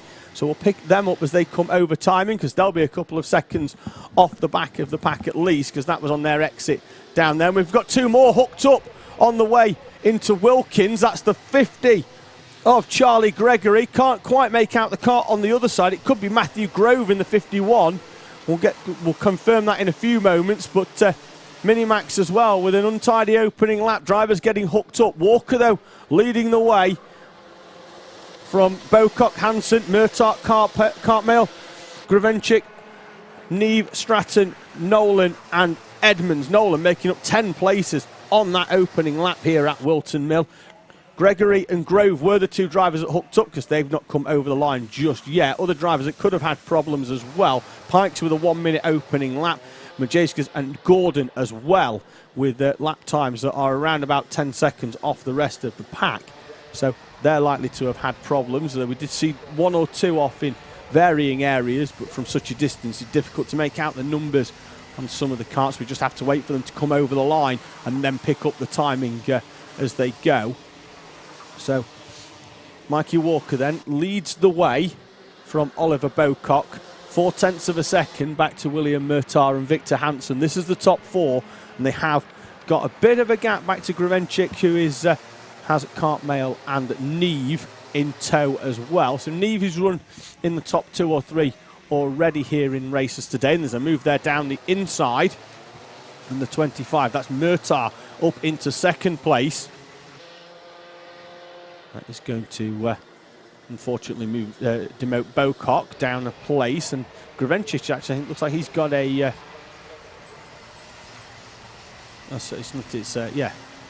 in the background there, looked like he'd actually broke away from the pack, and I just needed confirmation because it was Owen Neve that was behind. Looks like he's going to come through in front of Cartmail, and he has done. That was where I was just getting a little bit of confusion there as the two of them came over the line. There was such a gap, and we'd seen them heading down towards this corner at Christmas on the previous lap, all nose to tail. So certainly the overtakes there in the middle part of certainly opened things up a little bit with Zingravencic moving through into 5th. Neve then into 6th. Cartmail drops a couple of places down to 7th in front of Truman and Salvadore, who's come right the way through this race from his final 3rd start on this random allocation, with Edmonds then in 10th place. So some big moves in the early part of this one. I'm just having a quick look. Devon Nolan's dropped way down into 25th, so he's had some problems at some point that we've missed off camera, because he'd moved well forward in the opening couple of laps, but now has dropped down into outside the top 20, I think, because they're just ticking through on the timing now. He's back up to 23rd, but was made up 10 places on the opening lap, and is now well down the order for Devon Nolan. So not had an easy day of things. He obviously had the issue earlier on in the preceding race in Minimax, where him and Owen Neve had a bit of side-by-side action. He got forced out onto the grass. Neve now currently running then in 6th place, as there's Zingravencic is trying to come through now on Victor Hansen, as Bocock has dropped down. Will be 6th as he comes over the line. So he started the race running up on the front row. Now in 6th, but still with this leading pack, with Mikey Walker leading the way from William Murtagh. Then they've got a gap of 2 kart lengths or so back to Victor Hansen and Zingravencic, with Neve and Bocock 5th and 6th. Truman, Salvadore, Cartmail and Edmonds then the top 10. Pretty much all of them there in the same camera shot, as Jonas Klimas picks up a warning flag. He started then on the front row in this one. He's in 15th now, having picked up that warning. Walker now under all sorts of pressure from William Murtagh. The gap was 2 tenths on the previous lap. It's going to be roughly the same, maybe down to a tenth or so, and it is. But behind them, though, Zingravencic is starting to move his way through. Past Hansen on that previous lap. Look over the shoulder then from Murtagh, although back down the inside comes Victor Hansen. And through as well comes Owen Neve. So Zingravencic, who made up 1 place, now loses 2, as Murtagh has half a look down the inside on Mikey Walker into Ashby's, but has to slot back into line behind our race leader. Saves it then for Oziers, and down the inside and through into the lead goes William Murtagh on Mikey Walker as they head down towards the boot complex here at Whilton Mill. 1 minute and 30 seconds remaining. That overtake may well have played into the hands of Zingravencic, Hansen and Neve, the top 5, who have dropped Bocock ever so slightly. We've got 3 or 4 around there, and there's a 12 is involved. That is Majeskus, who's the only driver that I could just pick out a number, as everybody else went through. Neve down the inside of Hansen then. That one will be for 3rd place. And then now we're going to have Zingravencic down the inside of Hansen as well. So Hansen loses 2 places. He's down from 3rd into 5th place. A couple of karts there, the ones that are off on the grass there. So looks like one of them is Zach McDonald, unfortunately, because he's not come through to complete lap number 6. And Mates Majanskas is the other one that was off on the grass. There was at least 2 more involved as well. One that got themselves turned around as well. That was I think that was Benjamin Gordon, potentially. Another driver came through right on the back of that and actually went through and almost clipped a kart as they tried to return to the circuit. 20 seconds remaining, so next time round will be last lap then here at Whilton Mill, as both Walker and Zingravencic set a personal best. And a quick look for the fastest lap so far. That is Owen Neve, currently running in 3rd place, and he set that on the last lap when you needed it most, and that's why we've really closed up there behind there by William Murtagh, who's had far more frequent looks over his shoulder in these last couple of laps, as the pack behind has reeled in. Hansen still sticking there as well. He's 2 kart lengths off the back. Not always a bad place to be because it gives you a little bit more time to react should something happen just in front of you. Owen Neve gets a good run. Down the inside they go then on the white line. Murtar hard on the brakes. Neve's going to try and get the cut back here, but as he does so, he's going to find Zingravencic right where he needs to park that car. Down they go then to Ashby's for the final time.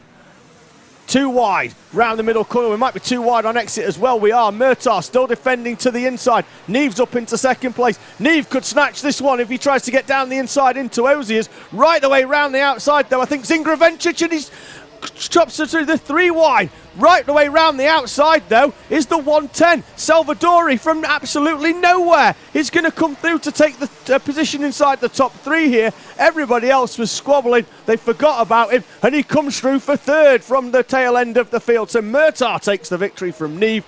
Salvadori takes 3rd place from Zingravencic with Truman, Walker, Bocock, Hansen, Cartmel and Brooks. The top 10 in an action-packed final lap in Mini Max heat number 4. We knew it was going to be tight there. Murtar defending on that final lap. Neve and then Salvadori, who we'd forgotten all about really in the battle because we had Zingravencic, Walker and Hansen, the top 5 going into that final lap. 2 of them are not even there, with Walker down in 6th, Hansen in 8th. Truman also made a big move on the final lap, taking advantage, moving into the top 5. One more heat 4, and that will be for Junior Max, and then we're going to have X30 Senior and Senior Max to round out our heat. So next up then, it's time for Junior Rotax heat number 4.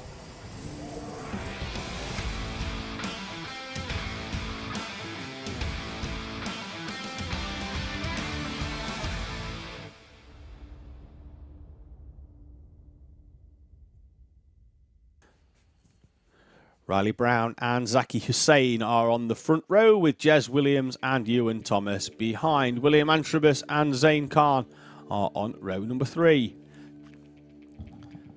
7th place is Matthew Lambert with Josh Cook, who retired from one of the races earlier on the opening lap, and been involved in an incident in 8th place, with Ross Tyler and Alfie Richards completing the top 10. Deacon Russell and Alfie Bray on row 6. Row 7 sees Oliver Sander and Jacob Dukes, with Jessica White and Holly Mail on row number 8. Kaiser Ryman and Ramaron Ubi are on row number 9. Then we've got Callum Ghosh and Spencer Browham on row 10, with Sam Baker and AJ Arnold behind on 11, with Mikey Porter and Oliver Kerr on row 12. And then to round out the grid, Bobby Rosier and George Allen are row 13.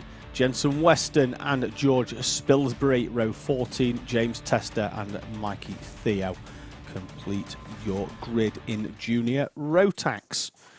So 4th heat for these drivers as the preceding race comes off. So 4 heats, drivers will take part in 3. So some of our runners, we saw the same in Honda earlier with Rocco Shenton. He'd have had to watch a race yesterday afternoon as some of his colleagues out there racing in that class would have got a race in yesterday. He's done all his racing today, and that's the same with some of our runners as well, running these 4 heats. So it's basically a 3 out of 4 format.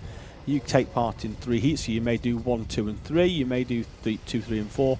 You might end up with like 1, 3 and 4 with a split of your race day over the 2, with a bit more of a gap between them. So as those runners come through, we can hear in the background the Junior Rotaxers making their way out onto the circuit here at Whilton Mill. Other comments coming in as well. Charlie Longman saying, does anyone know if Steve Brown is racing? So we'll speak to him later, because he is part of our paddock walk that we did earlier on this morning. He was due to race today because he did race yesterday. However, he had an incident in the race yesterday here at Whilton, which wasn't televised because we only do the Sunday. The kart got a little bit of damage, but that can be fixed. Unfortunately, Steve hurt his arm, and therefore he can't race today because he's just not in a fit state to do so. His arm's in a fair bit of discomfort, so takes no further part, unfortunately, in this race. So he has had apparently we were just hearing that he has had an X-ray this morning on that. So no issue in terms of anything broken, but still in a little bit of pain, and not taking any part. On screen there, just coming through there, that blue helmet, that's Jacob Jukes, and Katie Jukes has been on to wish him good luck ahead of this race here in the Junior Rotax Heat 4. So thank you for everybody that's got in touch. Yeah, the people just asking whether there was any video of the incident yesterday. Unfortunately not, because we only cover the Sunday here, the business end of the race meeting for Whilton Mill. As you can see there in the background, the nice large Whilton Mill Paddock with everybody's awnings nicely set up. We thought we might going to need them because we did have inklings of a shower earlier on, but the forecast is still looking good for a full dry race meeting here at Whilton Mill. Drivers coming round, much slower pace, far more organised for these junior Rotax runners. They're far more experienced than what we've had in some of the classes. I say it is a learning curve all the way up as they come through. The lights are out. We are away and racing then in junior Rotax with 2 and 3 wide in the mid part of the corner as they have sorted themselves out, leaving themselves here to battle on that run up to Christmas Corner. There's a little bit of bumping and boring in the middle part, but for the best of it, everybody has got round thus far, which is always pleasing to see, as the one of the longest runs up to a heavy braking zone of any track here in the UK.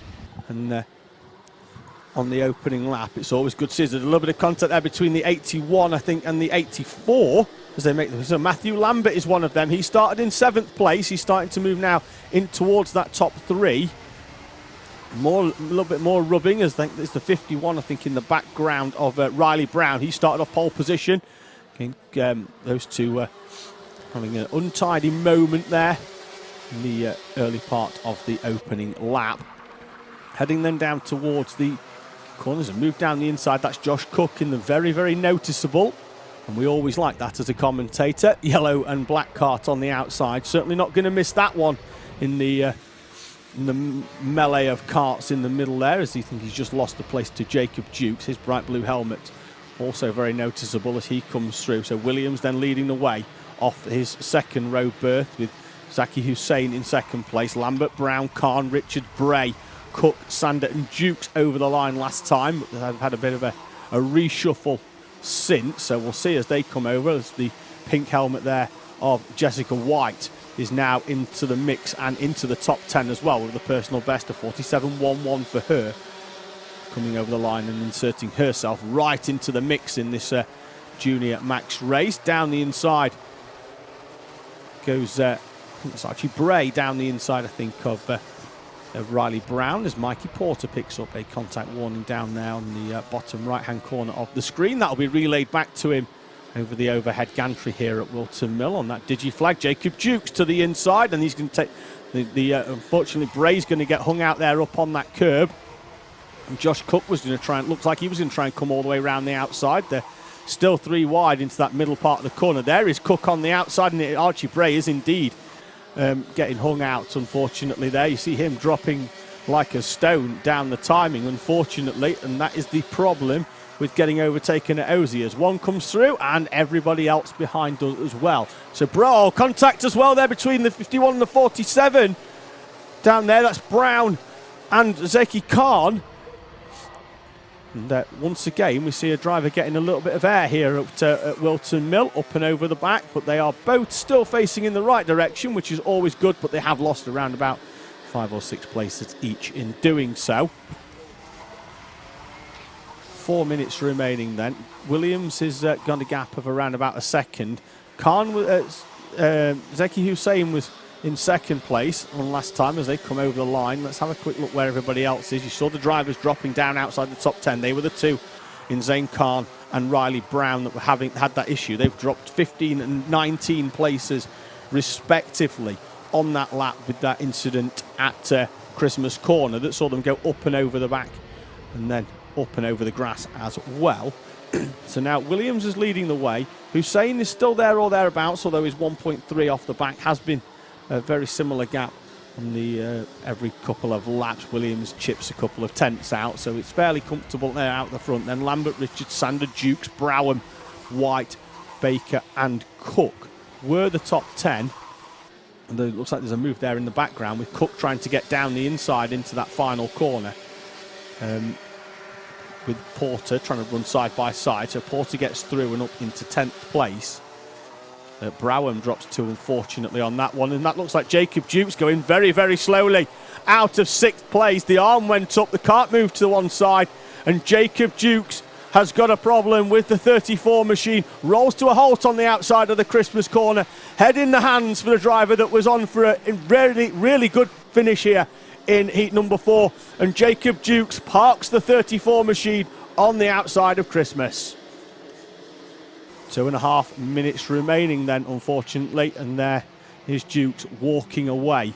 The cart stationary. There'll be going to be waved yellows out there then down at Christmas corner, because that cart is going to need some recovery. And whilst we've got carts going round, we have to sort of slow that one down. It is being dragged away down there at Christmas, but looks like we are under yellows down there, and will be at least until all of the field comes through. That should give the marshals around about 20 to 30 seconds to drag that cart fully to safety, and then full green flag conditions can resume. What that has done though is promote Jessica White up into 6th place, with Sam Bacon and Spencer Browham behind in 7th and 8th. Then we've got Mikey Porter and Josh Cook. So everybody everybody moves up a place. Big mover though was William Antrobus up into 11th place from 14th on that previous lap. Now he's up into 10th place, getting past Josh Cook and setting a personal best in doing so as well. Williams is leading the way out the front then. That's Baker down the inside of White. White could then be left on the outside here as the 65 machine of Browham comes through as well down the inside there. And looks like as well that Porter may well have got through as well in that 54. Then they've got a bit of a gap back then to Antrobus, but if they keep battling like this, it won't be too long before he joins the party for 6th place, which does go all the way down to Porter in 9th. There, this is the train, and that in the background there is William Antrobus, not too far back, as looks like Archie Bray tried to get through. Driver off on the outside there of the final corner. The 65, the Spencer Browham, is off and into the wall. Axle snapped completely there. I mean, it's bent, but it's snapped into nothing. And we've got 2 or 3 more facing. Is that Archie Bray facing the wrong way down there in the 48? It's not. It's George Allen. In fact, they've got a very similar suit. George Allen off into retirement. And Junior Max Heat 4 has heated up right at the end. Browham running away to safety. The yellow flag is definitely going to be out down there at the final corner, with that cart parked in a really, really precarious position on that final corner. It is quite far down the curb. In fact, we'll catch it in a few moments' time when it comes, but there is a yellow flag out down there, so you don't want to be through down the inside too much. There is the yellow flag. Overtake down the inside by the 49, which looks like that is definitely under a yellow, I think, because there's a cart there stationary on the outside. Josh Cook thinks so as well, because he had his arm up down the inside. Bobby Rosier then down the inside. There's another yellow flag out, of course, down here, because we've had a couple of carts off down at Christmas. Time has elapsed, so we're going to go. There's only really one overtaking opportunity, and that's at Ozier's, and we've seen a couple through there. See, stationary yellow on the way in. There's a marshal's post, which is post 9 on the way out here. That's going to have a waved yellow flag at it as we cut round there because of that cart stationary on the outside for Spencer Browham. Williams, though, he doesn't have to worry about overtaking or being overtaken under yellow flags. He's 3.2 seconds away down the road. So everybody else sort of slotting themselves in at that final corner.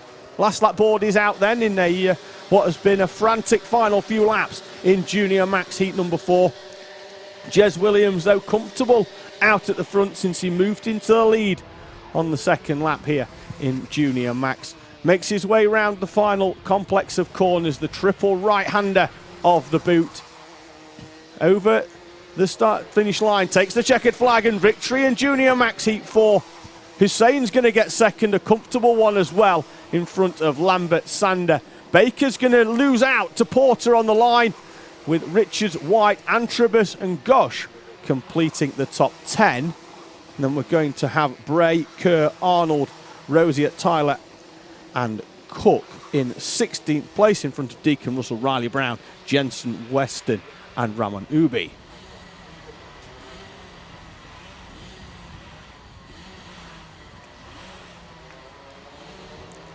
So as they come over, I think we're going to have a quick look actually at one of the incident that I spoke about, like during full race pace. So we've already gone past the stationary yellow here. This here, we've got the overtake coming through, and we're going to have a yellow flag there on the inside. You can see it. The reason that we don't want two karts going side by side there is because Josh Cook there on the inside has been forced wide by the overtaking kart down the inside. The kart stationary on the outside, that's Spencer Brown's kart. What we don't want there is anybody to hit that kart that's stationary. Furthermore, what we don't want is if we've got marshals that are out there attending to that kart, we don't want to put them in danger either with an overtake down the inside that puts somebody in danger, or even if somebody was to hit that stationary kart. That's not really what we want. That's why there's a yellow flag. It's not just here, that's throughout all racing as well. So not quite sure what's happening with turning some karts around down there in Parc Fermé, although I think we might have a problem with that. That's not really going anywhere, is it, at the moment? That's why he's treating it like a wheelbarrow. But yeah, looking back at that yellow flag, that's why we had that incident there with that one, and I'm fairly sure that that's going to be seen in a bit of a dim light when it comes to the Clark. Of course, one person that knows all about not overtaking under a yellow flag, I knew he'd be back, is Kai Bacchini. Kai, welcome back. I think, did you catch the end of that video just as you came in? But there was an incident in that one. Obviously, Browen was off onto the left side with the karts was still stationary, which required a recovery because the way the axle was bent up, so it needs dragging away, or at the very least lifting. So the marshal was down there, I think, on the outside. But obviously, as the karts came through, he'd stepped away from that kart. We saw an overtake there under yellow. Josh Cook, who we can see on the screen there in the 55, was the driver that was on the outside being overtaken. He was less than impressed because he put his arm up. But in terms of what you don't want there is you don't want that worry of hitting something that's stationary on the outside that's being recovered. 100%, that would have been a scary moment there for Cook as he came around the corner, because he knows that the kart will have been there since there's been the yellow flags, and obviously you would have seen the incident on the previous lap. And someone going up your inside through that corner, most often than not, if you're on the outside, especially through the final corner, because the amount of speed that you're carrying as well, you normally get pushed out a little bit wide and maybe get pushed off the track limits. So that definitely would have been a scary moment in case he tried to carry a little bit too much speed and maybe collected the obviously dead kart of Spencer Brown. Ultimately, it's a safety issue, isn't it? And we're looking at the safety there of the marshal that was on the outside of that as well. That's really why the yellow flag comes out. It's not only for the safety of the drivers, but it's for those drivers that for the marshals that are out there helping. We're going back to heat number 3 this time. It's time for X30 Senior.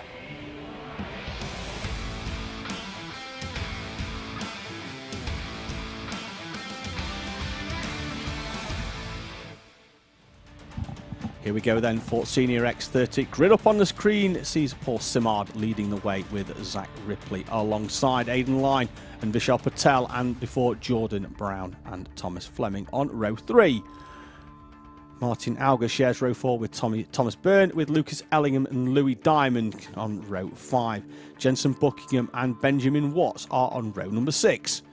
Remy Gilbert and Luke Taylor share 7, with Hugo Gilbert and Hector Hurst in 15th and 16th respectively, in front of Benjamin Southgate and Archie Forber.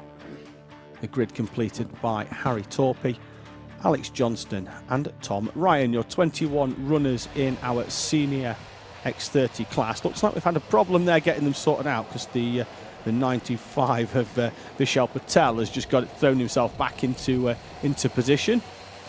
And there's a couple of others actually as well trying to sort themselves into position as well. We are good to go racing though in Senior X30. The 3 leaders have managed to make their way round. Everybody else actually sorting themselves out into single file as well as they head up to Christmas Corner. So much so that not everybody's felt the need to migrate to the inside this time. Yeah, it seems like all the drivers weren't quite packed together as you'd normally see off the race start. As we see down into the first corner there. Oh, and a couple drivers going off in the background. Another driver going up and over. It looks like one of those would have been the 75. It looks like that may have been, that might have been the 74, the 76. Didn't quite catch the exact number. Sorry, it was the 73. Harry Torpey in the 73 having problems on the opening lap. We'll catch a few of the others in a few moments when we come through over timing, because they're going to be about 5 or 6 seconds off the back as well, because there was one other driver who exited stage right to the static camera we've got down there at Ashby's. Fleming then from the second row leads us through the first lap with Ripley and Simard, the top 3, Brown and Line not too far behind. Yeah, great jump off the line there from Plumb to get himself up in the lead. Up the inside, that's the number 8. You're going for a move up into Christmas. That's very bog standard that you see there. That's going to be Jordan Brown going for the move and gaining himself a position. But going forwards, you can see Fleming still under quite a bit of pressure there from Ripley as they go down. Oh, and I see a little bit of contact there. That looks like that was the number 50. One of the Croc promotion carts there having an issue. That's Jensen Buckingham. Still facing the wrong way, struggling to get that kart going again, and it looks like he may be beached on the runoff on the grass. Not where you want to be sat either, there on the outside of Ashby's, because that's where everybody comes back in, and you don't want to be, you'll be able to see the whites of somebody's eyes if they're heading straight towards you on the exit of that corner. The drivers involved in that first lap incident, I think Benjamin Southgate, Harry Torpey and Martin Alger, they were around 10 seconds behind everybody else when they came over. That's because they went so wide on the cut through here at Inkermans that they were closer to the tyres than they were to the tarmac. First 2 minutes of racing then in the bag. Fleming and Ripley have managed to break away at the front. Brown, though, is sticking with them. He's lonely, though, in that third place because Simard and Byrne are currently battling it out over fourth place. Yeah, a little bit of a slow start here for Lucas Ellingham, obviously the home hero that we see here at Whilton Mill. We've had so many great results from him in the past, and obviously the championship from last time, but same from that slow start up the inside. That was a very late move there from Ellingham in the second part of the boot there to get himself past line. So Ellingham up into 7th now, but not quite the start. We know that Ellingham goes into these races with such pace. He'll really carve his way through the field, and it looks like that's what he's doing now. Up the inside, what a move there as he pushes the number 25 a little bit wide, and now that leaves him vulnerable to the 49 up the inside. That's going to be in line, and it looks like Simard's going to lose out on 2, maybe even 3, and it looks like it's going to make that 4 up the inside. Oh, and there's contact between the two of them. That's Taylor off, I think, is it? Yeah, that's Taylor going off, just tangling wheels as they were trying to go 3 wide. Through the downhill left-hander. It's a very tricky corner to get that right, as it's so bumpy. It can throw the car off at many different angles, but 3 wide just does not quite work through there. Fleming still in the lead right now, but oh, that's a big mistake there from Ripley through the second corner. Just drifted a little bit too wide, and because of the high speeds and the high nature of that corner, look at the amount of time that he's just lost from a very small and simple mistake. That gives Fleming more breathing room, which means that he doesn't have as much pressure on his shoulders, but also opens the opportunity and opens the doors to Jordan Brown as he arrives onto the back of him. Yeah, when you snatch that curb on the inside there, it throws you out, and it throws you out a couple of kart lengths. Often there's a worry then that you can run off into the barrier. We spoke earlier about us running too wide there, and that is it's a very inviting type of barrier on the outside there. If you go wide, it almost sucks you into the outside. So Brown sets a personal best, and now that's because he's got Ripley much closer to him in front than what he had before. We spoke earlier on about being very lonely.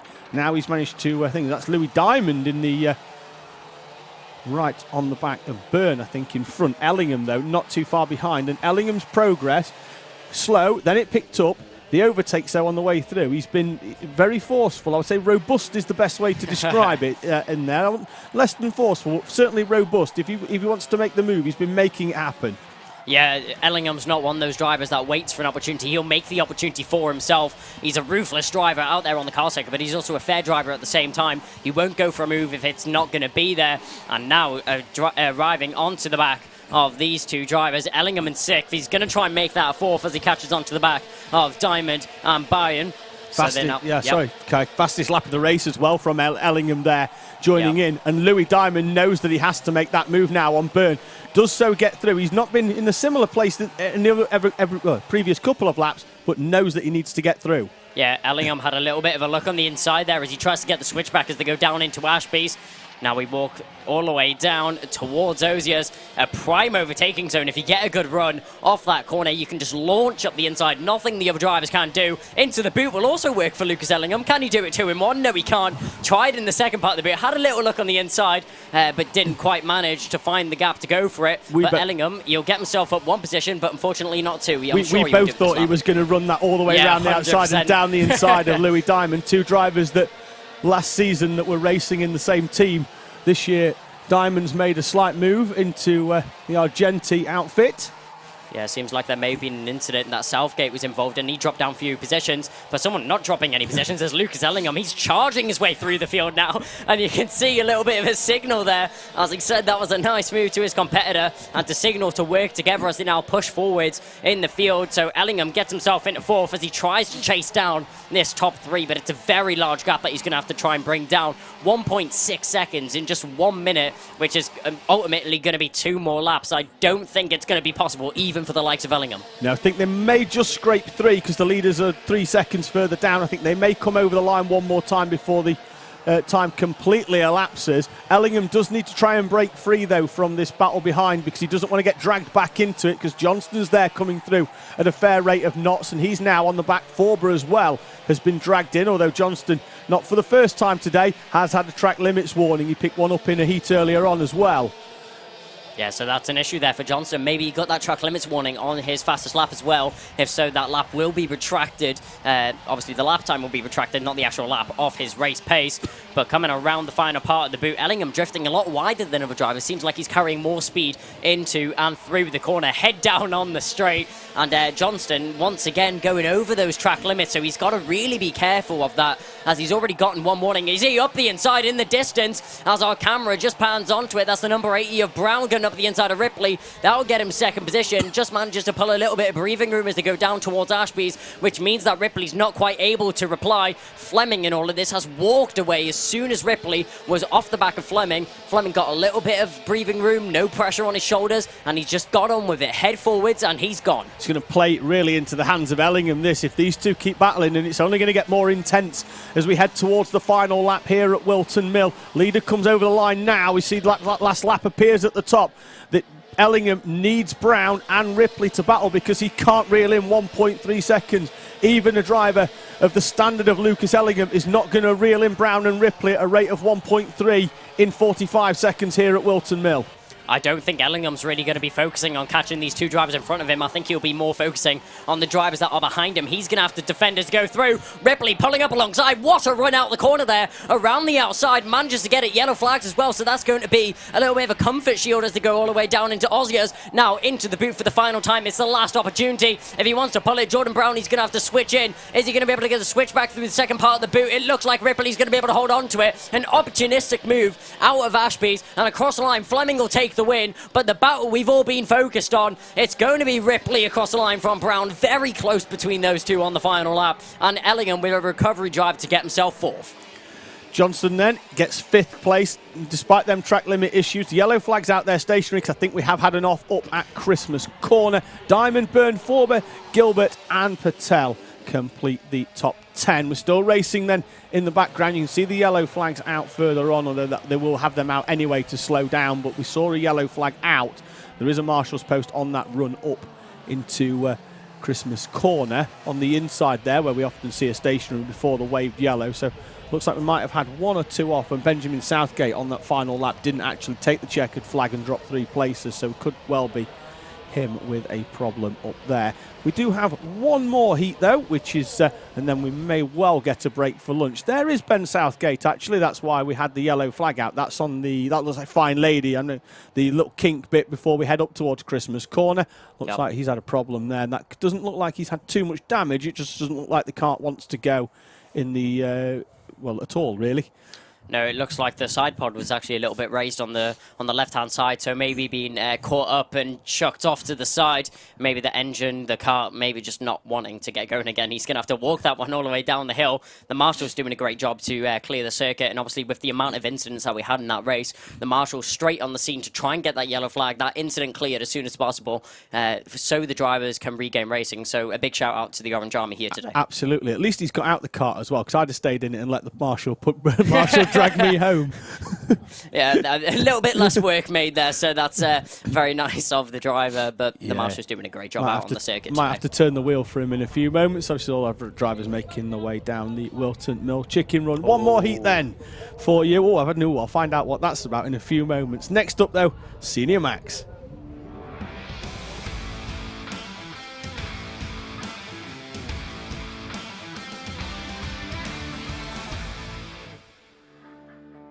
Yeah, so had a little look at that one. It was Alex Johnston actually getting a nose cone. So we'll have a look at the starting grid here for Senior Max. Starting on pole will be Jamie Perrelly and Alex Moody alongside him. Then Sam Light, Reese Toothy, and on row 3 it'll be Ryan Willis and Kyle Dunford. And then behind him, it will be Scott Smith and Steve Alvarez-Brown, which I don't think will be taking grid, though. Then it's going to be Ronnie Mansfield, Jamie Mead, Lewis Wild, and Benjamin Balloon 11th and 12th. And then we look at Alfie Brooks in 13th, then Sam Spinell, Harry Gibson, Callum Davies, Luke Collins, and Thomas Liatukas in 18th. Then we look towards the 20th positions. It's going to be Samuel Cook, George Hunter, and it's going to be Archie Elliott, Luke Ringham. 23rd and 24th will be Harry East and Klaas Koike. Then we look at Jude Fernahau on 25th, then Elliot Barrell, Josh Burton, and Tommy Emmons on the next row. Row 15 will be Millie Hart and William Young in 30th position. Then at the back of the grid to round it, it'll be Jack Stedman and Isaac Barashi in 32nd position, rounding out the grid for a very packed and very competitive Senior Max Heat 3. Out they come then. Charlie Longman wants to know when the Junior X30s are on, so that's your class, Kai. Yep. The second one after we come back after our lunch break. So Army Cadet will go first for their final, then Junior X30, then we go into a few repêchages for Honda Cadet, Mini Max and Junior Max, and then we have the remaining finals as well. You're also getting some love in the live chat comments from Joshua. I knew you'd spotted it, so I thought I best bring it to your attention for definite. Joshua Owen's been on. I'll read it word for word. Kai's a legend of a commentator. Love his excitement. Oh, thank you. I really appreciate it. It's obviously something that I have much love and much passion for. So I'm racing here today. There's not much I'm actually doing between the races, so why not join you in the commentary box? I noticed you were by yourself, so I thought I'd give you a little bit of company. It wasn't the plan, but here we are nonetheless to be on my own. It's always nice. It works better as a two, doesn't it? You can sort of bounce 100%. Off each other. You can discuss things that happen during a race. And occasionally, we don't always share the same opinions as commentators, which always makes it even more interesting. But what we are is we're all full of vanity. So when we get compliments, we do like it. We're a vain bunch. I'll be honest with you. We're a small but very vain bunch in commentators. We do like the compliments. Yeah, it's great. Now we see on the formation lap, we can see a couple of drivers around the back. Millie Hart just a little bit far off the field, having a couple of issues. So now we start to form up. You can see Alex Moody on that second row. Not that second row, sorry. It will be in second position on the front row of the grid. Jamie Perrelly will be joining him alongside as they go through the boot now. Very slow pace in comparison to what we've been seeing in previous classes. So want to go first time round. That'll hopefully be the game that Alex Moody's playing, but Jamie Perrelly playing mind games here, dropping a little bit further back to keep Moody on his toes as we make our way towards the line. Yeah, everybody has their own sort of way of doing things. Pole position, of course, is the way we do things. Fairly sure they're not letting that one go because Moody's done half a lap already, hasn't he, down there? But yeah, everybody it's the pole sitter's prerogative in terms of pace, isn't it? They do have to maintain a certain pace. They can't get out and push it, so to speak. But it is their call. Everybody has a different thing. We've seen drivers earlier on with quite a quick pace over the line. What's your preferred method? Kind of, you've gone off the front row today. Yeah, I mean, don't tell your competitors all your secrets, yeah, but no. You're on the spot now. Basically, from the front row, you just want to get everybody in fashion. Actually, working together with the person that's alongside you or behind you is obviously the optimal thing going into this, but slow it down into the boot, get everybody together, and then when your competitors least expect it, obviously on that throttle, not before the acceleration line, or you will get, unfortunately, a penalty for that, but obviously accelerating when you can. Trying to catch your opponents off guard is really the main thing about that, so maybe an interchanging pace, obviously dropping further and forwards. I think that's what we saw Perrelly doing that time round. But Perrelly, it looks like he was doing that on purpose because he wanted a second time round. Mansfield looking at his nose cone there. Maybe that's an issue going into the first part of the race as, well, maybe not. Oh, are we going? No, lights are still on, but Perrelly going very slow then. It did concertina them up in the background, didn't it there? You're saying people looking at the nose cone. When you say that you work with people, you ideally you want to work with the front row, is that when you form up in the holding area, do you ever have a little wander over and a chat, or is it just you sort of know what you're going to do with each other? Do you ever you know, say, well, look, I'm a quick starter, stick with me, or I'm a slow starter, so don't go too soon? Well, luckily for me, when I was on pole, I had Morgan Hill alongside me, so I'm good friends with him. He came over to me and he's like, look, there's a couple of quick guys behind us, so I'll tuck in behind you and we'll just push for the race, try and get away from them. Unfortunately, Morgan didn't get such a great start, so that plan didn't work out. But anyways, we move on. But yeah, I think it's always great to have communication between drivers. Obviously, it can bring teamwork within and obviously without of teams, as some drivers will personally work with others to try and get a competitive advantage over their competitors.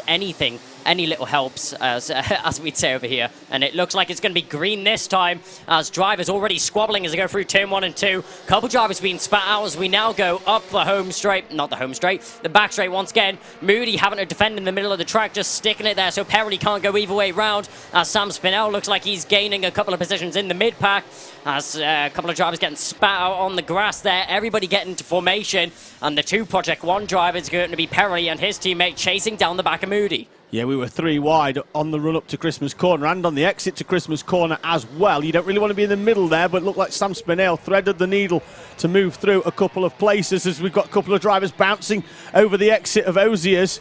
We'll try and pick them out in a few moments, as we have the 67 heading down the inside then here in this senior Rotax heat number 3, the final one before we head towards the lunch break. So the 67 that was bouncing through was Ronnie Mansfield, the reigning junior champion from last year, stepping up into 4th place at the moment. Yeah, it was a good start from Mansfield, but obviously he was checking his nose cone on the formation lap from that Concertina. Slowing, sorry, yeah. Kai, the 97 slowing. It's Mead on the way out of Christmas Corner, looking still down at his engine, see if he can get it fixed, see if he can get it restarted, get some more power. But Jamie Mead from 7th place, going nowhere quickly.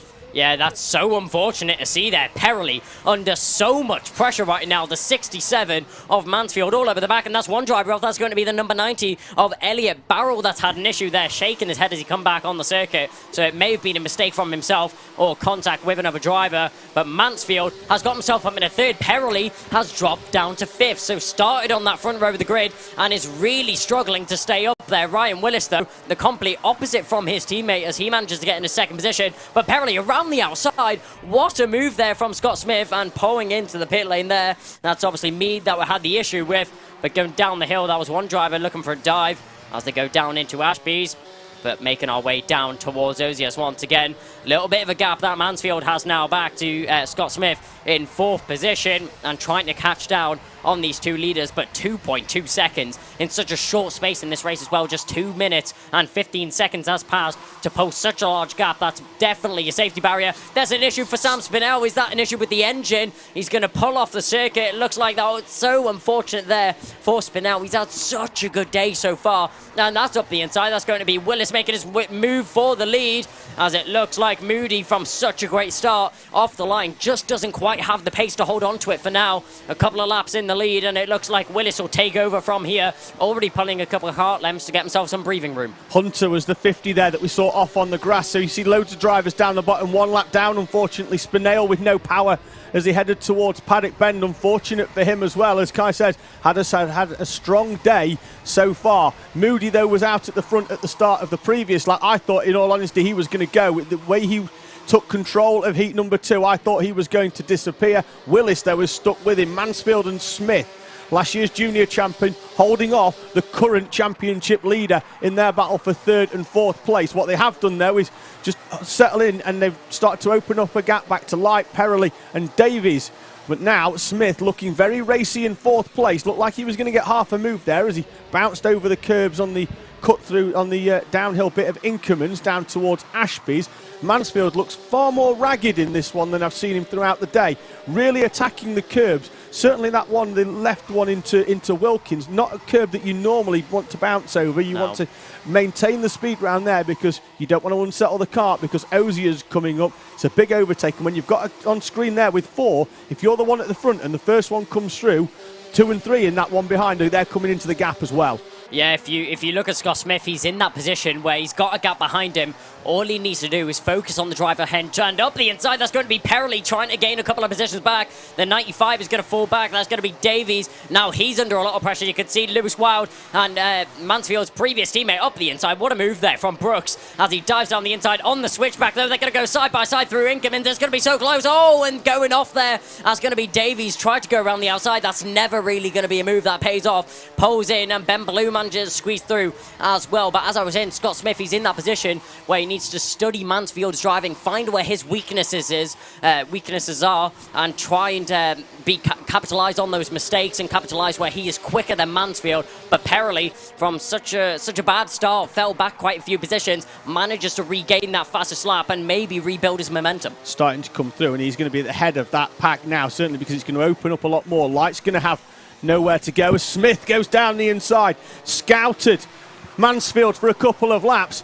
And as Kai said, where there was a weakness, through comes Scott Smith up into third place. Mansfield's down into fourth, but doesn't lose too much time. That's the important thing when being overtaken, is don't lose too much time. Don't back yourself into the pack. They've still, them two, they've still got plenty of gap back then to Light and Perley, who've now got a gap between Wild and Brooks. Jude Ferniehow, though, has come right onto the back of that battle just inside the top 10. He was about a second back until they all started battling. Obviously, we saw Davies going across the grass at a corner at Wilkins, which is single file at best, and anything more generally sees somebody on the grass.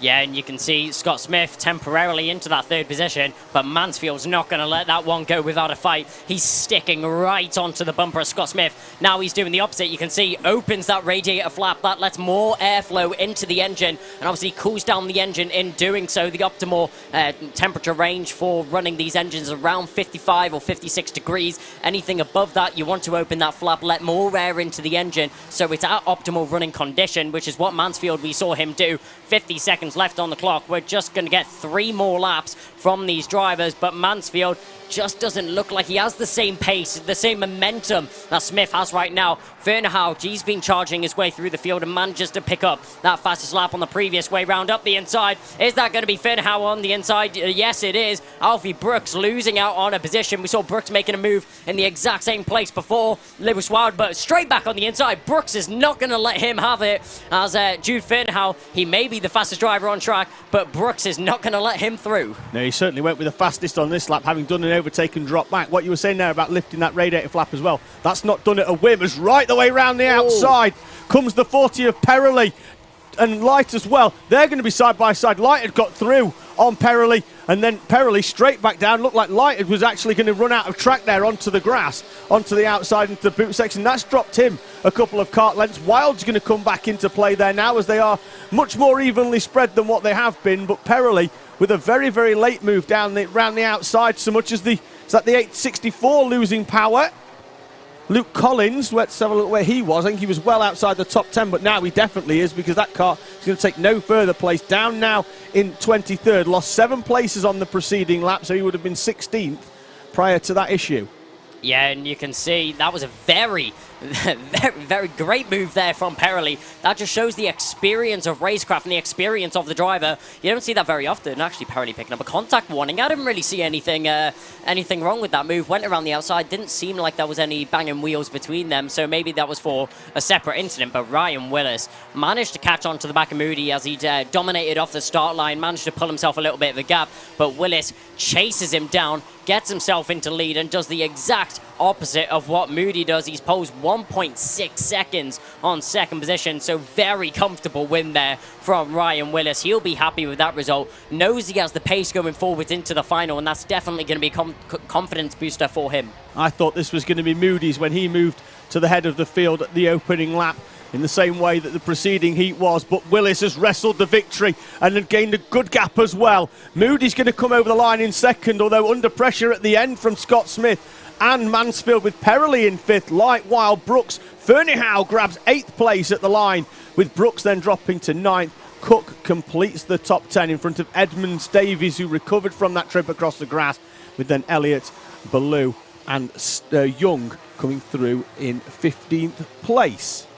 Yeah, that was a great recovery drive there from Perley from a less than ideal start for him. Dropped back quite a few positions. Obviously started on that front row, started in second position, dropped all the way back down to 8th, and then managed to fight his way back through. Gained a couple positions as his momentum built up once again. Maybe that was a thing with his setup on the car. Maybe it only came on towards the middle of the race. That most likely would have been tyre pressures if so. But Ryan Willis, dominant throughout. The pace was unmatchable at the front there as he made his way into the lead. Alex Moody just not able to respond. No, Moody almost. If there was another lap, he'd have fallen right back into the clutches of Scott Smith and Ronnie Mansfield, because they closed up nearly half a second on the final lap. Mansfield doesn't look overly impressed with something. He's asking some questions of the thing. I think that might have something to do with the front fairing, as he's going to get a photograph taken of him. So unfortunately for Mansfield, that's going to drop him. It's at the very least 5 seconds. That's going to put him down at best in 8th place. That may well just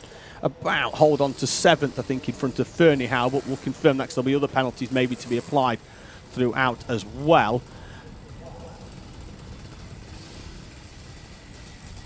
So the time now is 10 past 2. We've got around about 35 minutes of break before we come back here at Whilton Mill. So we are going to have a short interlude for lunch. Don't go anywhere though, especially if you're watching on the live stream on the Alpha Live channel and across other social networks as well, because we have got the paddock walk that I did this morning, walking around meeting some of our drivers, some coaches as well, and 1 or 2 parents here at Whilton Mill. So please stick around for that. We'll be back just before 1:45 to bring you into our first final, which will be Army Cadet. Then Kai will be out for Junior X30, so that one will be around about 3 o'clock.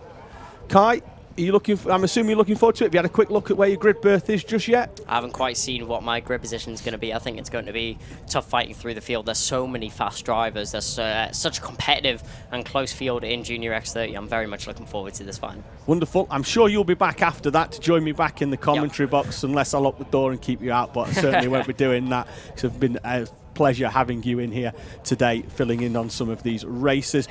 It's time for the paddock walk, so we'll catch you guys in around about half an hour's time.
Welcome to Alpha Live, the live streaming service where you can be part of the action from home. You can watch via your smart TV, phone, tablet, or even your gaming console. We've got you covered. Just head to the YouTube app on any of your devices and search for Alpha Live. Here you can watch all of the events as they unfold, or you can choose from our vast library for those lazy days in, all in beautiful HD. Be sure to hit that subscribe button and click on that notification bell so you don't miss out on any future videos. Hello, welcome to the Whilton Mill Paddock Walk, joined by Steve Brown. Steve, first thing to note, you're not in a race suit. Let's talk through that. Yeah, my race yesterday lasted precisely 1 corner before I crashed. Got a bit of an injury on the elbow, so not sure I should really make it any worse, especially around the bumps of Whilton Mill. So you're not fancy attacking that paddock curb that's about 8 foot high? Yeah, not really, to be honest. I think first curb I even look at is the elbow's going to go, so I'm going to play it safe today. So we'll start with an apology, because when I arrived this morning, fist pump, and I fist pumped the arm that hurts, and then you were, yeah. So it didn't really endear myself to you early doors. It wasn't too bad. It's all right. It's all right. So Steve, you're going to join us at least for the early part of the paddock walk, Yep. and then we'll see how it goes as well. So Okay. we'll start making our way around. It is it's going to be a little bit of a walk from where the DHR garage is. So we'll start making our way up into the midst of the Whilton Mill paddock. So first of all, let's just note, nice sunny day. Shame that you obviously can't be out there, but in your class at least, who should we be looking out for to be at the sharp end come the end of the day? I'm actually not sure. I think there's quite a lot of people that could win in Senior Max. I didn't even look at the results. I kind of just left yesterday, to be honest. But yeah, you never really want to stick around, do you, when you've had a big one? Crash. But I think it's fairly. I think there's probably about 6 or 7 people that could win it. And it's always just fun to watch. I think it's always going to be a close race. It's been a class that really has had a massive resurgence really in the last couple of years, hasn't it, senior Rotax? Rotax classes in general as well, starting to get quite large. We're seeing reposages at most big championships now. Sometimes it's just really a success just to get into that main show, the A final. Yeah, I've been seeing in like UKC, for example, near enough like 100 entries. And yeah, you have to fight really hard just to get into the main final. Yeah, I swapped over last year from X30, and you know the numbers in Rotax are really big at the moment. So lots of competition. In terms of them two, then how do we find that going from X30 into Rotax? Is there much of a change certainly in driving style, or is it much of a muchness? No, I think there's definitely a difference. The engines perform differently. You have to drive them differently. And I think the big difference as well is the tyres. So the way that the tyres warm up, the way that they keep their grip, and you definitely do have to drive differently, even though they're the same lap time roughly. You have to drive them very, very differently indeed.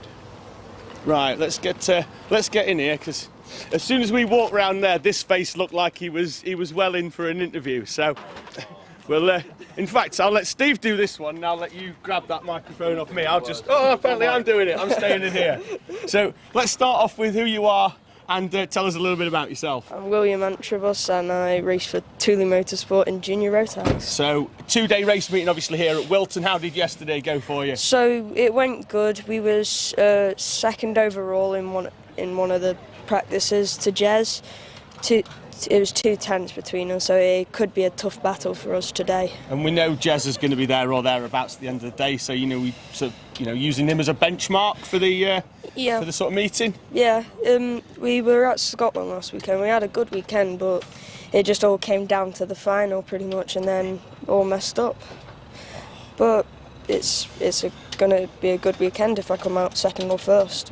Yeah, I don't want to push you on what happened, because when generally with it's all messed up, that's about all we need to know, isn't it, for a bad day? Yeah. No problem. I'm going to steal that microphone off you. I'm going to go and try and find someone that saw the camera, saw the microphone, then is starting to run away round there. So if I don't know how quick the camera guy is, but I'm reasonably rapid. I'm reasonably quick. I've got second gear. Stop! I've seen some Army cadets, and we'll see if they're no problem at all. It's a hit and miss in paddock walks, but at least I've managed to warm myself up in terms of getting myself sorted in terms of I've got half a running. We've got any drivers over here, or are they all still in bed? They're all in the car. Here we go. Come on, Freddie. Bring yourselves out. I'll let you share that one. We'll start there with Elliot, and then we'll just work that. In fact, we'll come out because we need a bit more space, and also there's some sun out there. Right, we'll start with introductions. I know you because I've seen you race already here this year, but not on the Whilton Mill package. You turned up when another championship ran the Armies, and we spoke very highly of you. How did practice go yesterday? And the races obviously as well. Very well, since it's only my second race in Miami Cadet. So I think I was something like 19th in the race. the other day, and I started 25th, I think. So it was a lot of places gaining. So. Of course, you were in Army Bambino last time I saw you, and you've obviously moved up into the cadet class now. How are you finding that transition? Very good, because I'm not quite as slow as a lot of people starting in cadet now, so I think it's going very well. Wonderful. Are you going to pass that left or right? We're going left. Oh, we're going right. There we go. Look at that. That was sort of a jinx move there. Good practice. Introduce yourself and let's listen a little bit about you. My name's Manav and I like to race really fast. So, Manav, how did yesterday go for you? It went very well. And what's the expectation for today? Are we just going to try and go forward all day, or is there a podium on the cards? I'm trying to get top rookie, I think, today. Wonderful. Let's go for the third one, as if we've got like a little podium of drivers here. Who are you, sir? I'm Freddie. And how's the weekend gone so far, Freddie? So I had not the best of practice. I didn't have a very good start yesterday, but then made up positions to finish 20th, and I was quite happy in the end. Think we can go a little bit better than 20th today? Think 15th's on the cards? Think we can keep going forwards? Yes, definitely. A little bit higher. Wonderful. Can I steal that and pass it over there? I know we like to talk to kids, but here's a man who knows a little bit about drivers. A little bit. A little bit about Only drivers. A little bit. I know your lad better than anyone else. Just a tiny bit about drivers. First of all, who are we looking out for today? To be honest with you, all the Army cadets at the minute are doing really well. All of them. These three, we've got Manav, who's probably the most experienced. He's done the most racing abroad as well, haven't you? Freddie's only just kind of starting really, and obviously, like you said, Elliot's just moving up. So to be honest, we're just focusing on the mid-pack, but I think all of the drivers this weekend are doing really well. So it is one of them, that transition when they come from the Bambino ranks into the cadet classes. Naturally, there's less of a jump when it comes from Army Bambino into the cadet ranks, but then when they're going straight into an Army cadet, they're obviously missing out that Honda, which is a little bit slower. So there is almost like a double jump, effectively, same as when they come out of Coma Bambino into Hondas. Is there much difference going from a two-stroke into a two-stroke as to basically a two-stroke in Coma into a four-stroke in Honda? No, I think, I'll be honest with you, the biggest difference that you're going to have is all of your tyre changes, your setup changes. Obviously in your Coma Bambinos, you've got your fixed casters and cambers, you've got all of that in Miami Bambino. So the transition from Miami Bambino to Miami Cadet is a lot better. Obviously they are actually the same engine block, it's just the head that's slightly different. From your Coma Bambino and your Hondas, I don't know, I think the transition moving over from Honda upwards, you're always going to move into a two-stroke class, I think, unless you're going into your junior pro karts, etc., and stuff like that from T-side, etc. I think that's the kind of the way forward. So that's why a lot of people are moving, obviously, into your Miami Cadet from Miami Bambino, and obviously following that two-stroke movement into your Rotax, etc., and stuff like that. Wonderful, thank you very much. No I'll problem. steal that back because we'll make our way up into the main paddock here at Whilton. We might catch one or two drivers going out, but they might have helmets on, so we might have to just forcefully put the microphone through. I do actually want to make our way up towards the croc corning as well. In fact, there's a driver walking here who hasn't got his helmet on yet, so we'll grab him as we go. Leave your helmet off, sir. Let's have a quick. We'll walk and talk. You've got a race to go. I've just got to walk around the paddock looking semi-pretty with a microphone. Who are you, sir? I'm Jarrett Clark. So, having looked at the championship, you certainly know where the throttle pedal is. Yep. Yeah. Expectations for today? Well, hopefully it's looking good so far. We took a heat win yesterday from 12. Then we got a back and a front start today, and hopefully. So are you going off the back for your first race? Obviously, you're going out now for a couple of laps warm up, but are you going off the back for that first one? Yeah. Wonderful. So we look forward to watching you try and charge through. Thank you. So where can we realistically get when we take that back one? Is it just a case of getting through and then? Because that's the difficult one for me. It's like you don't want to ruin races trying to make silly moves, but you do have to make up a couple of places as well. Just try and avoid crashing. Wonderful. Well, I'll let you go because you've got your practice. We're not now too far from the croc corner, so we are going to have a chat as well.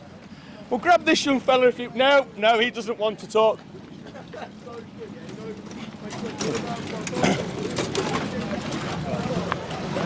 I've just spotted a very familiar face, although his face is hidden into his phone. So we'll free a hand up. Stuart, how are you? I'm all right. Yeah. Good. Well, welcome to Whilton Mill. Obviously, your purpose is, I imagine, is your man. Yeah, he's doing all right. He had a good day yesterday. To be fair, he come from 19th to 5th, which was a good result. And then today he's got a couple of heats. He's not in this week. He's just in a warmer this morning. He's not in a heat till this afternoon. But I think he's got a chance. He's second in the championship, but his teammates winning it, Jarrett. But anything can happen. So let's talk about going forwards. Not now, not next year. What's the long-term plan for him? Just to enjoy his racing, or is there an end goal? Yeah, no, I mean, we're not going Formula 1. I don't think that's possible. But he will be going in a TCR car of some description, maybe doing a bit of F4. But, he's definitely been a TCR car because of what we run in the championship, and it's all, we're trying to get people like Finlay. It's affordable for these young lads, To be fair, by that time he's going to struggle to find a place on that TCR grid. It's growing. It's grown massively as well this year. Well, I'm not there. They're at Donington today, and the grid's full. And then the next meeting. I mean, we are pretty stacked out. To be fair, everything's going well. But it's because we've made it a place where more people can be there. That's what it's about. Motorsports should include. There's a lot of talent out there, but they can't get into the race. But with us, we're trying to get them in. That access. Might be able to run 2 grids by the time he gets there. Well, it's funny you say that. Yeah. So there's plans then. Yeah. He's got a TCR driver. It'd be good for him because you can go to Europe, and I'm not sure about WTCR at the minute, but there's definitely the manufacturers are involved in what we're doing. So if career in motorsport is difficult, but as long as keeps his head down and maybe he's got a chance, but you never know. I mean, I dare say there is some drivers here that will do well out of motorsport. There's always a few. Absolutely. Yeah. Cheers, Stuart. Thank you very much. Cheers, boy. Right, we will try and get into that croc awning now. It's not too far up here. We'll just have to force our way in and see if we can have a chat. There's certainly one driver that I want to see if I can grab if he's in there. So, although it's not exactly the smallest unit here. Let's have a quick look as we have a pop in. I'll just have a shout round. Will Young in? Not here this morning. Not here yet. He's gone already. Oh, he's missed out, unfortunately. We'll see if we can find him, but if not, we'll just have a walk up anyway. Just have a quick see how we're doing on time. We've got a little bit longer as well. In fact, he's got his helmet off. If they've got a helmet off, they're always good for a chat. And he's got a hand free as well. There you go, young man. Who are you? Levi. Levi, how's the meeting gone so far for you, Levi? Pretty good, but the first heat, I got a hit in the back end, which meant one of my brakes were on, and it slowed me down quite a lot. So I assume that the team have worked on that. Are you feeling a little bit more confident now for today? Yeah. So have you been out for your 3 laps yet, or are you just about to go? We're going out in a minute. Well, I best let you go then, hadn't I, so that you don't miss it, because you need to get that 3 laps in, I imagine, to make sure that brake's working nicely. Brilliant. Levi, thank you very much. All the very best. We've got drivers making their way down. They're heading out in a few moments' time. They'll get 3-lap practice this morning, and then they'll be straight into their heats. Obviously, we had some races yesterday.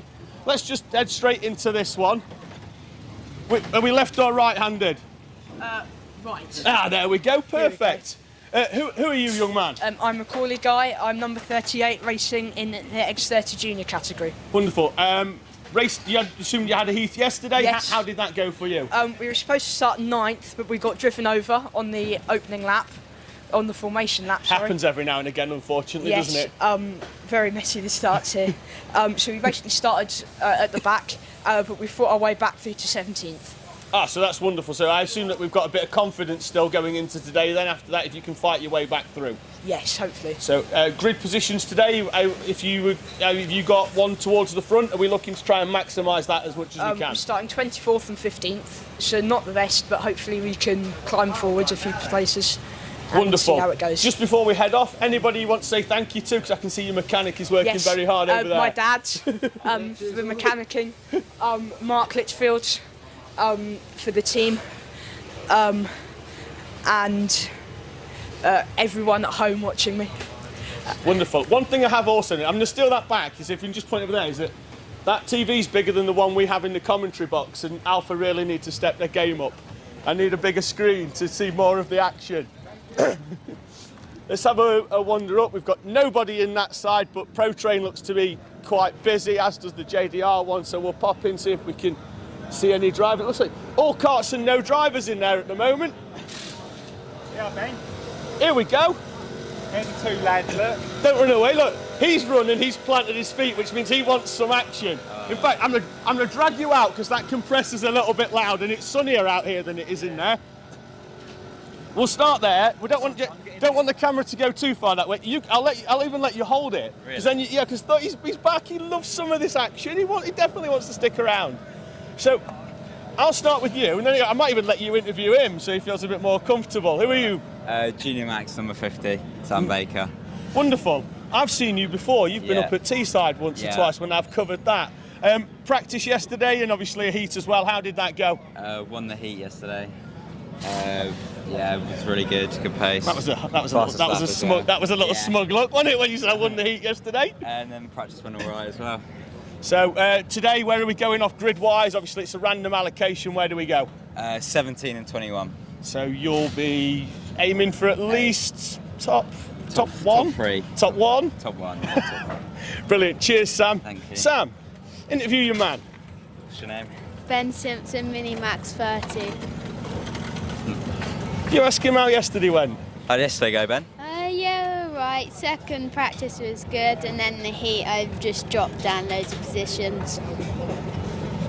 Yeah. You ask him how he's feeling about today. How are you feeling about today? Yeah, I'm feeling really confident. Brilliant. I'll nick that back. Ben, stick around. Let's talk about this, because there's a bit of motorsport in the family. You're not the first person to ever grab a steering wheel. In fact, he's looking for a bit. He wants a chat. Get yourself out here. Let's have a bit of dad and lad. There we go. So, there you go. You know how to drive. You've done a bit. How's your lad doing? Yeah, he's made really good progress, to be fair. Last sort of 10 or 12 weeks, PFI, the Brits was really, really good. But we had a sort of struggle a little bit yesterday, didn't we? Don't know what happened there, but obviously today's a new day, and we'll see how we get on today. So, for yourself, you've done the ovals, you've done the tracks. Have you had a go in a kart yet? Jack keeps talking about it, but we've not done it yet. But I'm going to on a Wednesday, no doubt, here at some point. Yeah, at least get a practice day and see how you go. Yeah. And then at least then there's a bit of inter-family competition about who's the quickest. Well, he can tell me where I'm going wrong then, can't he? Why didn't I go in on so-and-so? I'm sure he will, because I'm sure you've told him once or twice where he's gone wrong every now and again. Last night, didn't I? Eh? Yeah? Wonderful. I'll steal that back. Look. It's almost everybody from JDR's out. There we go. You're the only, you didn't run away, so introduce yourself. Yeah, my name's Romara Newby. I've been karting since February 2022. It's my first race off my novice plate, so hopefully it goes well today. So how did things go for you yesterday? It went not as well as it did on Friday. On Friday, I was a bit more on it. On Saturday, the car didn't feel right, to be honest. The backing was sliding out a lot. But now we've sorted out the problems, and we've sorted out my braking problems as well. Because my braking was a bit spongy, so we just changed the pads. We've got fresh new pads on now, and now we're going to see how it goes today. So you've got your 3 laps now to make sure that they're exactly how you want. So I'm scrubbing in my race tyres now, so in the 3 laps, just can't make the most of it, to be honest. Yeah, you got plenty to do then in them 3 then, yeah. Well, all the very best for the day. Thank you very much. And that is your Whilton Mill Paddock Walk. We've pretty much rattled through 20 minutes of action.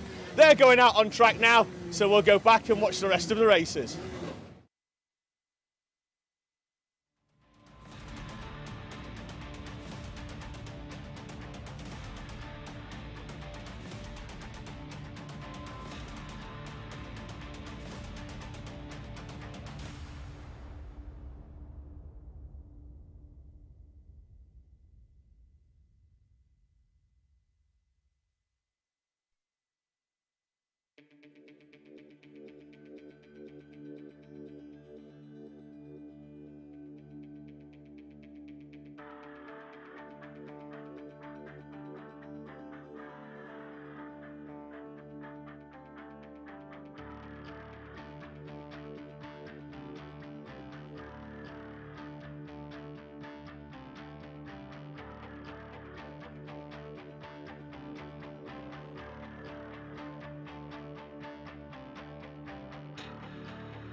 welcome back to Whilton Mill for round 5 of the FastR Whilton Mill Kart Club Championship.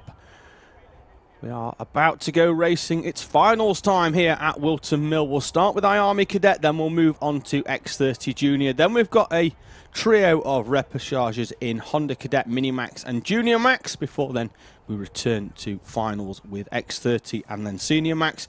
Then we've got the A final instalments for our Honda Cadets, our Minimax and our Junior Max class. The sun has re-emerged here at Whilton Mill. We have got green flags at all our marshals posts, and we've had comms checks with our marshals as well to make sure that they are can still hear the race control. We will be waiting for our IARMYs. On pole will be Edward Haynes in the 43. Keep an eye out for his bright orange helmet once we get going. So we'll get them out in a few moments' time. Then we'll run you through the grids as well for our IARMY cadets. You can see there in the background the cafe here at Whilton Mill with that new balcony area out the front. It's been a couple of years, but a welcome addition to this Northamptonshire circuit. So we there's our grid, just waiting to roll out for the first final of the day. Normally it's 7 minutes plus 1 lap for the finals. It's 8 plus 1, so it's 10 plus 1, then 8 plus 1 for the 3 repêchages. So out they come then, and we'll run you through the grids for our IARMY Cadet class. Hopefully we'll be able to get them up on the screen for you as well in a few moments' time. But it will be Edward Haynes leading us round to take the pole position berth. Finley Hines, I think, will be alongside. I'm going to quick look, 'cause I'm not sure we're going to have them for the screen, so we'll just have a quick look, run and try and find them just to go through them verbally by the time they come round.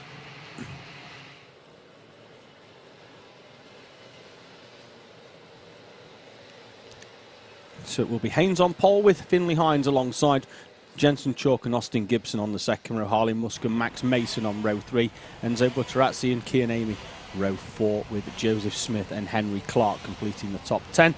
Luke Millwood will start 11th with Jarlath Sayer, Ethan Weldon and Levi McGrath in 14th. Simeon Stone 15th with Cody Putrell in 16th place. Here we go then, lights are out. We're away and racing in the first final of the day for our IARMY Cadet class.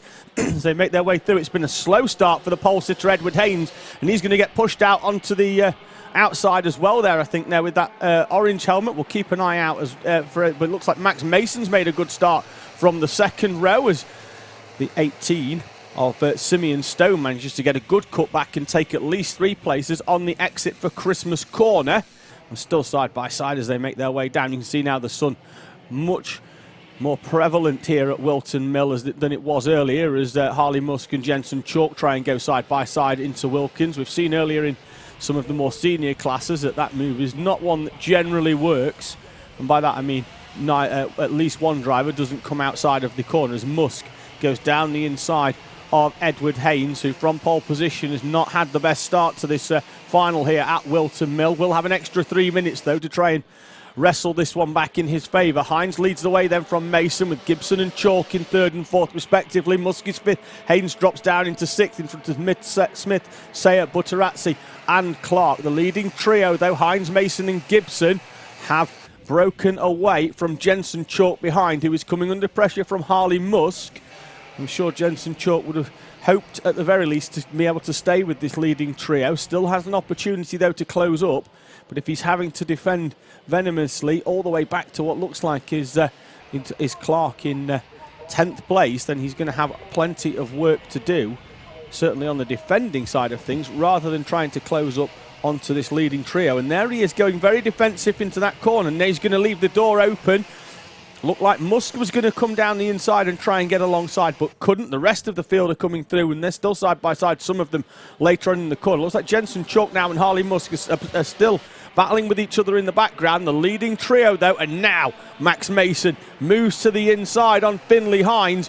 Thought that Gibson was coming through as well on the as Mason went through, and thought he would have just tucked straight in behind, but couldn't get the move done. Probably thought he was going to be a little bit later on the brakes there than Hines, and elected just to slot straight back into third place. So there's now Hines in second in the green Kart there, sandwiched between first and third place. Looked like he dropped a kart length off the back of Max Mason, but Mason has had that reeled back in.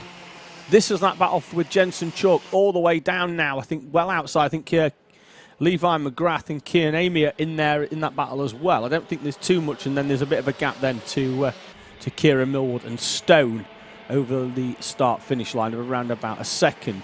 Leading trio, still nose to tail, no overtakes down there. There is one a little bit deeper into the overtakes there. That's Edward Haynes down the inside of Jarlath Sayer, and then Sayer gets balked on exit, and there's almost contact as well there between Butterazzi and Clark. Chalk has dropped a number of places actually over the line that time, down into 8th place. He was running up in that battle with Harley Musk for 4th place. We may well have a yellow out down at Christmas Corner, so the marshal picking one up there. He might just be readying himself should it be required, certainly as the pack has tightened up ever so slightly in the middle part of this race here at Whilton Mill.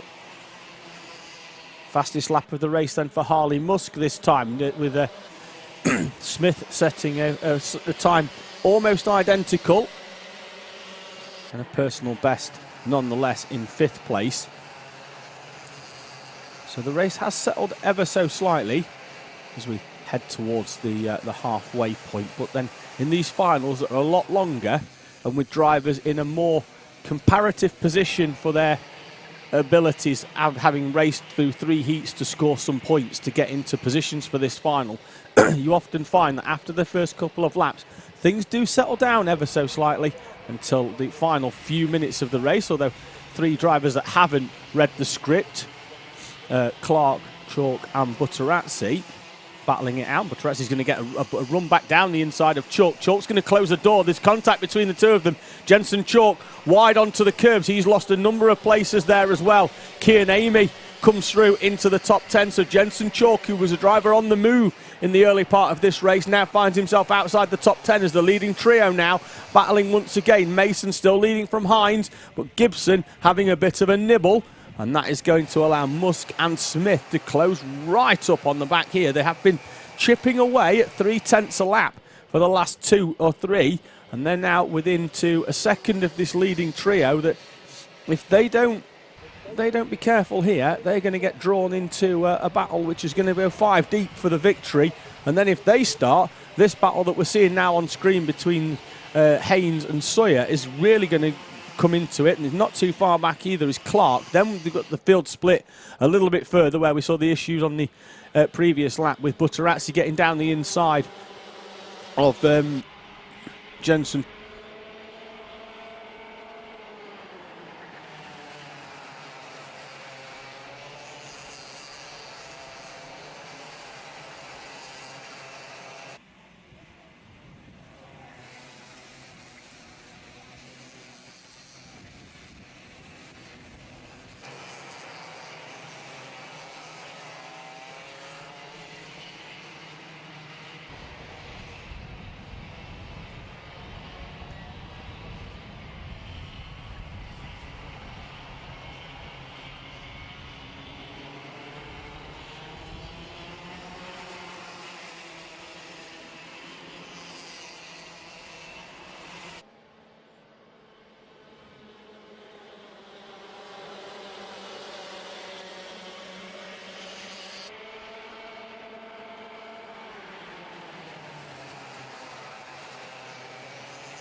them 2 seconds off the lead.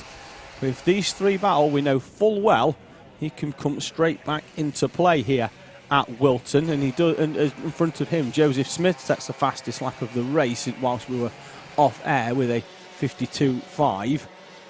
It's now him coming under pressure from Max Mason in front. 30 seconds remaining on timing as we pick the leaders up as they head towards the boot. So we're going to get 2 more laps of action after this one. They'll come round now over the line. Next time they come through, the time will have elapsed and they'll get the last lap board. So Finley Hines has dropped a little off the back of Gibson and Musk.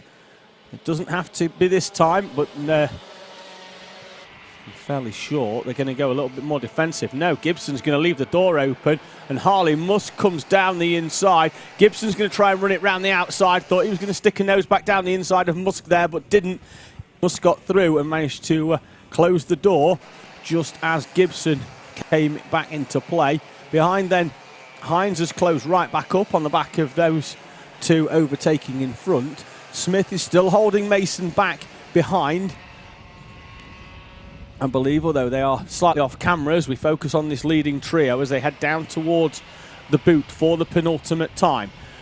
This time round, in around about 45 seconds, Harley Musk will be much, much more defensive on the way into there, I can assure you, and we'll park that car on the apex of that middle part of the corner. Musk then leads from Gibson as they make their way round for the final time. Up towards Christmas corner, white line this time for Musk because Finley Hines is coming through on Austin Gibson down the inside for second place. Gibson's going to try and get the cut back, but he can't. Now has to settle back into third. Smith is behind by a couple of kart lengths. Max Mason as well, but they're going to be right on the back then for this podium battle when it comes to the boot for the final time.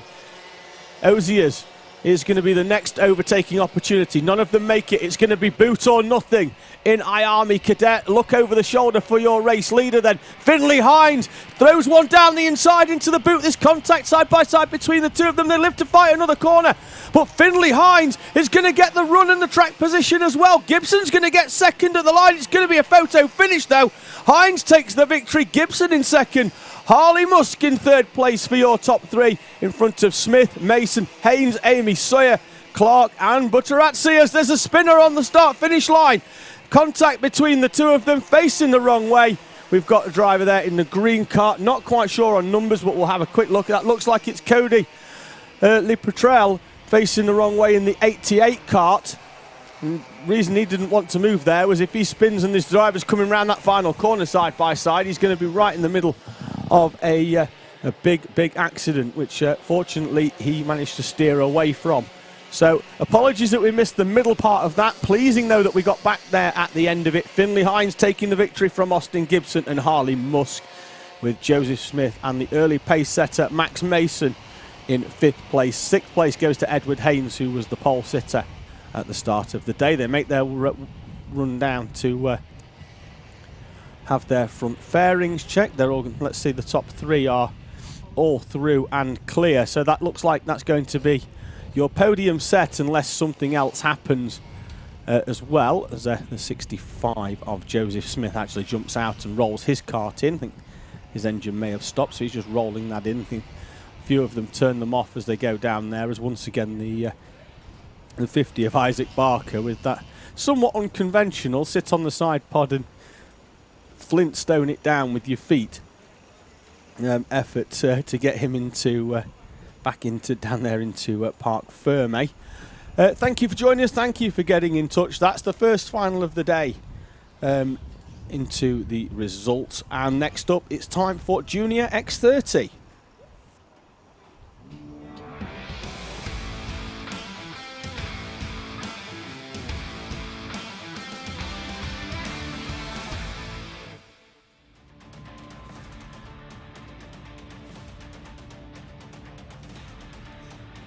Micah Taylor and Eden Spanswick will share the front row with Luke Sintler and Kai Bacchini on row 2. Henry Gregory and Freddie Lloyd on row 3. Zach Green starts 7th alongside Archie Heron, with Kian Gemiau and Morgan Hill completing the top 10. Fred Green starts 11th, Macaulay Bishop alongside in 12th. Jack Mowat starts 13th with Leo Brown in 14th. Then row 8 has Lucas Field and Jack Collins sharing with Tom Wainwright and Josh Jones on row 9. Riley Bishop and Macaulay Guy complete the top 20. Jack Owen Drawbridge and Jaden Gregg are on row 11. Katie Ashman and Tristan Powell on row 12.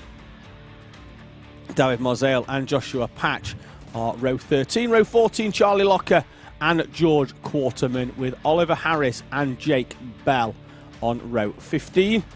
Your remaining runners then: Kieran Hamdy, Kai Carrington, Duvdas Deglow and David McIntyre. Although 3 points from McIntyre suggests that he hasn't had much running this weekend, so he's unlikely to be out there for the final, as the 85 of Otis Cleary is recovered on a trolley back into the paddock. That's been off on the outside of the Oblivion and Crook complex of corners. And if you're wondering what that's hanging off the back, that's because it should have a rear bumper attached to it, and there it is being placed into the seat. So it looks like we've had some contact with the wall there. That certainly looks like there might be a bent axle as well, because the right rear should not have that sort of camber to it, and the one on the left certainly did not either. So Army Cadet out of the way. Junior X30 up next. Then we've got our 3 repêchages in Honda Cadet Mini Max and Junior Max, where the top 4 in each of those races will make their way through to take the final 4 places on the final grid here at Whilton Mill. The sun has been a welcome addition back to the circuit. We thought we were going to have a rain shower around about 1 o'clock. That seems to have passed without any issue at all, and it doesn't look like we've got any further precipitation planned, at least until we head around about to 4:30ish, and by then we should hopefully be through this race day if we don't have any problems. Although the sun, it does seem quite blue out there, so it's going to take a huge change to get any rain here in Northampton. You can hear some engines starting, and just in the background there, and now on this camera, we can see our Junior X30s making their way out onto the circuit for their final. So full complement, certainly in terms of numbers, with 34. That's the maximum grid size, so that's why we've got some B finals coming up for you shortly. Some of our larger classes, they're the ones that have been running the 3 out of 4 grid format. So our X30s are going to make their way round. We spoke to Kai earlier, who's going off the second row in this final off P4, about how we've got one driver actually there in the Zulu section. We'll see whether we're missing somebody from that position. And one driver that I am missing is Kai Bacchini. I can't see him in there. We'll see where he is when he comes over the line, but there was a driver in the Zulu section. Not sure whether he's going to have to just slot back in and go again. We're going racing. The green, the red flag, the red light is out. We're away and racing. It was very late actually as he came over the line that extinguished, but we are racing here. I thought we were going to have a restart on this one because the light was on for quite a long time, but we are racing then in X30 Junior. Over the line we've come for all of them. Kai Bacchini down in 20th. Should have started P4, so it was him in the middle of the Zulu section. I think he might be back in the comm box to tell us all about it later on, if he gets over the disappointment, unfortunately. Henry Gregory dives down the inside into Oziers and up into second place. The pole sitter Micah Taylor, though, already starting to make a move away. That's Luke Sintner up into third place. He tries to get down the inside of Gregory. They're 3 wide in the middle complex of corners, but have sorted themselves out before they get towards Paddock Bend. Out at the front there, Micah Taylor with a gap of 0.7 of a second from the rest of the pack, with Gregory, Sintler, Spanswick off the front row is now down into 4th place. Down the inside goes Green, and there's contact between Green and Heron. The battle for 5th and 6th. Green now facing the wrong way, up and over the front of Heron, and now down towards the back of the pack. That's going to drop him at least outside the top 30. Here's the replay then as they run round and up towards, look for the green car of Green. He comes to the inside, hard on the brakes. In front of him, Heron turns in, not knowing that the cart's there, up and over the top as well. And the bracket on the bottom there of the Nauseo panel didn't have a chance at all. Side by side round the final corner. That's Kai Bacchini making a dive through down at Paddock, the final corner here at Whilton Mill. Got a good run as Heron, you see confirmation there in 32nd. He's coming to the pits. That's because if not, he'd have probably been called in under a mechanical flag anyway, due to that front nose cone bouncing around, having been ripped off its mounting point, unfortunately, in that incident with Green. It's also seen Green drop all the way down the order to 30th place. 24 places he lost there as we go into the boot section. Need to sort themselves out, and they do, but they're still 2 and 3 wide further back as well, as a number of drivers running out there onto that rumble strip. Kai Bacchini back up into the top 10 as Jack Collins picks up a contact warning. So personal best for Bacchini, up into 10th place. There's a late dive down the inside there by Freddie Lloyd on Fred Green. And that battle will move Lloyd up into 6th place here at Whilton Mill. Does give Macaulay Bishop in front a little bit of respite though. Got a couple of kart lengths back to the two behind who got involved with each other. Leo Brown not too far back either in 8th in front of Kian Gamey out, and then Kai Bacchini needs to close up 6/10 or so, which I think he has done, onto the back of Kian Gamey out. Fastest lap of the race though was was Micah Taylor straight away, and then beaten by Macaulay Bishop almost immediately. The leading trio split by nothing at all, less than 6/10 between the trio, although Gregory coming under pressure now from Spanswick in 2nd. That might give Taylor a break at the front. Bouncing over them curbs then down there at Ashby's. And Green, late move down the inside into Osiers and manages to get through. In the background though, Leo Brown is going to come down the inside into the boot. Will Lloyd get the cutback? No, he does not. And Lloyd loses 2 places. The overtake down there into Osiers, as we've mentioned a few times earlier today, is one that if you can't get a good run out of that corner, you will often lose a place or two. Right back in the slipstream though, and pops straight back out does Freddie Lloyd. Leo Brown then has to come out of the throttle as Lloyd comes back across, and they run then down towards Ashby's. Behind though, Bacchini still not even able to find a way past Kian Gamey out for 9th place as Riley Bishop picks up a warning. He's running in around about 14th place. So we're around about half race distance now. We certainly will be when they come over next time, because it's that 5 minutes plus 1 lap.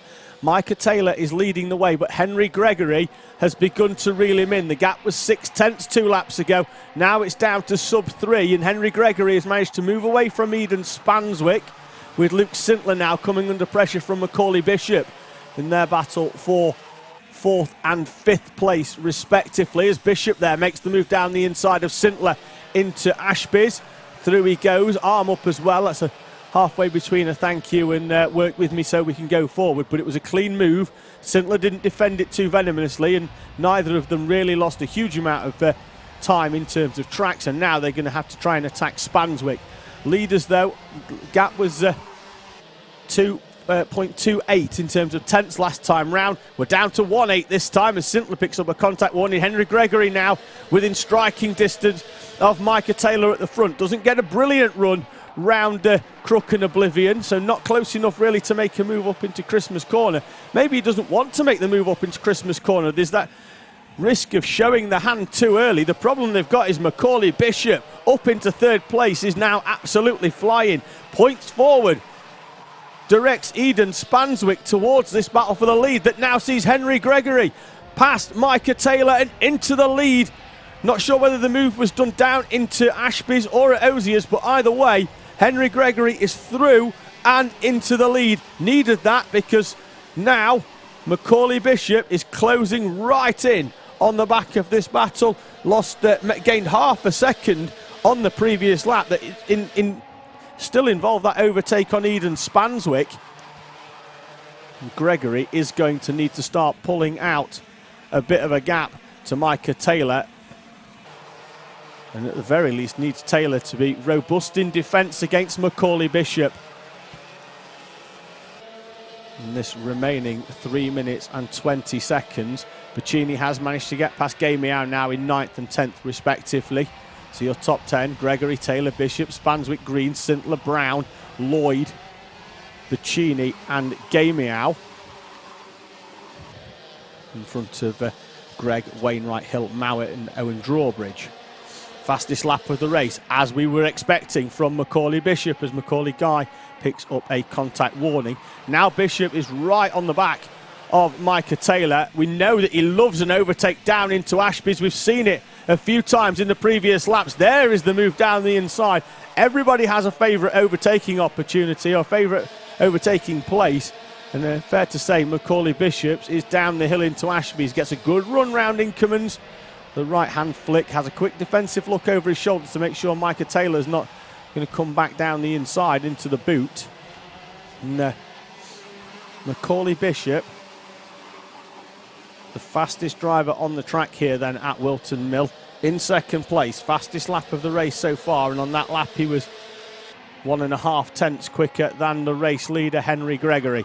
2 minutes and 8 seconds remaining then, so we're going to get at least 3, maybe 4 laps more action in this Junior X30 final, as Green looks like he's got down the inside of Spanswick into Ashby's. We'll catch that in a few moments to see whether that is the case. There you see in the background, just as they flash through the shot here in the com box. We've just about picked that one up, but yeah, it is Fred Green now in front of Eden Spanswick. Still, Green smells a podium here, with now Taylor, the one right in front in that orange car. Over the line they will come then. Henry Gregory still leading the way, opens the gap up fractionally, but Macaulay Bishop still has Ashby's to come if he can't get through at Christmas Corner. Henry Gregory has a double look over his shoulder. Macaulay Bishop down the inside, and there's a change for the lead with 1 minute and 20 remaining.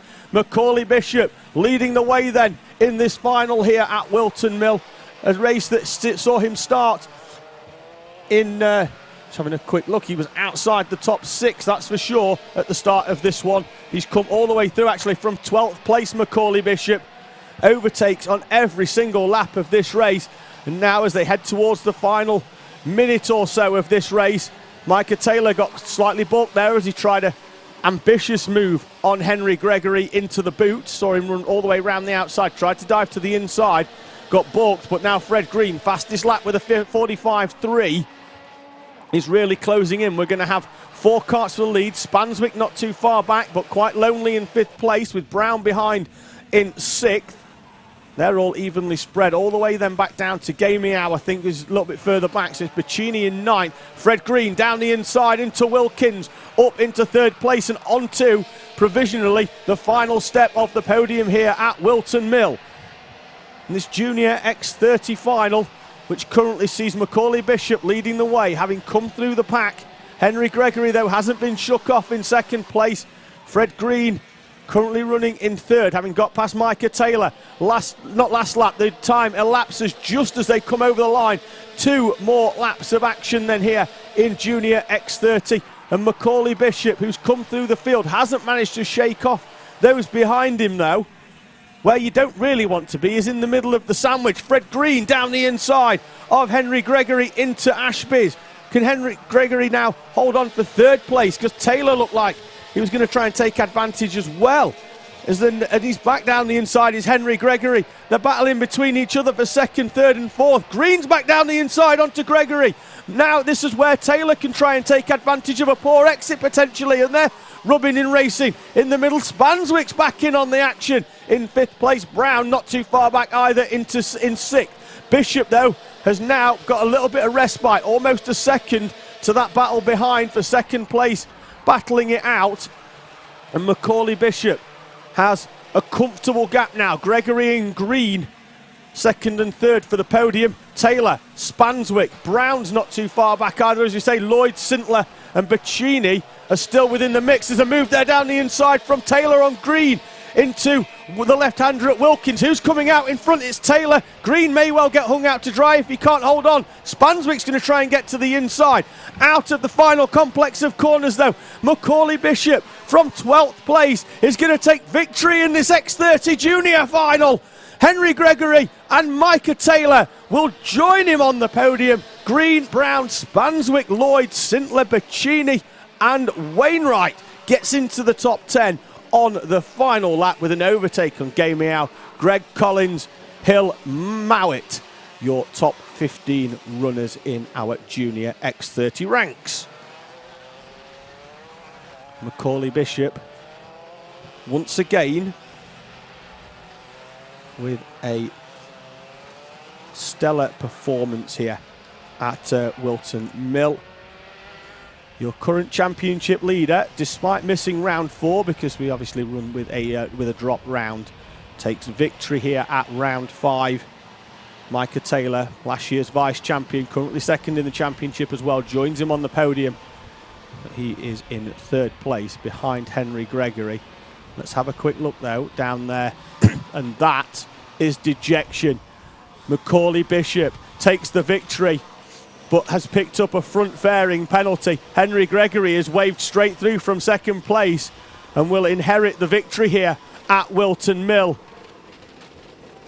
Fred Green will move onto the podium then by the look of it in 3rd place as he was looked at and then waved into the Parc Ferme area. Everybody else rolled down, so Macaulay Bishop is charged through from 12th place, has obviously incurred some sort of front fairing penalty from contact on that charge through. And as he came off, the hands went on the head and the top step of the podium went out of the window.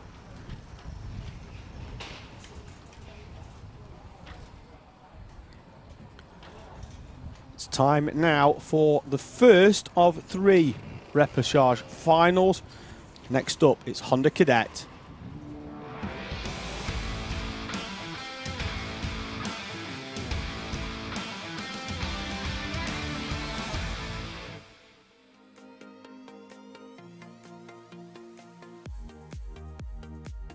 Smaller grid than we would normally have, obviously, because this is the B final. So it's Callum Wilson and Sebastian Clark, with Sebastian Bierman and Samir Paul on the 2nd row, Arjun Paul and Nicola Posey.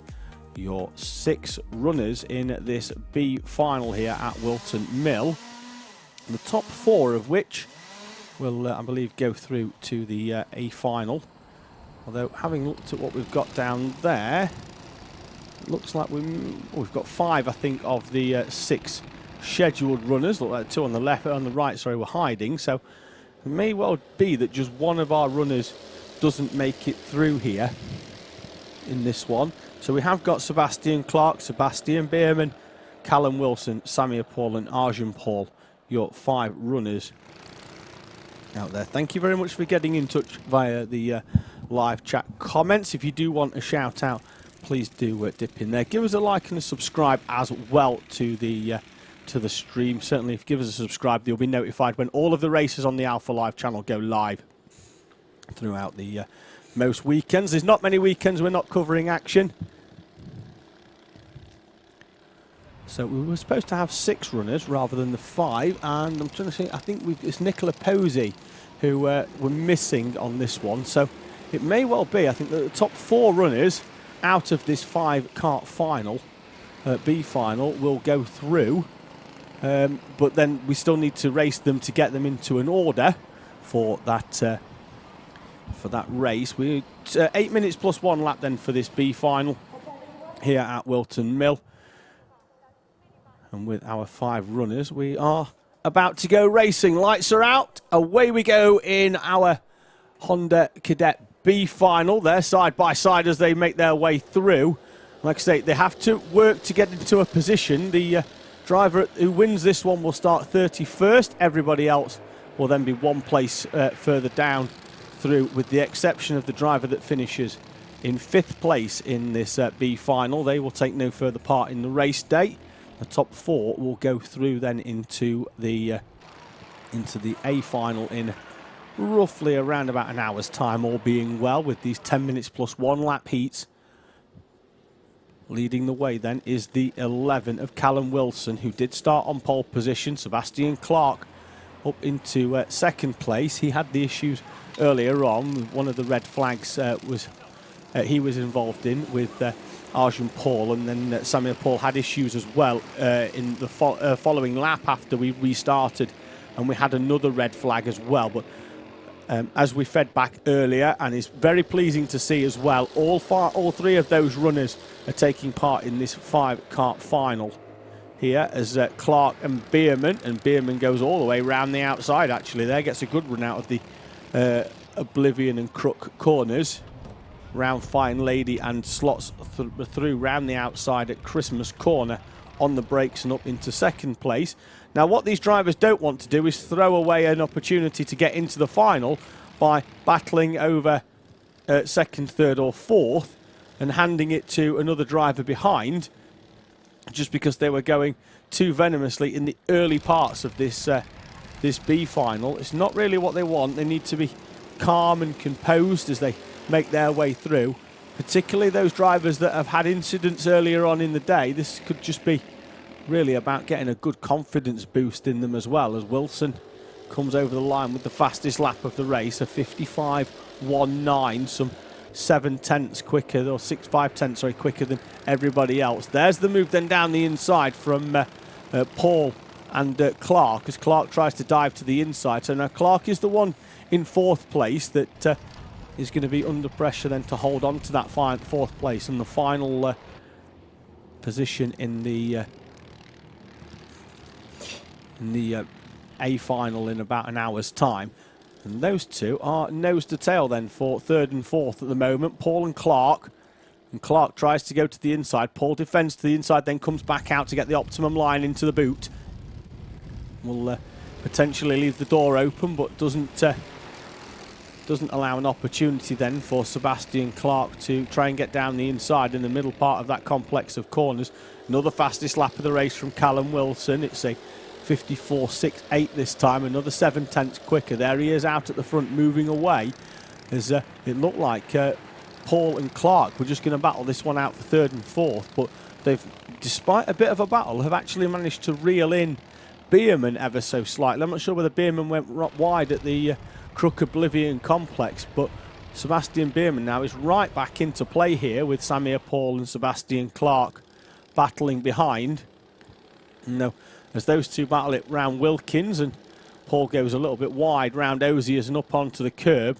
That has allowed Bierman to move away and Sebastian Clark down the inside, although catches a little bit too much curb and gets a huge amount of oversteer mid-corner. Has to correct and then go into the double right-hander before the final corner at Paddock, although did manage to hold on comfortably to that third place in the end. Thought that snap oversteer was really going to allow Samir Paul to get back to the inside. About half race distance now when we come round, because then we'll be +1 lap as well in this Honda Cadet B final. Wilson out at the front, unless he has any problems. This one is going to be his, and he will start the final from the A final, sorry, from 31st place with the rest of the field behind. This is a battle to get in it as well, because these four as it stand are going through. It's in what order?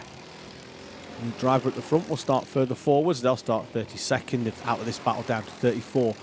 But if either of them, if either of this trio pull a move that's a little bit silly, then that's going to allow Arjun Paul to close back up and to try and almost take advantage, as Bierman, Clark and Paul all set personal bests in this train.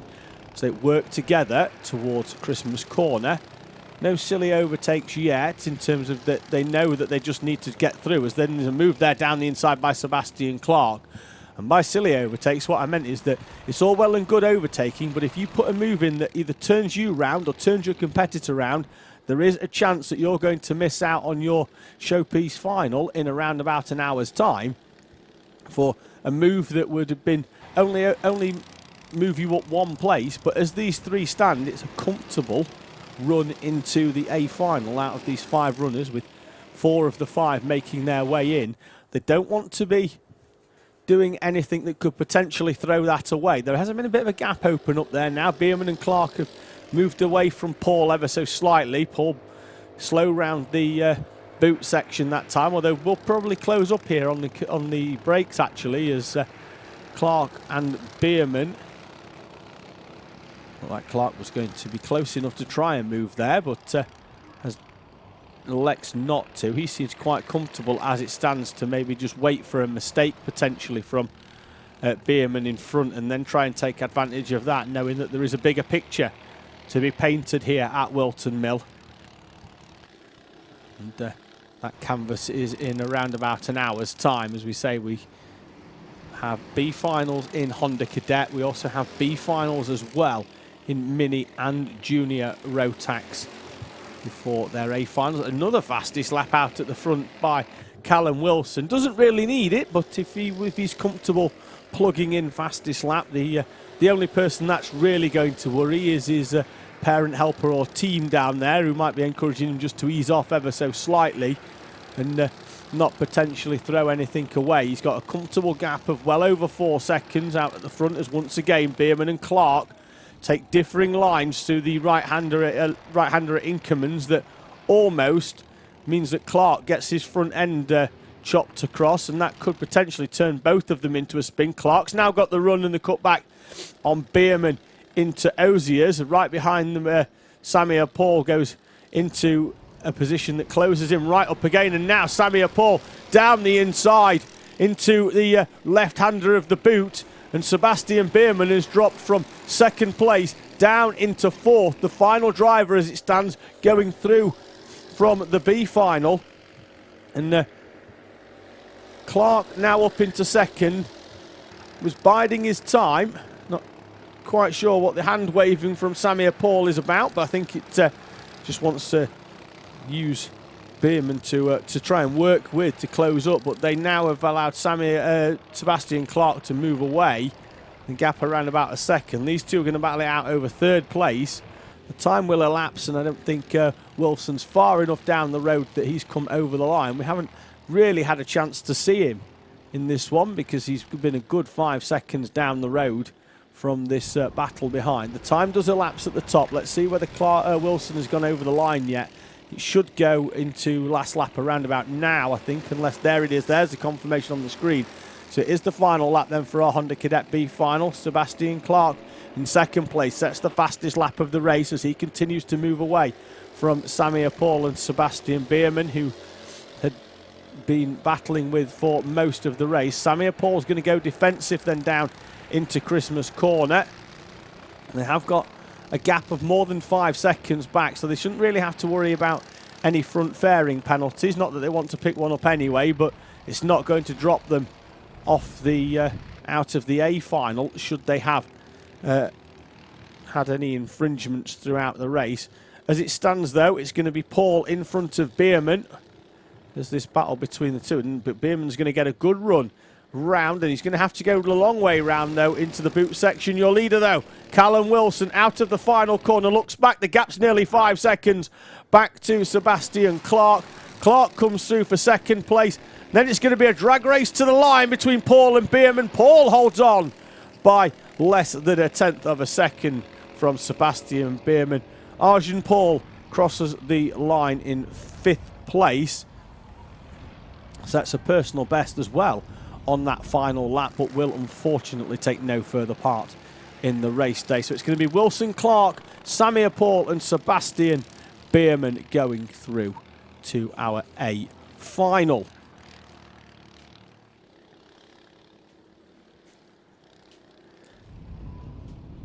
Next up then here at Whilton Mill as we make our way through our finals. That's 3 down and 7 to go. It's the second of our 3 repêchages. It's time for Minimax.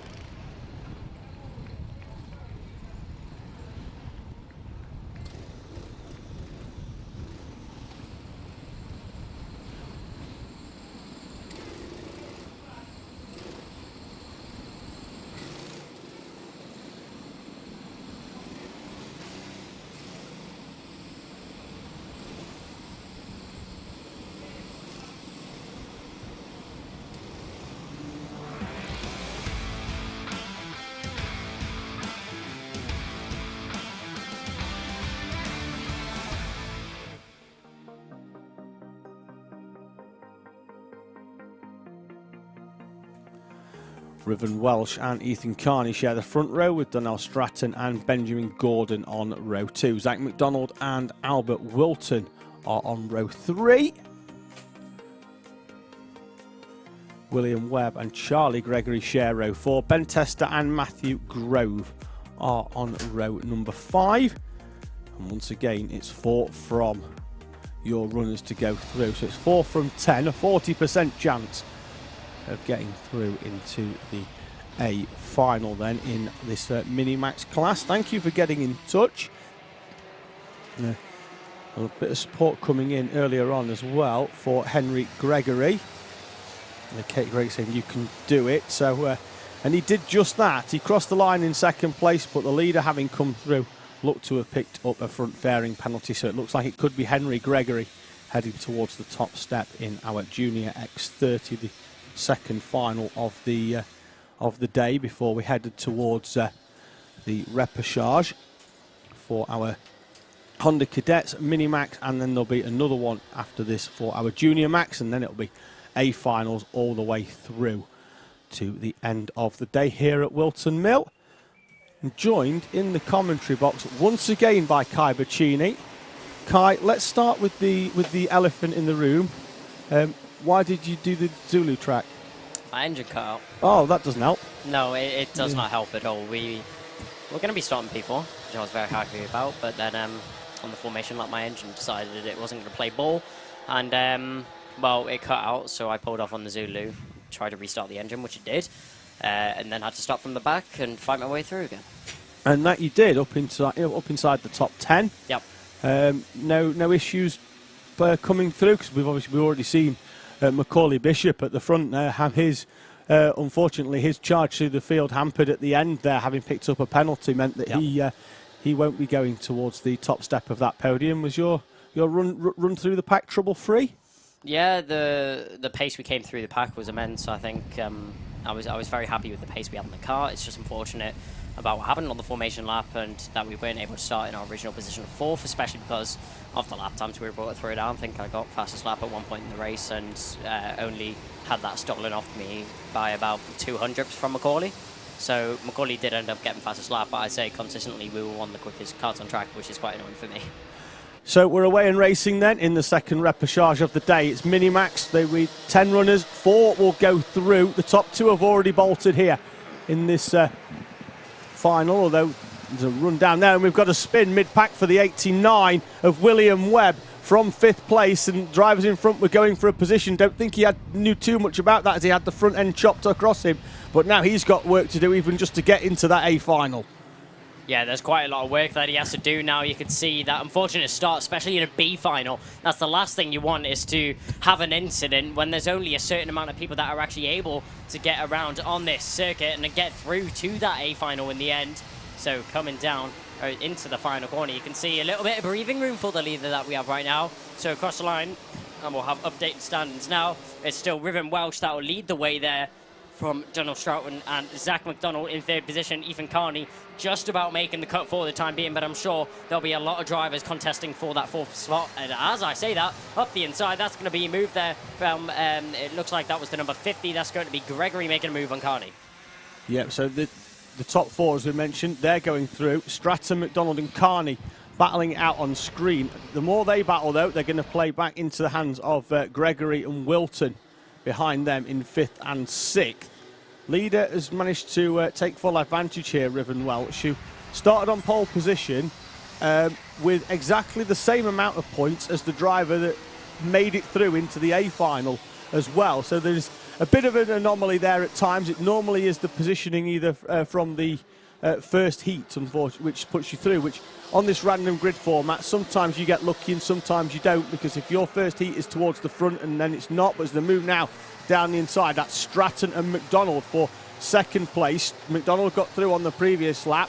Stratton tries to get back down the inside into Christmas Corner, but can't get it done, with actually coming from a little bit further back this time, and McDonald didn't feel the need that he had to defend too much, just gave a kart length to the inside and ran all the way around the outside of Christmas Corner and maintains that 2nd place. So, as we're saying, Welsh out at the front does have the same amount of points as the driver that will start 30th in the A final, as issues there for Stratton, grabs a little bit too much curb and almost spins himself out of 3rd place. So maybe Welsh slightly unfortunate not to get through, but 30th to 31st doesn't make a huge difference, and he's already pulling away from the rest of the pack at the head here. Yeah, and obviously with Welsh, he won't have qualified for that A final because of his highest finishing position. You may have the same points as somebody else, but if they have a higher finish in one of their heats, then they're going to be taking a forward advantage going into these races. Absolutely, and you really have to try and maximise that of getting through. And who'd have thought that just one position maybe is the difference between getting through? As the 22 is run wide, that's Gordon wide onto the grass, forced in an overtake from Tester down the inside, forced wide onto the grass, and from 7th place will drop now all the way down to the back of the field with Webb in 10th place. Just can't get anywhere near him, unfortunately, at the moment. Webb now showing is actually 2 laps down from a few moments ago where it was 7 seconds. So slight issue there with timing. William Webb, who had that issue on the opening lap, taking no further part. Gordon has dropped down then into 9th to move down the inside there by Whilton on Carney, and that is for a position in the final. He's up into 4th place now, so Whilton on the charge. Carney's going to drop a place down into 5th place and will drop out of the top 4 for the first time in this race.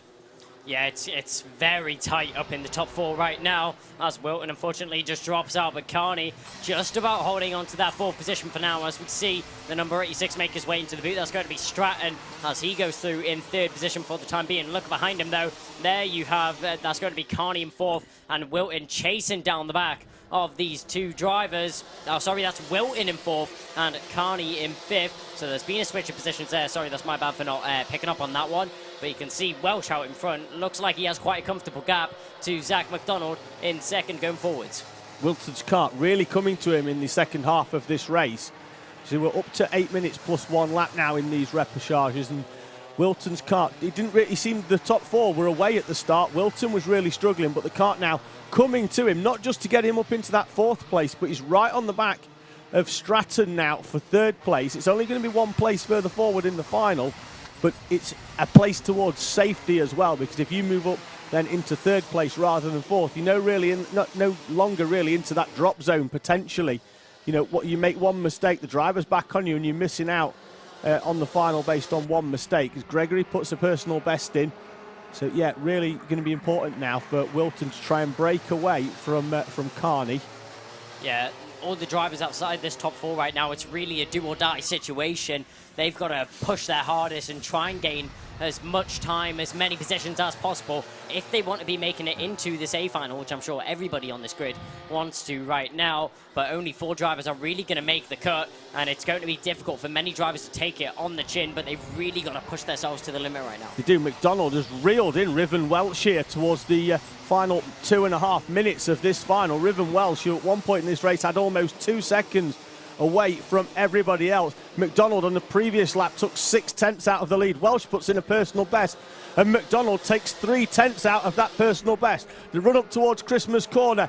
McDonald now goes down the inside of Riven Welsh. Welsh superbly actually there, all the way around the outside, but then grabs too much curb, bounces over it, Inkerman's down towards Ashby's. Zach McDonald has the pace here, but still cannot find a way past Riven Welsh at the head of this race. Yeah, Welsh doing a great defensive drive right now. You can see he sees the carts behind him. That's McDonald now. He has to cut across, position his car where McDonald doesn't really have a choice, but still sit behind Welsh. We go into the boot, 1 minute 30 remaining on the clock, so there's still quite a lot of time that Welsh has to defend. But a little bit of a tap on the rear there as McDonald runs into the back of Welsh. Obviously had a much better run through the boot, but not able to position his car in a place to go for that lead position as they now go through turn 2 and through Fine Lady now up the back straight and up towards Christmas. The main overtaking zone, middle of the track is Welsh. Outside goes McDonald. They now come down through Inkermans, and they're going to go towards Ashby once again. A great dive zone, but look in the back.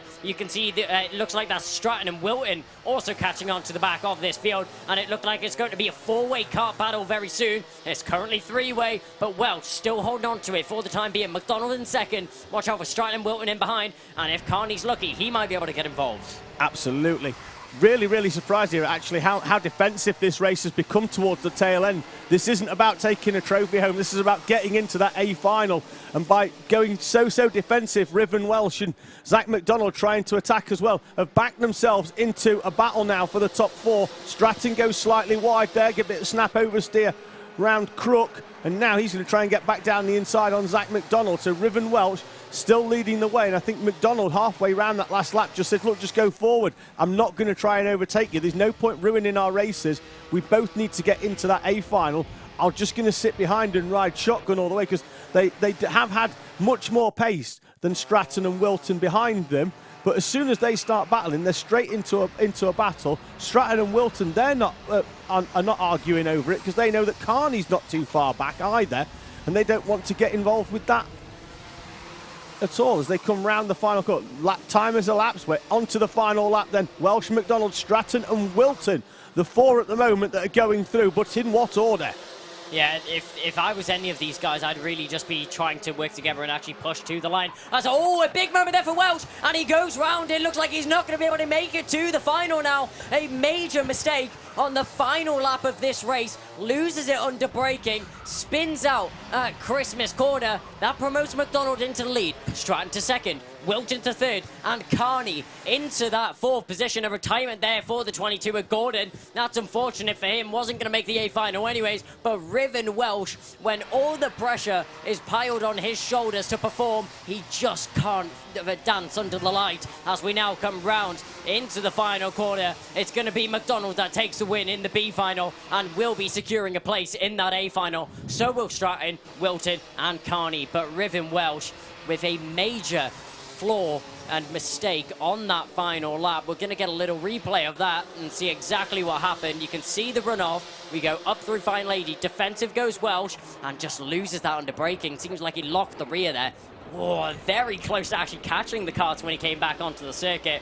Welsh puts his hand in the air. Maybe he thought there was actually contact with other drivers, but clearly from the replay, just lost it under braking, and Riven Welsh will kick himself after he's seen that. Yeah, as soon as Zach McDonald moved off the racing line and went round the outside there, thought he was going to get collected by Riven Welsh as he went hard on the brakes down the inside. Welsh obviously felt the need to go far more defensive, maybe brake 2 or 3 kart lengths later than what he normally would to try and defend that. And obviously as you brake on the inside as well, it's a much tighter turn, so you do naturally feel the need to stop yourself a little bit more. Let's just make sure none of these runners have had any issues on that front fairing. We are looking at the front 4 coming through here to make sure that none of them have had any problems. The top 3 pointed through, and the top 4 as well, so it looks like they've all managed to go through without any sort of penalty. So McDonald, Stratton, Whilton and Carney will progress into the A final. Unfortunately, Welsh, Gregory, Tester, Grove and then the 2 retirees in Gordon and Webb will take no further part in the race day here at Whilton Mill. One more repechage before we go full steam ahead for our finals. Now it's time for Junior Max.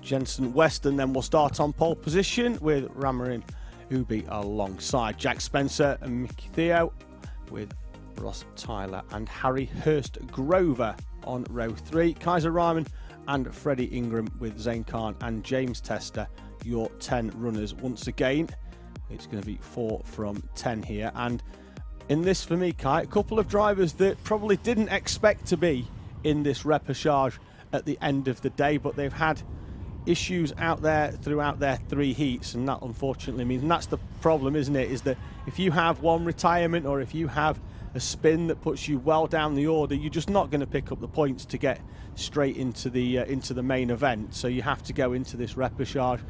Now for me, it's always tough then when you go into this one, because as we've seen in that previous race with the Minimax, it's not a race to win, it's a race to finish in the top 4, and you don't want to be silly and potentially lose a top 4 position but then also you don't know what the mentality of the other drivers around you are, because it's not like you're just racing straight for the win or for the podium.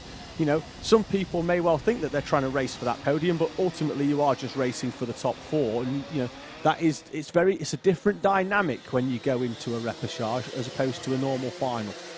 I think in Welsh's situation in that previous race, there was not really much point, not much need for him to actually defend in that situation. Even if even 3 drivers had went past him, that's all he was going to lose. There's no way that the other drivers outside of the top 4 were actually going to overtake him. So the worst position he would have finished if he wasn't defending and didn't make that mistake in the race was in 4th position, which is still qualifying for the A final. And a couple positions difference at the back of that field in the A final isn't really going to make a massive difference. So the question is on that driver's mind, is it really worth risking battling and defending for that position if you can let one driver past and definitely be safe in that top 4? Could even be potentially, as strange as this may sound, better to go off 34th in that final. As everybody runs up to Christmas corner, you may well end up taking 4 or 5 places just because you're not in the melee. Yeah.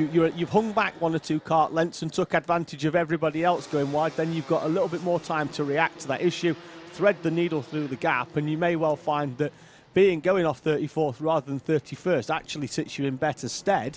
You know, I'm not saying that's going to work every single time, but you know, certainly it's not worth battling so venomously in the B final, you know, and to potentially throw away an opportunity in the A.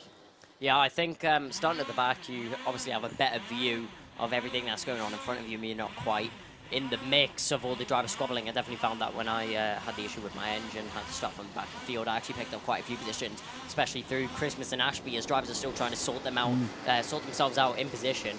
So it's all a question of what's your preferred position, what's your preferred side of the grid that you want to start on. But going across the line, it is going to be light out, and away we go here. A great start there from Jensen Watson as he makes his way down the straight. Going up towards turn 1, you can see Ubi and Spencer both battling for position. Spencer trying to get up the inside, so is Ubi on the move for Watson. Isn't able to make that with Weston, sorry, not Watson. As we go down towards Ashby, Weston going very defensive there as Ubi tries to get the switch back out of Ashby's. They go down through the corner, just about holding on to it for now. You can see Spencer all over the back, but up the inside, that's going to be the number 22 going for a move. That's Ross Tyler, who gets himself into 3rd position. Now Harry Hurstgrover all over the back of Jack Spencer in 4th position right now. So it looks like they've sorted themselves out all the way down, at least for the top 5, as one of the runners there bounces across the grass. That's the 47 of Zain Khan, who goes across the grass but has made up a place on the opening lap of the race. Kaiser Rahman drops 2. They're side by side then for the lead. Spencer's going to try and get the run down the inside of Weston, and Tyler is going to come through as well. So Weston then down into 3rd place. Ubi in the final position for the A final, but he's going to have to hand that one over now to Harry Hurstgrover. Dives down the inside, I think, into Ashby's. Ubi's going to try and get the run back. They're too wide into Wilkins. We've seen that not work at all throughout the day. I think it's the first time we've seen 2 actually go side by side through there, and it actually come both of them out on the other side. But what that's done, it's closed the pack right up again. Yeah, Jack Spencer in the lead right now from Jensen Weston. You could see had a little bit of a moment off Ashby's there, kicked up a bit of grass. What's happened to Harry Hurstgrover there? He's dropped all the way down. He got himself into 4th, and now he's all the way down in 9th position. So a nightmare of a moment there for Harry Hurstgrover. We go up towards Christmas once again. No overtakes this time round. Drivers just biding their time. I saw Hurstgrover come into the boot complex in 5th place. I think he's done what we saw earlier on in the previous race, where if you snatch a little bit too much curb, drop the inside left over the lip of the curb, it naturally puts you into some snap oversteer, and when the rest of the pack is that close, then he came through, and in 9th place he was actually going rather slowly, and it looks like Harry Hurstgrover has scrubbed so much speed off through a bit of snap oversteer. This is the corner we were talking about. If you drop that front left over the curb and then it snatches you round, you're going to have a real problem. Side by side they go though. That's Tyler and Ubi, the final 2 in the 3rd and 4th, with Theo just behind in 5th place, really wanting to get through. Hurstgrover already back up into 7th place. We should catch him in a few moments in the background as there's a move down the inside. Ubi up into 3rd, Tyler down into 4th now, and he's the driver in danger from Mikey Theo in 5th place. Yeah, it's the worst position to be in on the circuit. In fourth right now, the question is, would you actually rather be in fifth position going forwards, because then you're the one with less pressure on your shoulders and actually the one attacking, trying to make the other driver make a mistake. Obviously, it depends on who's in front of you. And oh, a very late dive up the inside. Didn't quite make that one stick, but Theo, you can see, trying to make opportunities for himself to get into that last fourth position. As we said on that previous lap, Ubi made the move on Tyler as Theo gets a warning for that one. It was a very close, too close for comfort moment as see Zane Khan trying to go up the inside and Theo trying at it again. Khan trying to sneak through, not able to make that one stick that time around. Down into Ashby's. Is he going to think about it? No, he won't. So Tyler just about holding on to it for now. Here's Grover trying to catch his way back onto these drivers as they go down towards Ozias once again up the inside. Khan's going to try it again. Isn't able to make it stick, but look at the side pod there on Theo's car. It looks like Khan has been able to knock that one loose, and it looks a little bit higher up. Will he get a technical flag for that? That's the question. Jensen Weston nearly losing out on second position there, as we can see Ubi trying to make his way through. Really has split the pack this now, hasn't it? Because in fourth place, Tyler's managed to break away because Khan and Theo have been battling out over the fifth place battle here. Down the inside, though, goes Ubi straight onto Weston. We thought he was going to make that move done earlier on in the lap, but now finally through at Christmas Corner. Clean, though, and neither of them losing too much in terms of track position at all. Maybe a tenth or two in the overtake. Tyler has actually now managed to break free then from Zane Khan and Mikey Theo in fifth and sixth. Hurst Grover is still 3 seconds or so off the back of that with 3.5 minutes remaining, so may well not have the chance to close right up on the back, although on the previous lap took 1.5 seconds out of them battling in front of them. Mikey Theo once again shown a warning flag. Not sure if that's a second occurrence or whether it's the same as it was on earlier. It's a second occurrence, I think. Potentially even a third there, so we don't know whether something's going to carry on. I know sometimes if it stays on the warning, when they come over, it just repeats the message once again. So Mikey Theo, though, in sixth place. Either way, just need to be careful not to be overzealous in his overtakes, certainly, or attempts at the very least, on those in front of him, although there is around about 8 tenths now between. Does need to get past Khan in front if he wants to have any chance of closing in on Tyler in fourth place. This is probably the closest battle we've got, although you say that in the background, though, both Khan and Theo were much closer than what they were on the previous lap. Yeah, if Theo does have 3 warning flags for contact, that may be something that the stewards are going to have a look at. Maybe even a time penalty that would unfortunately be awarded and going his way. But currently outside the top 4, so that isn't going to make a huge impact for the time being. Unless he's able to get back into that top 4 and does get that penalty, then that would be very unfortunate for him. But at the time being, that's not going to make a massive difference for Theo in terms of actually looking forwards in this race. Ubi still in second. Spencer has been very comfortable out in the lead right now, is completely checked out from the 2 drivers behind him, and we haven't really heard much from him since. No, done what he needed to do, though, and as much as I'm sure he'd like some screen time, if you get a break at the front, you don't mind it ever so much, because we will try and cut to him right at the end, but the battle behind is exactly what he wants and needs, just to allow him to move out at the front of the pack. Spencer leads the way then from Ubi, Weston and Tyler, the top 4. Khan, Theo, Hurst Grover, Rahman and Tester, your runners that are still remaining. Tester had a spin earlier on, that's dropped him down into 9th place. We're still running nose to tail all the way down to Theo then in 6th place. That's Hurst Grover on the back. He'd had a good lap 2 ago and made up 1.5 seconds. Since then he's been fairly consistent with those in front of him and hasn't actually managed to close in the gap at all at the same rate that he was expecting. Spencer then leads the way. This is Tester in 9th place. Yep, 50 seconds left on the clock right now. Spencer crosses the line. Let's see the gap, what it is as the others make their way round. 1.78 seconds as it looks like there's a battle going on. Jensen Weston up the inside. There goes Tyler to make the move on Weston. Weston under a lot of pressure now from Zane Khan and also Theo as they make their way through, down through Ashby's and down towards Inkermans as we make our way through right now. Khan just clipping the curb there, losing a little bit of time from the back of Weston as they make their way through Ozias. You can see all the cotton coming from the fields in the sky. Looks like it's snowing on the circuit right now. making their way through the boot right now and hitting a couple of the bumps there as Tyler bouncing all over the place, maybe even losing a little bit of time in doing so. 10 seconds left on the clock. We're going to have 2 more laps here racing as Jensen Weston is in the danger zone. Khan closing in, but then also closing in on going off the track. Unfortunately there, took a huge amount of grass on the outside. Didn't hamper him too much there. Really surprised at that, because I thought that we might have had an Aston Brown situation earlier on where it just dragged him all the way down the grass towards Christmas Corner. Zane Khan doing really well there to drag that kart back onto the tarmac and give himself half a chance going towards that final lap. Jensen Weston in front in 4th place. The final driver as it stands to progress through to the A final. Our leader already making his way round the final few corners towards that last lap board. Even had chance halfway round there to have a really good look to the right hand side to see where the rest of the field was.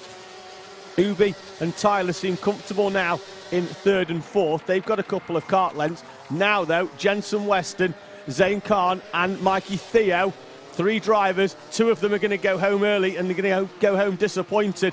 But which one is it going to be as we head down to Ashby's for the final time?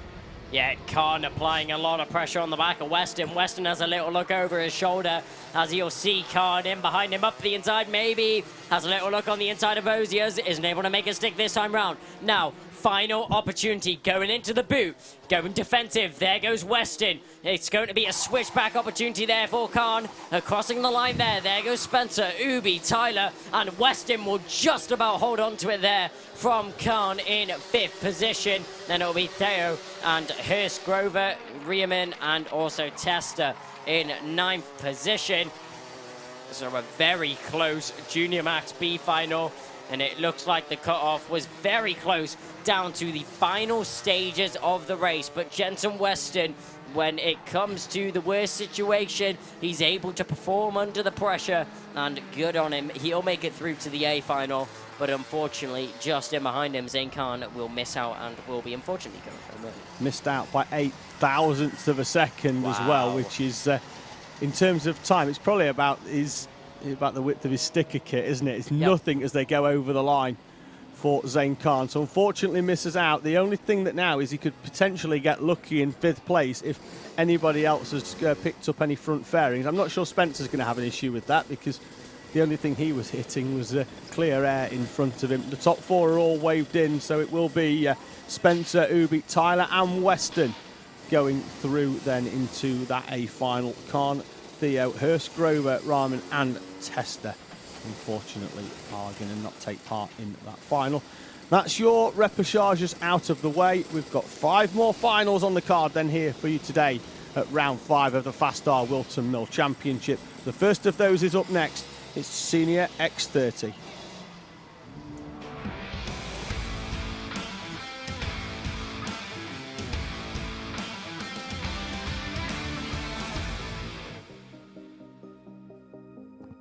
So now, as we have a look at the grid here for the Senior X30A final, Thomas Fleming will start on pole from Lucas Ellingham in 2nd. Then it'll be Alex Johnson and Archie Forbert on that 2nd row. Jordan Brown and Harry Turpey in the 3rd row. Now we look at the 4th, it's going to be Zach Ripley and Thomas Byron, then Louis Diamond and Hugo Gilbert, Aidan Line and Paul Simard in 11th for 12.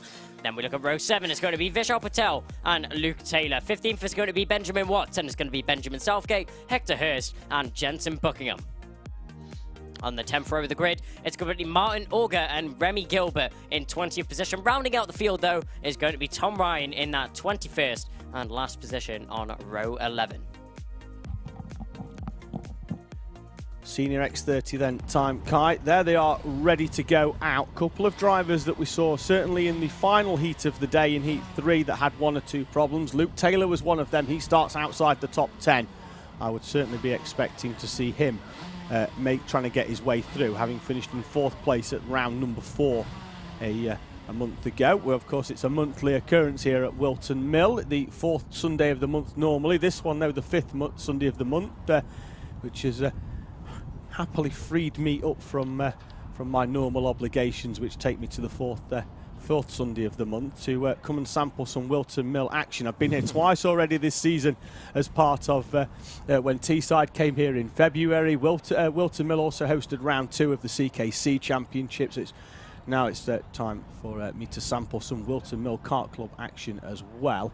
Been really impressed. Obviously it's Whilton, they run a good show here all the way through. Like, I spent a bit of time in race control during the CKC meeting, because we had a couple of guest classes, so I went in there, and the way they run things here at Whilton Mill is on par with the best of them. Yeah, it's amazingly run, especially for a club championship. I'd say it's up there with some of the biggest British championships, and how they conduct themselves and run the meetings, and basically just the professionalism all around, from all of the officials, the marshals, and all the way to the guys working the office here, and all putting in a great shift so that everyone has a great day of racing and a lot of... How have you found the action so far? It's been fantastic all the way through, hasn't it? It's been really good, really close racing throughout the day. Certainly the mixed grids, it makes it difficult sometimes to pick out where, you know, drivers are going to come through. We've got those that are generally either really quick, but then may well struggle to find the way through the traffic, as well as some of the others. There's some that might not have the outright pace, but certainly know how to make an overtake. In this one, for me though, we have one driver that has a huge amount of pace, and through earlier on, certainly in Heat 3, we saw was knowing how to make overtakes. That was Lucas Ellingham. We've got a kart there being moved right the way down to the tail end of the field. I'm not quite sure who that is or why. We'll try and find out as well. A bit of a pat on the back. So I don't know whether that's a driver that thought he was going to be somewhere near the front and had his kart there, and then needs a bit of consoling before we go. I think that may be because they didn't have the kart on the grid before the gate had closed. In the driver's briefing this morning, it was made clear that all karts have to be on the grid and ready for racing, with 2 minutes remaining on the clock from that previous race. So if that kart wasn't on that grid position in time, then unfortunately he will be having to start from the back. So that might be the situation. That's one thing as well in terms of at this sort of level of racing. What I would say is the top end of UK club racing is that the rules are fairly clear, and by fairly clear I mean very clear, but it is black and white in terms of if you're not where you need to be when you need to be, you don't get to race from where you should be. You get put straight to the back. It's the same issue you had with the engine problem earlier on, is that in some classes and some meetings you'd be able to just roll straight back into position. They may even give you a rolling up lap to get you back into position. This is very black and white in terms of what goes. There's no ambiguity in it whatsoever. Well, I think what that does as a club, obviously, it shows that they're set on their rules, and what's been stated obviously goes ahead. But what that all set drivers up for is obviously maybe some disappointment if they can't quite get their way, but also as a club championship, it sets you up going forwards in British and maybe even European racing in karting, because they'll be very similar and very strict on their rules, especially because it's such a high level of competition. Absolutely. Here we go then. Ellingham on the front row alongside Fleming. I think we've got someone in 3rd place there suggesting that we might go round again. I don't think we will, because we are a lot tighter than what we were. Here we go then. Into the tram lines, the lights go out, extinguished. Fleming chops across the bows of Ellingham into the first complex of corners, and in doing so, Ellingham gets slowed as well. Fleming's going to have an uncontested run down into Christmas Corner. The leading trio are through comfortably in single file. The rest of the pack sorting themselves out for that run down to Ashby's. Yeah, what a great start there from Fleming as he gets himself into the lead of that race. Ellingham having to tuck into second. Not quite the start that he would have been hoping for from that inside line for the second corner. But we go down towards the boot.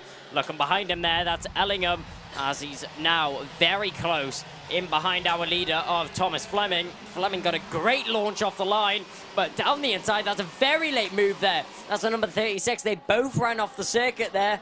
Now it looks like that was Zach Ripley going for a move on Jordan Brown. Ripley making 2 positions off the start of this race. Up the inside, there goes Ellingham. I didn't expect him to sit in second for long. Fleming trying to get the switch back, but not able to do so. Maybe down into Ashby's if he's lucky, but up the inside, there goes Fleming, and it looks like following through as well. Johnson's actually going to take the lead there as he manages to switch back both drivers Fleming is going to take second position, and Ellingham's going to have to settle down into third. He went for the lead and instantly loses 2 positions. I was about to say this is the first time that Johnston's had an opportunity, and Fleming slowing into the boot section on the second lap. Problems for Thomas Fleming, a driver we expected to be on the podium, is making his way to the marshal's post. The kart's parked on the outside, 0 power and 0 chance of getting on the podium for Tom Fleming. That's such an unfortunate situation there for Fleming. We know he had the outright pace. You can see the disappointment and confusion on his face as well. You'll be wondering what quite has happened there.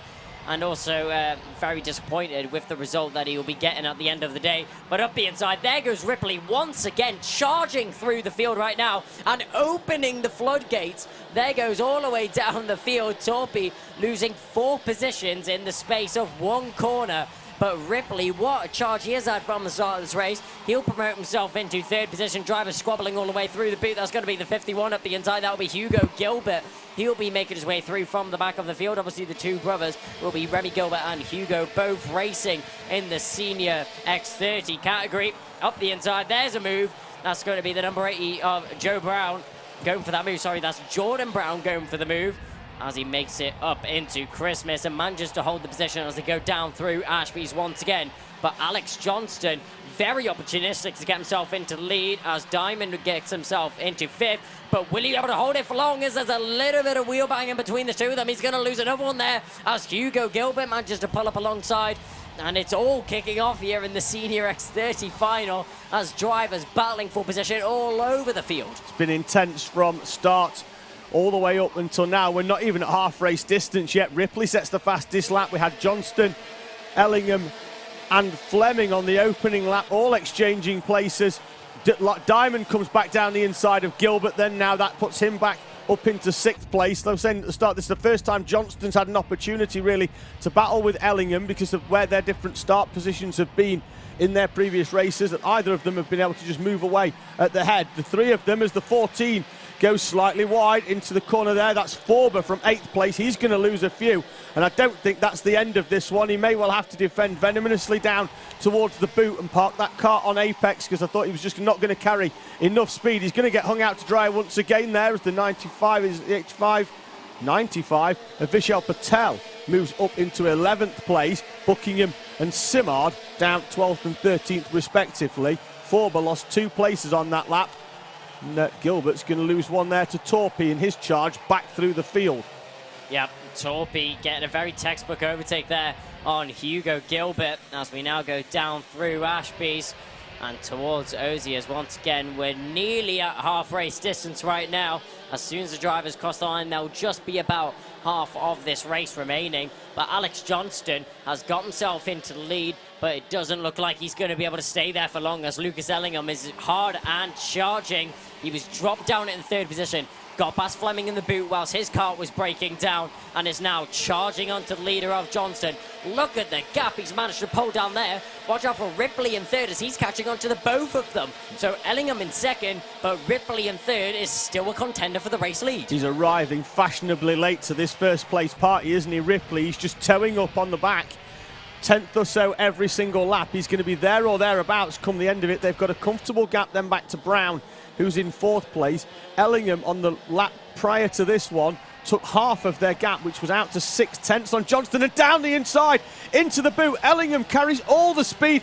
Then Ripley's going to come through as well. Johnston's going to drop 2 places down into 3rd. We're still just beyond half race distance. Ripley, the fastest driver out there as well. He's within touching distance of Ellingham as they run up towards Christmas Corner. Johnston isn't going to settle. Down the inside goes Ripley into the lead. Now they're going to be side by side as they take the right down to Inkermans. Then it's going to be on hard on the brakes down into Ashby's. Finally, they settle into a corner until Ripley goes wide onto the rumble strip. Probably the only corner you can run wide there, really, without losing a huge amount of track position, because the next corner is in your favour. Still, though, nose to tail, and Brown will be laughing at this because he wants to come and have another chance. Ellingham, favoured move once again, down the inside into the boot. Johnston's through, and Ripley, having gone into the lead, back down to 3rd place again. It's all kicking off at the front now as soon as Ellingham caught on to the back of Johnston. All these drivers want to have at least a moment of glory in the lead of this race. Ellingham holding on to it for now. Johnston's managed to tuck himself back into second position after all of that. Is he going to try for the lead? No, he isn't. Maybe he's trying to work with Ellingham to pull away from Ripley and Brown, which have now caught onto the back of this battle. Pulling a little bit of breathing room. Johnston knows he's not under threat of an overtake from Ripley for the time being. But Ellingham, you can see, putting his head down on the straight, trying to get that aerodynamical advantage over his competitors. So fast in the boot there. He's quick going into it. Loses a little bit of momentum, a little bit of time on the exit. So maybe that's where some drivers will recognize his vulnerability, try and get a better run through the first part, and then switch back through the second going into the final corner. Difficult to do both, isn't it, into the boot? You're either quick in or quick out as Johnston pops out of the slipstream, tries to dive down the inside of Ellingham. Ellingham, though, late on the brakes, as he has been into the boot section and carrying more speed. Diamond picks up a contact warning. We saw in the background he was having a fantastic battle with Byrne. Both of them now have dropped a couple of places because Torpy's back up into 5th place. Taylor's managed to get into 7th in that sandwich. Diamond and Byrne lost a second and a half each, and through down the inside comes Ripley back into 2nd place. That's going to demote Johnston down into 3rd. Brown is now right on the back of this. We've got a 4-kart battle for 3 podium places. With that move being made, though, I was going to say it's lost them a bit of time, but Ripley still nose to tail with Ellingham as they make their way up towards Christmas. Checking over his shoulder twice. Insecure is Ellingham right now of this lead. Johnson trying to get the switchback. He's going to try and go the long way around. Isn't able to make it stick. Can Brown get the switchback as they go down into Ashby's? Ellingham going very defensive, late on the brakes as he moves just before that braking zone, trying to unsettle his competitors as they now go down the hill, down toward Oziers. Once again, it's going to be a great overtaking zone, but Ellingham covers the inside as they all go nose to tail. Johnson clipping the curb on the inside. That will lose him quite a bit of time. Brown trying to be opportunistic about that one, going around the outside into the boot. I don't think he's going to be able to make that one stick,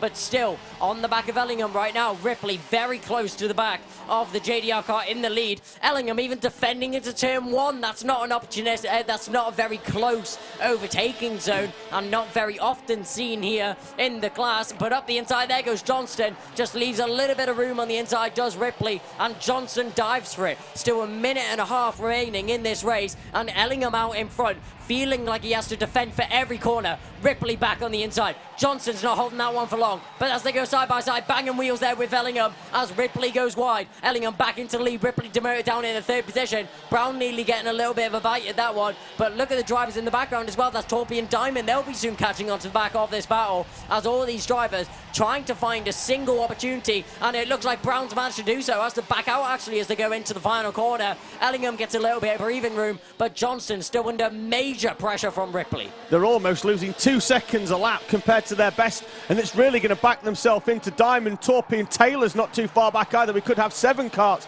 for this one. They really have started defending this one way earlier than what I would have certainly expected from these runners. But Ellingham and Johnston side by side once again. Johnston's going to be on the outside here. Down the inside comes Ripley onto the grass. Ripley's facing the wrong way, and the podium has gone for Zach Ripley. He was on the grass even before the apex of the corner.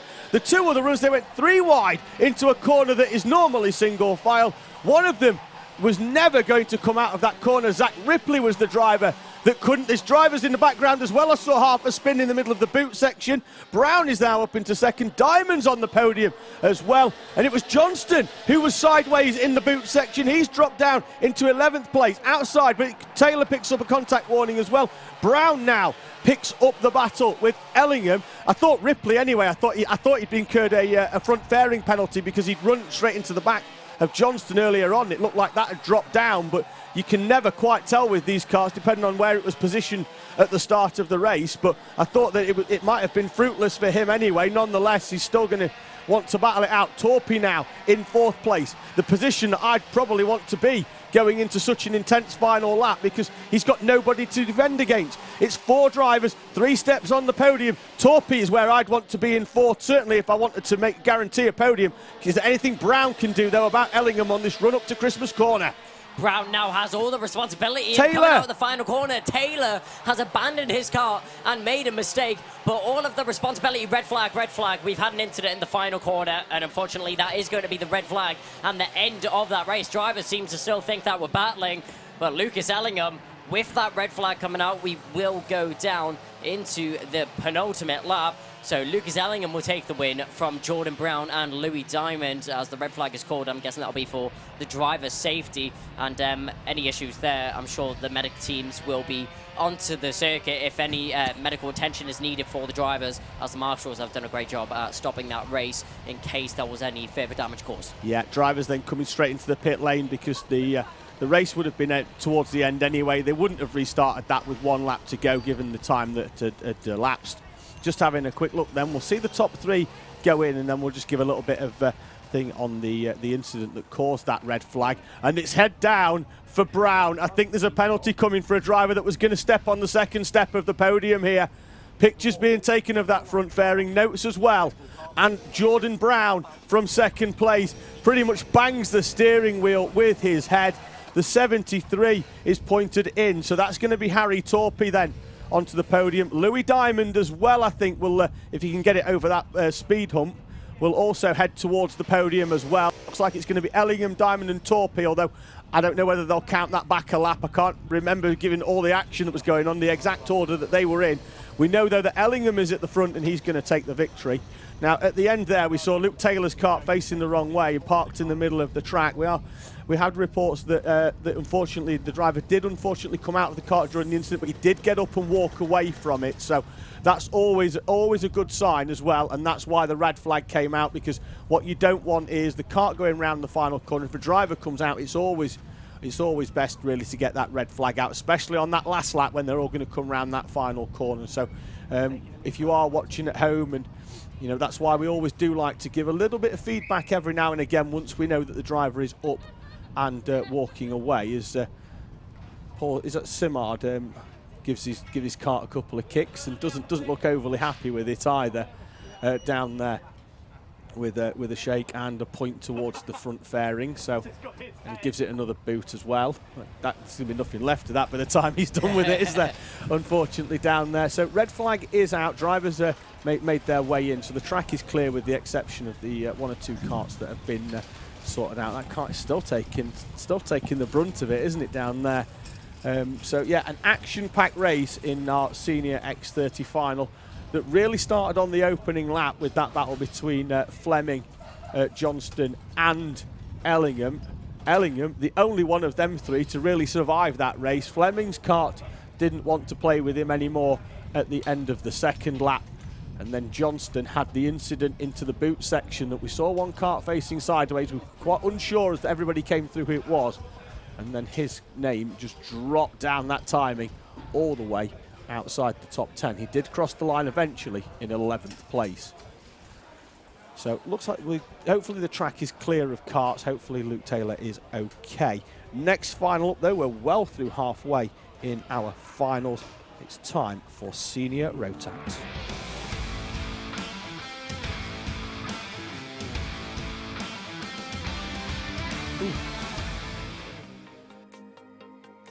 So now, as we look at the starting grid for the senior Rotax race, it's going to be Alex Moody starting up pole from Jude Fernahau with 88 points. Then Ronnie Mansfield, Alfie Brooks, Ryan Willis, and Benjamin Ballou. So row 4 is going to be Tommy Edmonds in 7th position, then Jamie Perrelly. Row 5 will be Sam Spinell and William Young. Then it's going to be Lewis Wild and Scott Smith on row 6. Row 7 will be headed by Sam Light, then Callum Davies, Jamie Mead, Kyle Dumford. Row 9 will be Samuel Cook and Harry Gibson.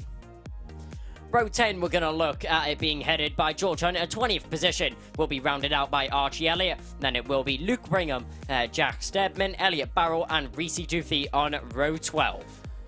Row 13 is going to be Millie Hart, Joshua Burton, then Luke Collins and Isaac Barashi, and Steve Alvarez Brown on row 15 with Klaas Koike alongside him. Then on the final row of the grid in row 16 is going to be Thomas Liatukas, and in 32nd position rounding out the field will be Harry East with 12 points accumulated. So we know that Steve Brown hasn't raced throughout the day, so I think anybody behind that's either had a real tough day of things, or they have been in a similar circumstance where they've not partaken beyond that first heat yesterday. But plenty of runners still out there in Senior Max, probably the largest grid that we've got that hasn't required a required a B final, although we have actually got one, I think, that was absolutely bang on. I think they've got 34 runners, which is perfect when it comes to a grid here at Whilton Mill. It means that we don't have to have that unfortunate repechage. We had one that was quite unfortunate because we had, certainly in Honda Cadet, we had 5 runners and 4 of them were making it through, which is always unfortunate, but necessary every now and again. Track seems to be clear though, and it doesn't look like we've required the ambulance actually, because they are parked up there at the far side, so that's always pleasing to see. But whilst we are speaking about them, they do a grand job to the medical teams, not just here at Whilton, but circuits throughout the country. We thank them for coming for the race day. They do get a day watching karting, and to be fair, I wouldn't want to be anywhere else, but they are here providing us with a wonderful service if necessary.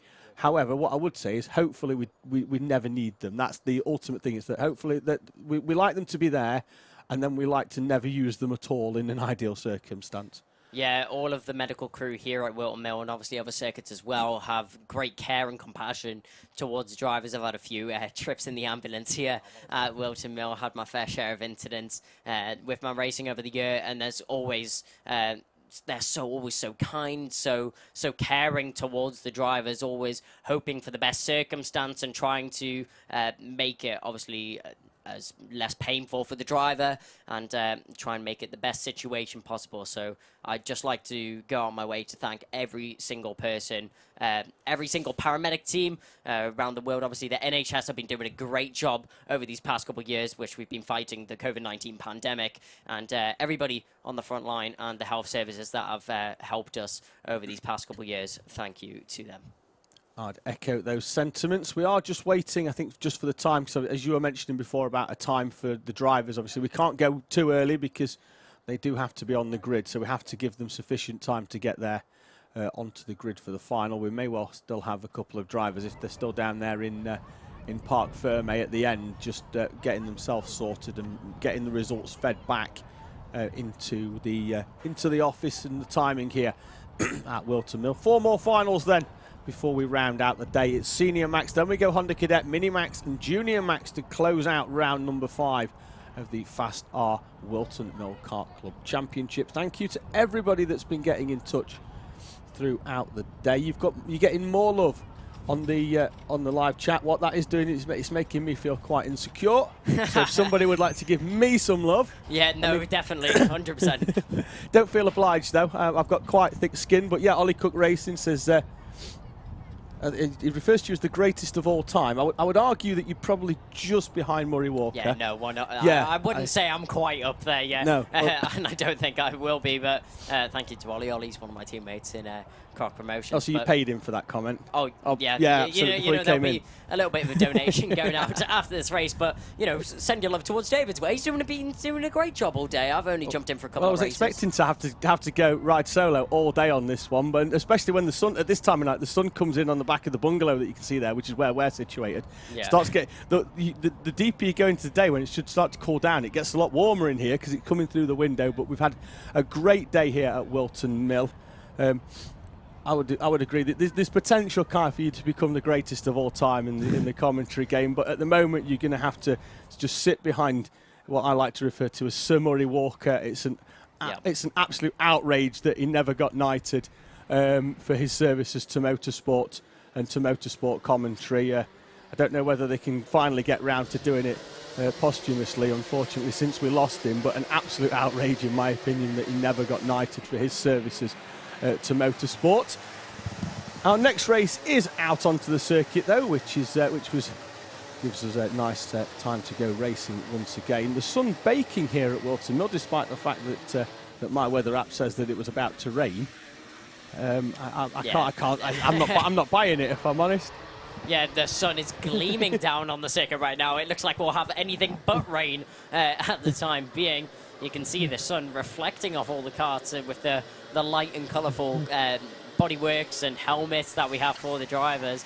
And going in through the boot, it looks like we're not going to have a first time round. We will definitely have a second formation lap. And as we go around, it's going to be a good start for the weekend and hopefully a good result for William Young. He's starting quite far up the field. It looks like he'll be starting on row 5 alongside Sam Spinell who obviously had such a great start today. He had a P5, a P3, and then unfortunately that DNF in the final heat, which was a mechanical problem. But Will Young, it's his first weekend with the Croc Promotions teams. He switched over from that X-Kart chassis, so he switched teams. It's all been a bit of a learning curve this weekend, and he's been very happy with the pace. Only a couple of attempts off some of the fastest drivers, so let's see what result he's able to get in this race. Done really, really well for Will Young. For me, the disappointment in this one will be Sam Spinale, because having had 2 good heats and then that retirement, this may well be a case of what could have been for Spinale, because another half-decent finish when he was running well inside the top 10 could well have put him on the front row for this final, at least in the top 4. He will now have to come from the outside, I think, of row 5 in P10. So work to do for Spinale, but he knows he's got the pace to come through to potentially get into the onto the podium in this one. Looks like we're quite tidy, although we are carrying a lot of pace, and thought that might be too much, although the timer has started at the top and then quickly goes back to a false start. I think you weren't sure, were you, when that came through? You were a bit thing on the hand, but they did seem like they were carrying a lot more pace than what the starter would normally be happy to accept. And the issue with that isn't those at the front, it's because they're able to get the power down so much. It spreads the pack out so much. You've still got runners coming around the final corner when the leader's already into the first one. We do like them to be a lot tighter than that, and that does mean that Alex Moody is going to have to slow them down a little bit more this time round. Yeah, that's the last thing you want to see. A couple of drivers actually checking their nose cones out as they come out of turn 2 and 3 final 8. He seems there was a little bit of concertina between the drivers up at the front of the field. Now we go through the boot, and hopefully this time we will have the start of the race. Alex Moody will be starting in that pole position spot. He'll be used to that after today. He's had a couple of starts from the front of the field and some very good results. We round the final corner. Does this look better? We're going to cross the line, and will we be racing? Yes, we will. Alex Moody, we have a great charge into the first corner. No, we won't. Never mind. We're going for a false start again. They're really building this one up, aren't they, for us? Last time we thought we were going to go, and then they weren't. And then this time we actually got about a quarter of the way around the first lap before we realised that we weren't racing. But it didn't seem much better further down there. Did it look like everybody was breaking formation outside of them tram lines before the lights changed on that one? Having said that, wouldn't have been overly surprised if they'd let them go. It did, it looked a little bit tidier than the previous one, but not to the starters' liking. So we're going to have another attempt at this one. So Moody on the front row, Fernerhow alongside a driver that I first came into contact with in terms of motorsport last year when he attended the British 24-hour kart race up at Teesside in a higher kart as well. Just took it out. It was Ellingham as well was in the same team. They basically just turned up for a good time, and if it wasn't down to a sprocket failure at the end, they'd have got on the podium as well. Through they come then. Looks like we're much tighter this time. We have got a race start confirmation, so we are away and racing this time in our senior Rotax class. They're still 2 and 3 wide in the middle part of the pack as Moody goes wide, then cuts in and defensive. There's bumping and boring in the middle. We've got one of the croc carts up and over the back. We'll try and catch who that was in the middle, but there was certainly air for one of our drivers in the middle of the pack. I think it could have been George Hunter, the 50.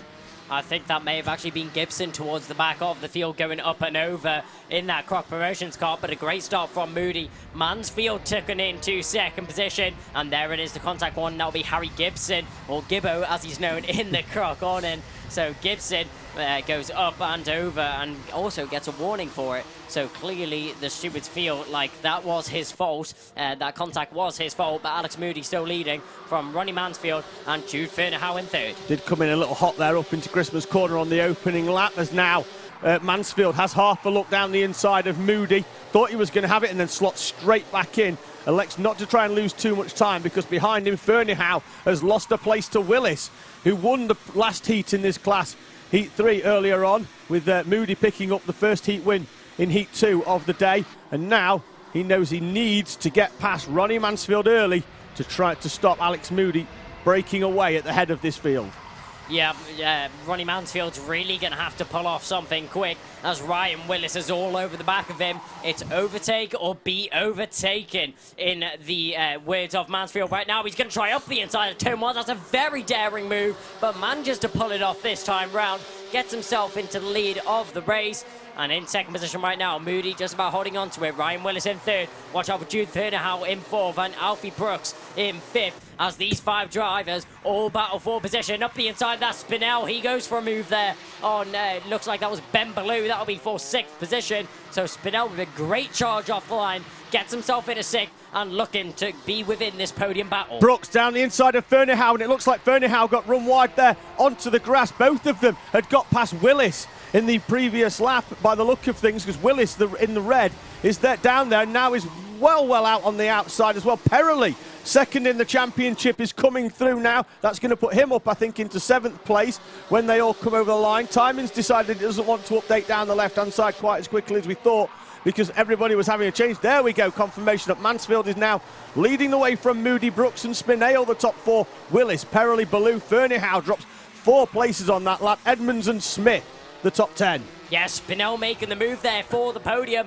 Gets himself in a 3rd position. Ballou going all the way over the grass and also picking up a contact warning in doing so. Lewis Wild trying to go around the outside now. He goes over the grass, and it's all going on here in the Senior Max final. Drivers going off left, right and centre.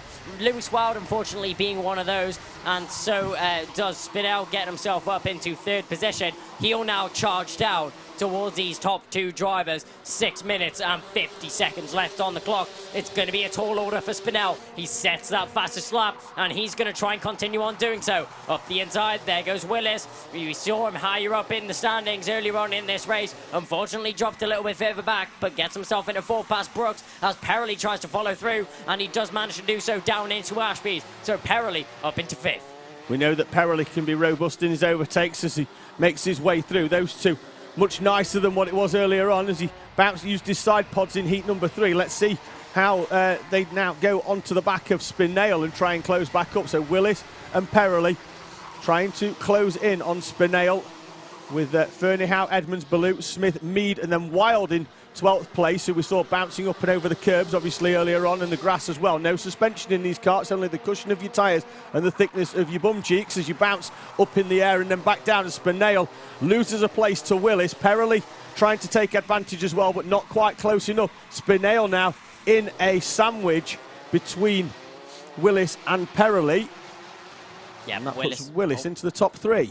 Yeah, Willis and Perrelly absolutely flying right now. Spinell trying to close the door there, but not able to do so as Perrelly manages to squeeze through and get himself into 4th position as well. Willis had the fastest lap last time round. He was 3/10 quicker than the drivers that are in front of him, and even half a second in some cases. But as we go across the line, Spinell in 5th, and it looks like he may even be losing out to Brooks as he arrives onto the back of the number 17. We go up towards Christmas. Is it going to be a late dive up the inside? Spinell's not going to let him quite get it as they all battling for position. Puts a hand in the air. Spinell are not happy with the outcome of that one as Brooks tries again down the inside into Ashby's, and it's going to work this time round. Can Spinell hold on to that position, or will he going to fall into the clutches of Fernahau and Evans in behind him? Spinell drops down into 6th position, but trying on the inside. There goes Fernahau. Let's see if that one worked out for him. But on the inside, there goes Willis past Moody. Moody gets a little bit sideways through the second part of the boot.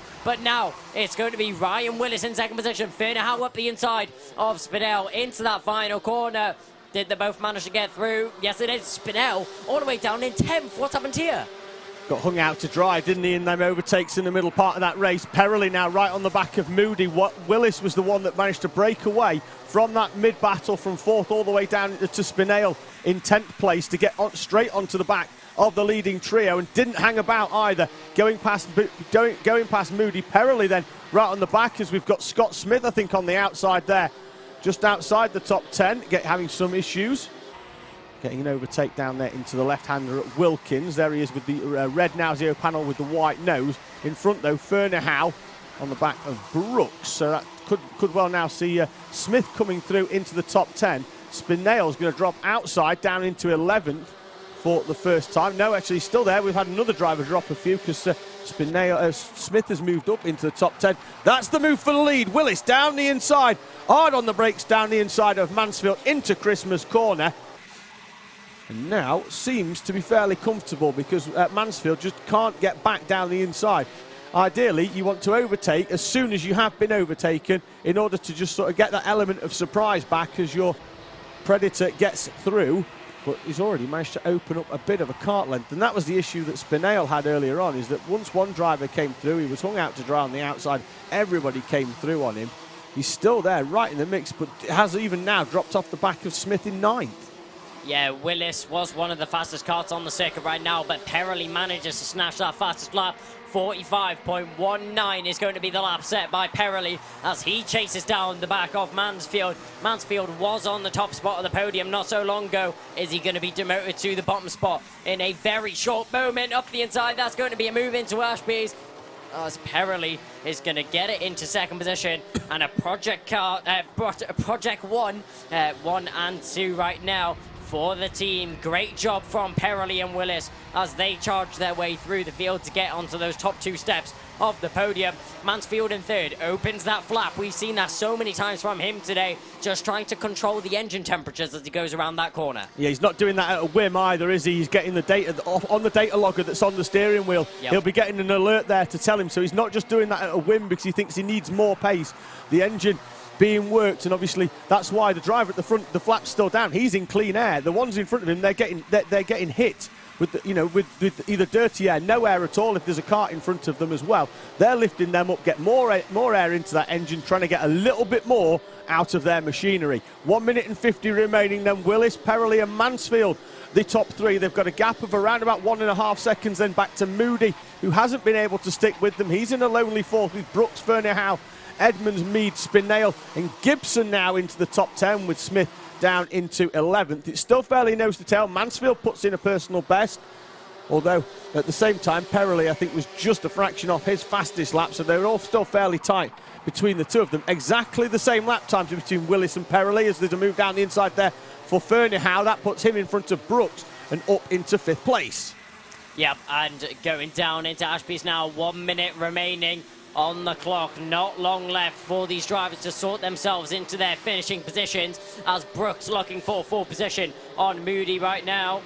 As the drivers, Moody with a little bit of a gap back to Brooks. Ferneyhough has managed to get himself into 5th position, so it's about for 5th right now. Oh, a very late move up the inside and catches onto the back of Brooks right there. Tried to make the move on Edmonds, did Mead, and it doesn't work out for him at all. Actually loses a lot more time than he would have gained from that one, as they now go up towards Christmas once again.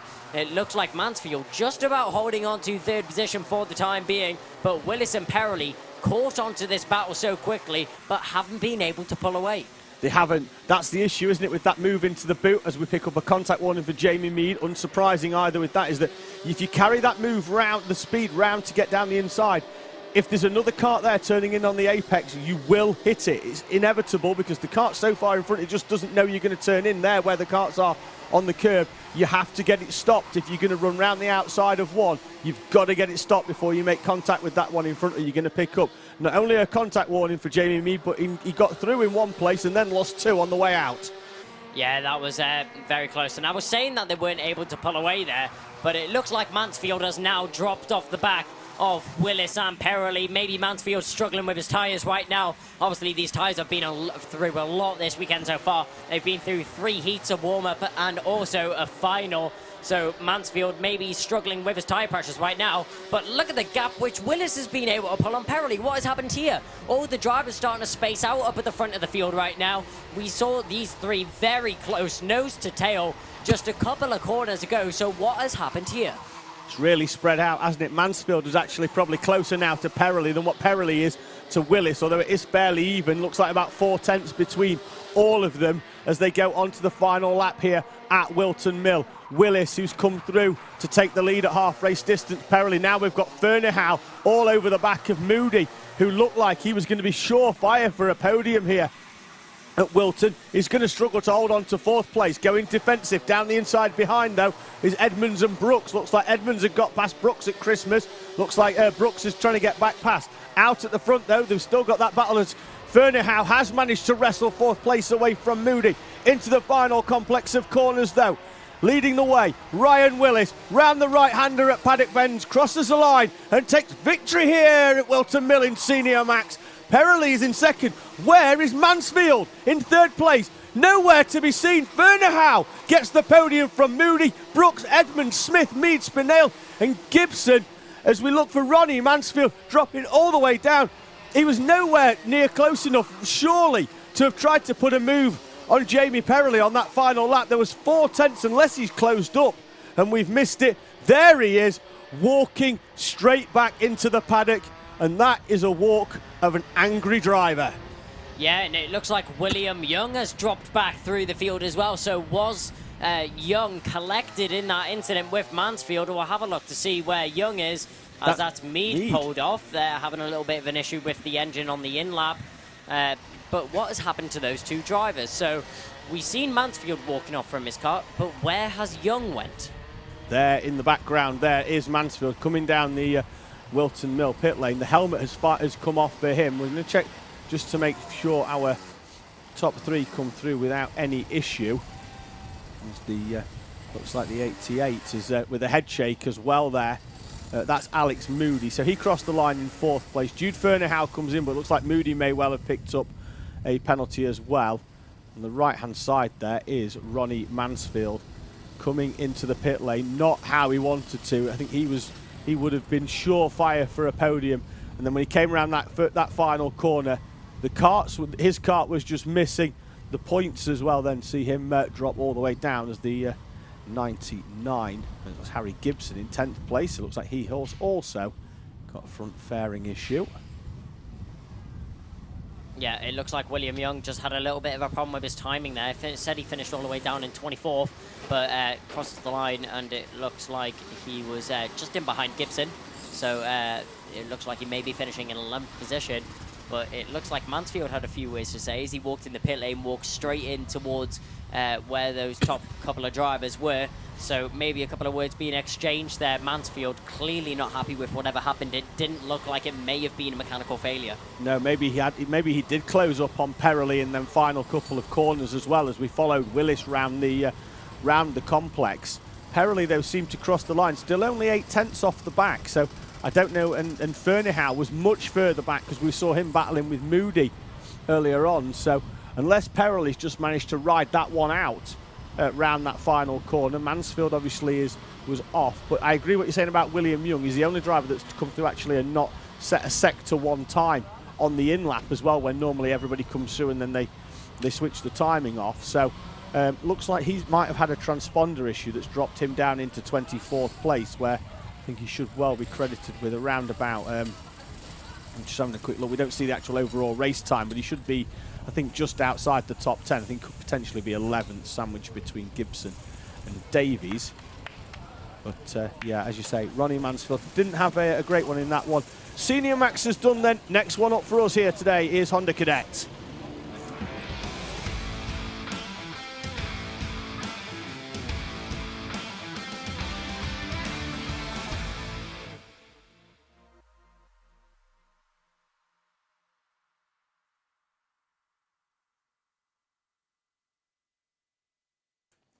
Rocco Shenton then starts on pole position. He's had a fantastic day thus far. Jarrett Clark, the only other driver to take a victory in Honda Cadet this weekend, starts alongside Oliver Majewski and Finlay Lyons on row 2, Noah Barham and Charlie Warren on row 3.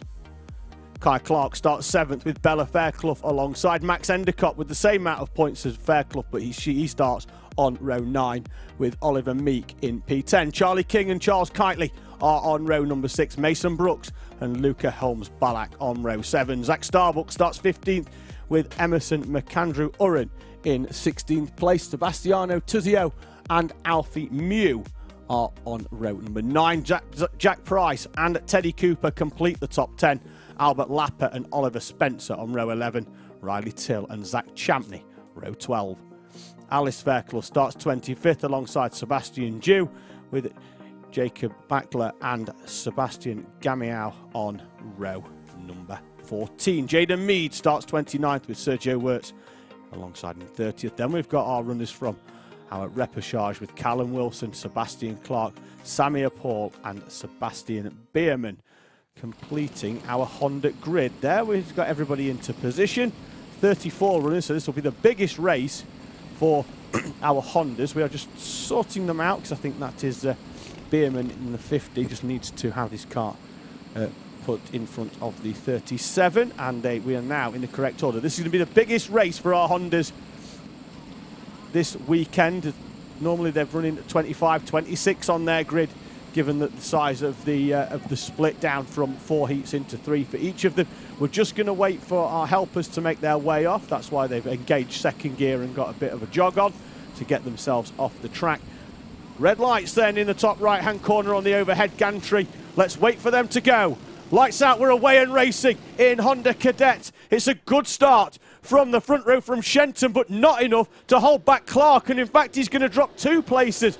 I think we've got another Kart alongside him in the run-up. Oliver Meeks had a good start as well. He's heading to the inside as turns out that Shenton has actually managed to wrestle back second place. Thought he was going to struggle there and drop into 3rd place. I think it would have been Majewski who would have got alongside, but it is Rocco Shenton then in 2nd place behind the fast-starting Jarrett Clark leading the way here at Whilton Mill. They're still 2 wide into Wilkins, which on the opening lap isn't so much of a problem, where there's a little bit more trepidation from our drivers just holding each other, whereas we go deeper into the race, then we have much more of a problem going side by side when everybody's sort of wanting to make it for position.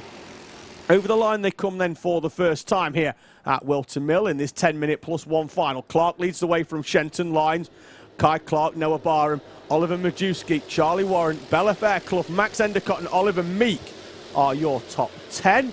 The top 10 actually seem to be fairly comfortable in terms of position, all the way down actually to P10, where we have Oliver Meek having to defend from the 65 of Charles Kitely and Mason Brook behind. He had to move to the inside on that run towards Christmas Corner. Your 2 leaders then are starting to break away. Rocco Shenton driving sensibly behind Jarrett Clark. I say the only 2 drivers this weekend in the 4 Honda Cadet heats to take victory. Clark won Heat 1, a race that Shenton wasn't in. Shenton's won the remaining 3 races in this Honda Cadet rank. All of those today. Shenton didn't race yesterday, only did the practices before the heats and then the 3-lap warm-up this morning. So 2 minutes in then, and there is already a gap of around about half a second back to the Lines and Clark in 2nd place. And here we see Rocco Shenton, not at all interested yet in overtaking Jarrett Clark, was in the slipstream, as was Kai Clark and Finlay Lines behind. They were just pushing all the way down into that corner. They know that this race is going to be won in the final few minutes, not the first few. And what they would prefer as a driver is for it to just be a 2-kart battle for the lead, and then maybe the 2 behind would like to join the party as well, because they need to get in there, because they don't want to be battling for the final step of the podium onto that final lap, because one of them will go home disappointed. So they prefer it to be a 4-kart battle and at least have a chance of the lead if they are going to go for it. However, Shenton and Clark need to pull away and work, and now we've got Shenton now we're coming to the inside here of Jarrett Clark, hard on the brakes. You see there he was about 2 or 3 kart lengths later on the brakes was Rocco Shenton into that right-hander at the end of the straight at Christmas Corner, and through he goes, and for the first time in this final with the exception of being on pole position and not getting away quite as well as he liked, Rocco Shenton leads the way from Clark, Lines and Kai Clark behind. They now also have a gap of around about 1.5 seconds, then back to Noah Barham in 5th place.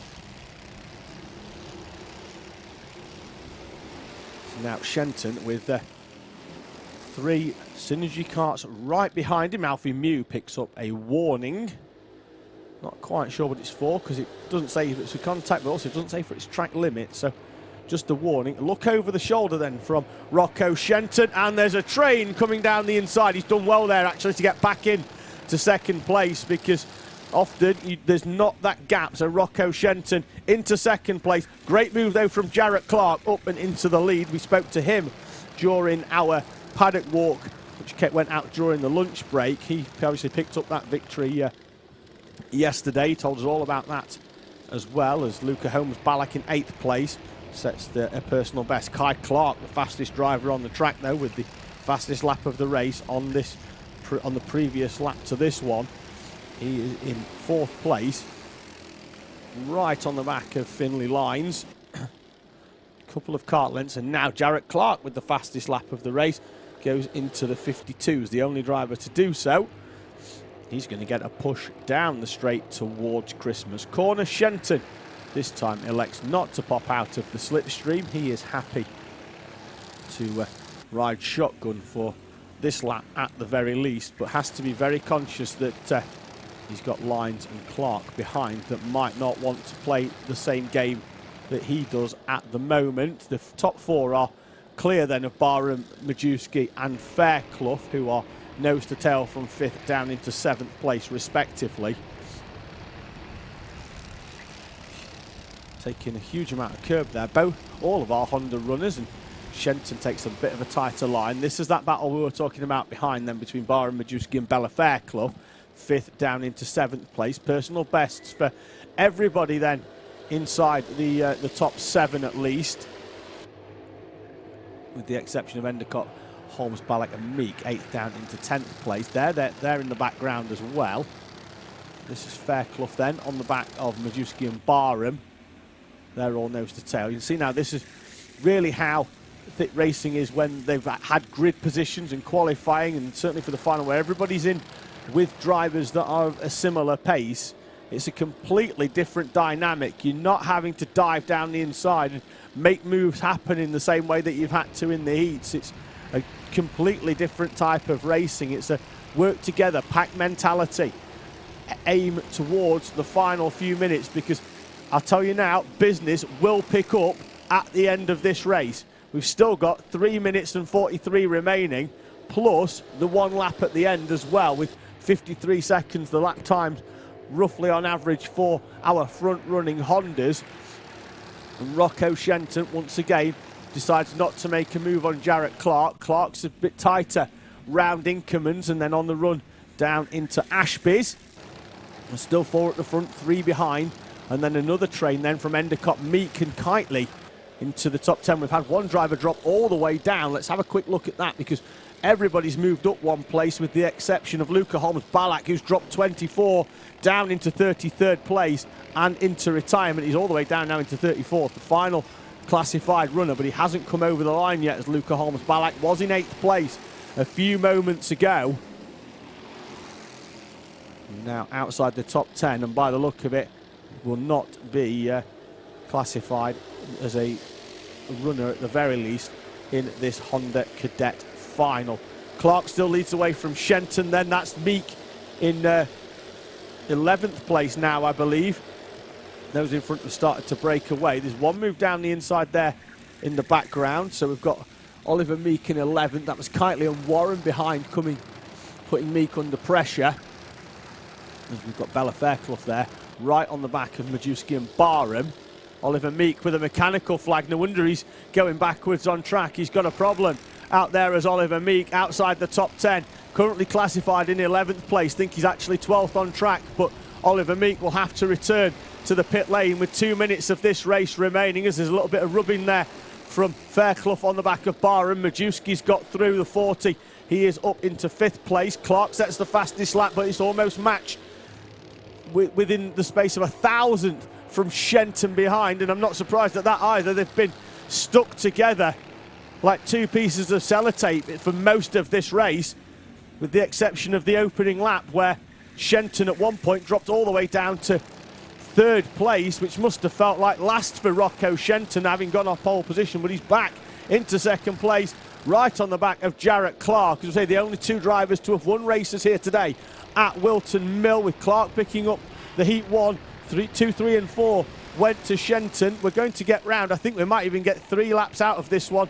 53 seconds is the lap time for our runners. They're across the line with around about 1 minute, so we are going to get 3 minutes of action. Encouragement there from team members up on the fencing, telling them to go, as if they need any more invitation to keep the pedal to the metal here at Whilton Mill. The leading duo have broken a gap, and that is by about 3 kart lengths. That's the biggest they've had in this race, and for those behind, that must feel like an ocean between them, knowing how quickly those 2 are. Fairclough Down the inside, she's got past Barham, and she's through as well on Majewski. I think she's up into 5th place. We'll see them in the background, and she's there now up into 5th place. The leading duo have a couple of kart lengths. They're not going to see the last lap board when they come round. They're going to get round with around about 6 or 7 seconds remaining, maybe even a little bit more. The pace in this Honda Cadet final intense as they come through.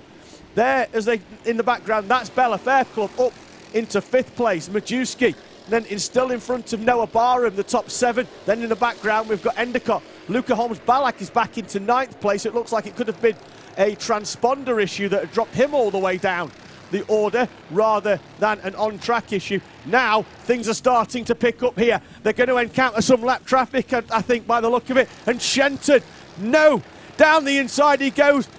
No time to be playing around here. Rocco Shenton down the inside. Jarrett Clark and Finley Lyons trying to sort themselves out. Kai Clark still in 4th place on the back of this one, maybe saving himself for the last lap. Bit of a helmet tap there from Jarrett Clark. Might need a little bit of assistance. Thought he was going to dive down the inside there into the first right-hander of the triple right at the boot. Round Paddock then for the penultimate time. Lap traffic in front of them. Look over the shoulder then from Shenton. Last lap board on the digital flag. They may well encounter this into 2 of the main overtaking points. White line down the inside from Rocco Shenton. Moves over to defend. That's going to put Jarrett Clark wide. Kai Clark tries to get alongside Finley Lyons into the second of the 2 main overtaking spots. They come into Ashby's. Traffic in front of them is getting ever closer for Rocco Shenton.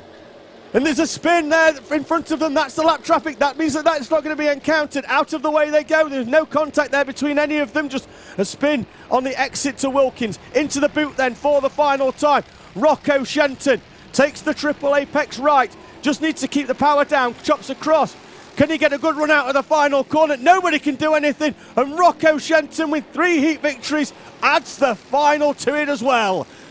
Clark and Lyons will join him on the podium. They're 3 wide over start finish. Majewski gets 5th place with Barham. Fairclough goes back into 7th. Endicott, Starbuck and Holmes-Ballack complete the top 10. So it's going to be Shenton, Clark and Lyons going to the podium unless any of them have picked up any front fairing penalties. Rocco Shenton then had a quick look over his shoulder. Down the inside goes Jarrett Clark as he races back into Parc Ferme. Rocco Shenton then leading the way in this Honda Cadet class. With 4 victories out of 5, or 4 victories out of his 4 possible races this weekend. The only other one was the one that he wasn't in. That went to Jarrett Clark, the current championship leader, at least on the way into this race meeting, as Shenton comes through. I think he's been pointed in, so no problems there, and no problems either for Finley Lyons, Kai Clark as well. The top 4 all clear in terms of front fairing penalties, so they're going to roll into Parc Ferme. Everybody else seems to have been fairly clear inside the top 10 in our Honda Cadet class, so that we only have 2 more finals, unfortunately, for you here today at Whilton Mill. The next up, though, the penultimate race of the day. It's our final in Minimax.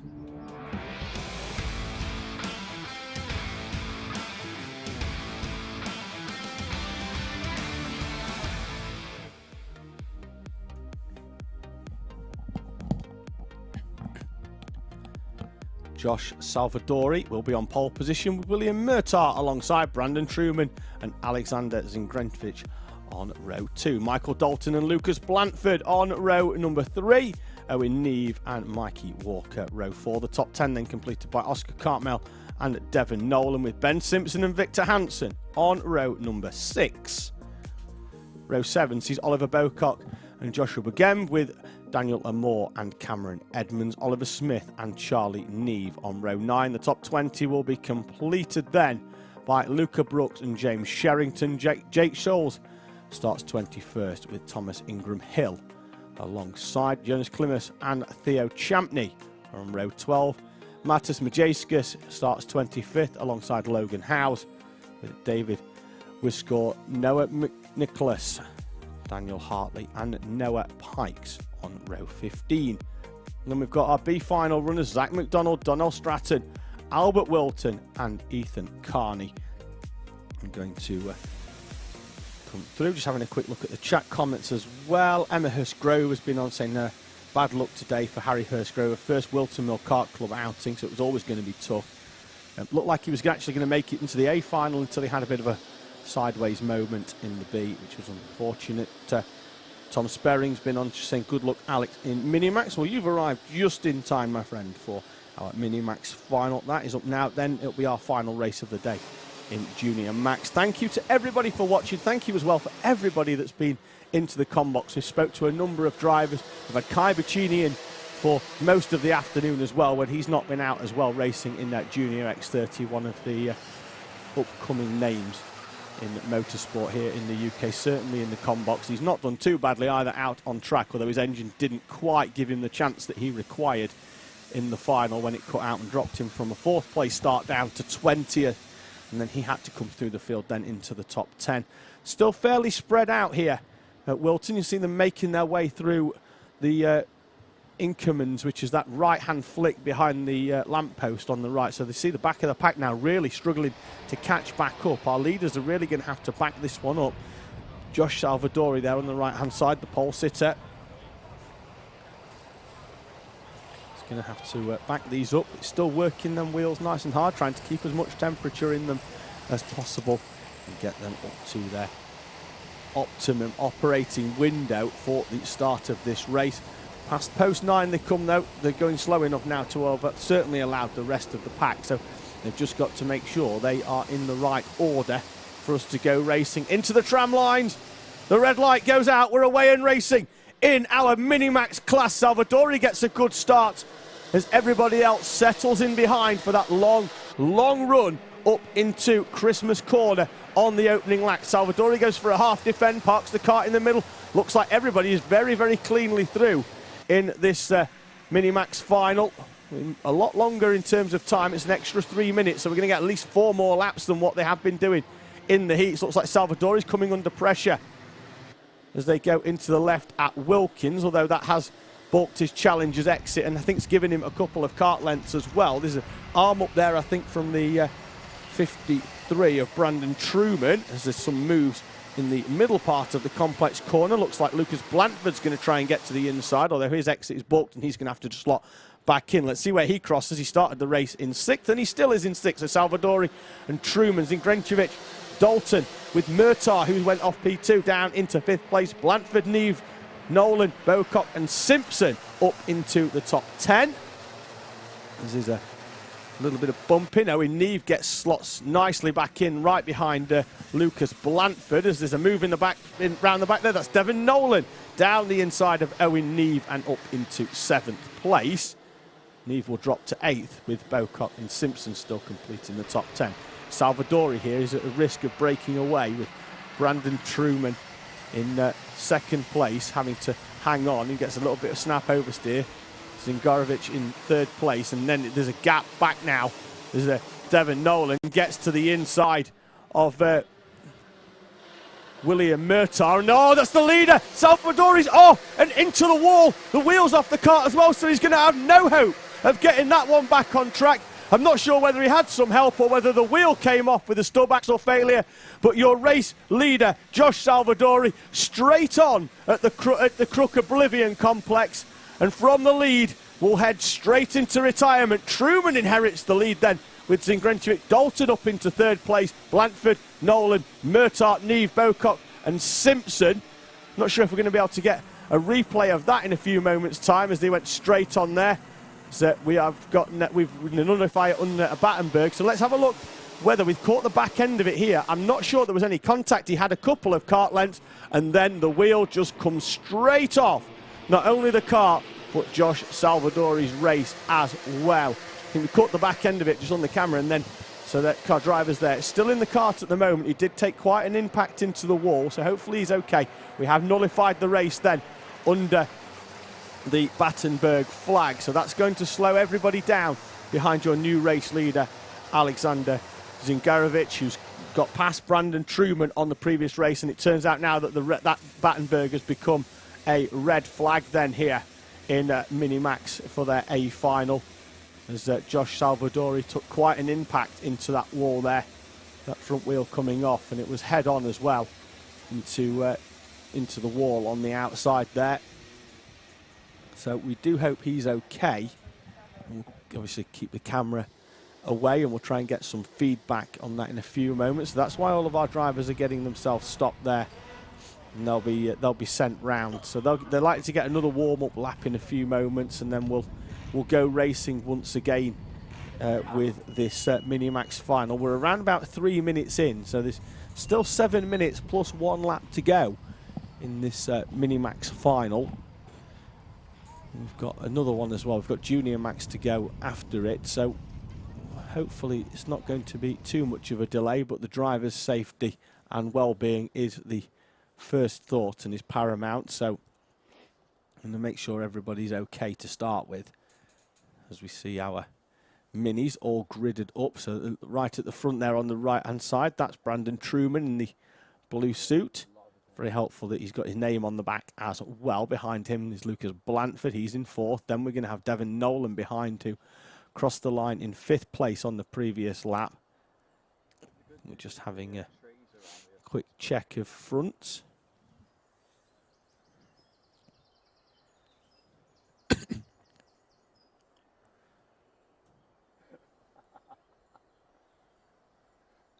During this short interlude, I think what we're checking there is is whether anybody's got any front fairing issues, because whilst the race has stopped, we don't expect drivers to play around with that front fairing, but occasionally there might be a bit of a push out of one to give themselves a chance. It looked like potentially Ben Simpson there might have been having his picture noted, and further down. That is Josh Salvadori. He's out of the kart, valiantly out of his kart as well. He's going to have a little bit of help from the medical team down there. So he's out of his kart and he is walking. So if you are watching from home, and mainly if Josh Salvadori is your driver that you're watching, then we're going to, he is out of the kart and he's walking fine. But we'll try and get a little bit more feedback throughout the day as well to make sure that he is okay. But he is out and walking under his own power back to see the medical team. So the cart as well being loaded up onto the trolley, and what looked like a almost surefire podium for Salvadori. He had started to break away at the front of the field by a couple of tenths of a second as well. I think the gap was 4 tenths when he came over the line just before that wheel came off. And when you look at it and you look at the front of the car, it looks like that's a stub axle failure as well. So it's not as if the wheel has come unbolted. It is a machined piece on the front of that car. It happens every now and again. They're being obviously bounced over these curbs, not just this weekend, but other circuits as well. They're getting bounced over them curbs. And the vibrations, well, all it takes is a little crack. You go round a corner, there's too much load. The metal snaps, and unfortunately for Salvadori, he's had that happen. He has gone straight on into the tyres, but he is out of the car, and we say walking back under his own power, which is unfortunate for him, but we are pleased to report that he is okay after what was a fairly big impact into the wall there on the outside. Thank you for getting in touch. FinDart Reviews have been on, just saying, come on, Michael Dalton, from Paul, his sponsor. So he's having a reasonable start to this race, having set the fastest lap, and is currently will start in 4th place when we resume racing in a few minutes. Mick Barlow has been on, saying, come on, Lucas Blanford. He's going to start in 5th place, I think, when we get going again in a few moments' time.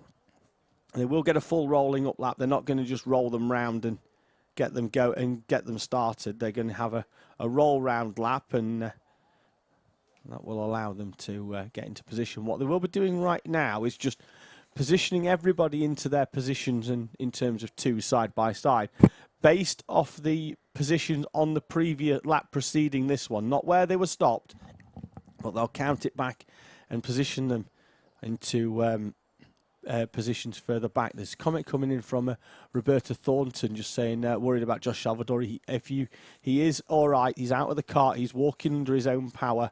I'm sure he'll go off to the medical team and just have a quick once over, which would be prudent after such a heavy impact into the wall. But Josh looks to be fine, and we are pleased to report that he is out of the cart and the cart has been removed from the circuit, which is why we're starting to get our minis into a single file order to get them going and racing once again. I think we're more likely to go single file on this one than in the Hondas earlier on, where we had 2 standing starts and had them off side by side. I think we're going to roll this one round. I think we'll get a green flag in a moment. The leader will then resume under the Battenberg again, and then we will race. So if you're wondering why we didn't just carry on under the Battenberg, it was because first of all the medical team was needed, but also if the operation to get the carts off track and get the driver out of the cart as well is likely to exceed the time of the race, there's no point in just having us 7 minutes watching as the leader lead round under the Battenberg flag. So we're going to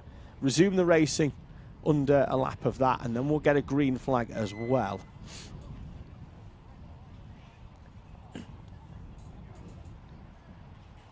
DA Dodge has been on. Now he's pretended that he's got a different name and he's trying to catch me out, but I am far smarter than that, so I shall not be reading your name out, Mr. Hugh. Everybody is into position then for the resumption of this race in our Mini Max class. It's the penultimate race of the day. We've still got Junior Max coming up in, well, I'll say in a few moments time, but it'll be in about 8 minutes after we resume this race, because we've got 7 minutes plus 1 lap, and then we need to get them out and gridded up ready to go for the final race of the day.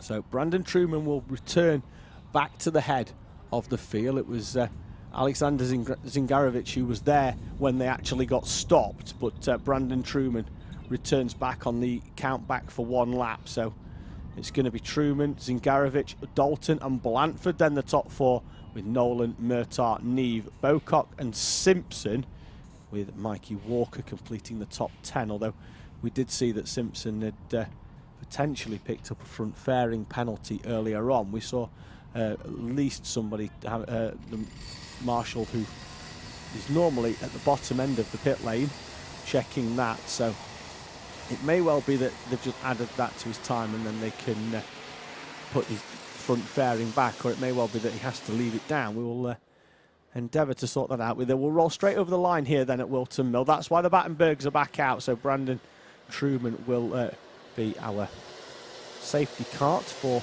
a lap or so. Looks like we have got a big gap back to everybody else, so they're going to have to catch up fairly quickly, although I'm sure Truman will slow them down as he had a quick look over his shoulder, because he is already halfway into this lap, as some of our other runners are still making their way over start finish, and it will tighten up naturally. It is single file then round towards the green flag. The time won't resume though until they do go racing under green flag conditions again, so it's not like we're still counting down. So that if they needed a couple of roll-up laps to get everybody into formation, it wouldn't be a terrible thing, although the tail has managed to catch up with the dog, so to speak here. They are ready to go racing then.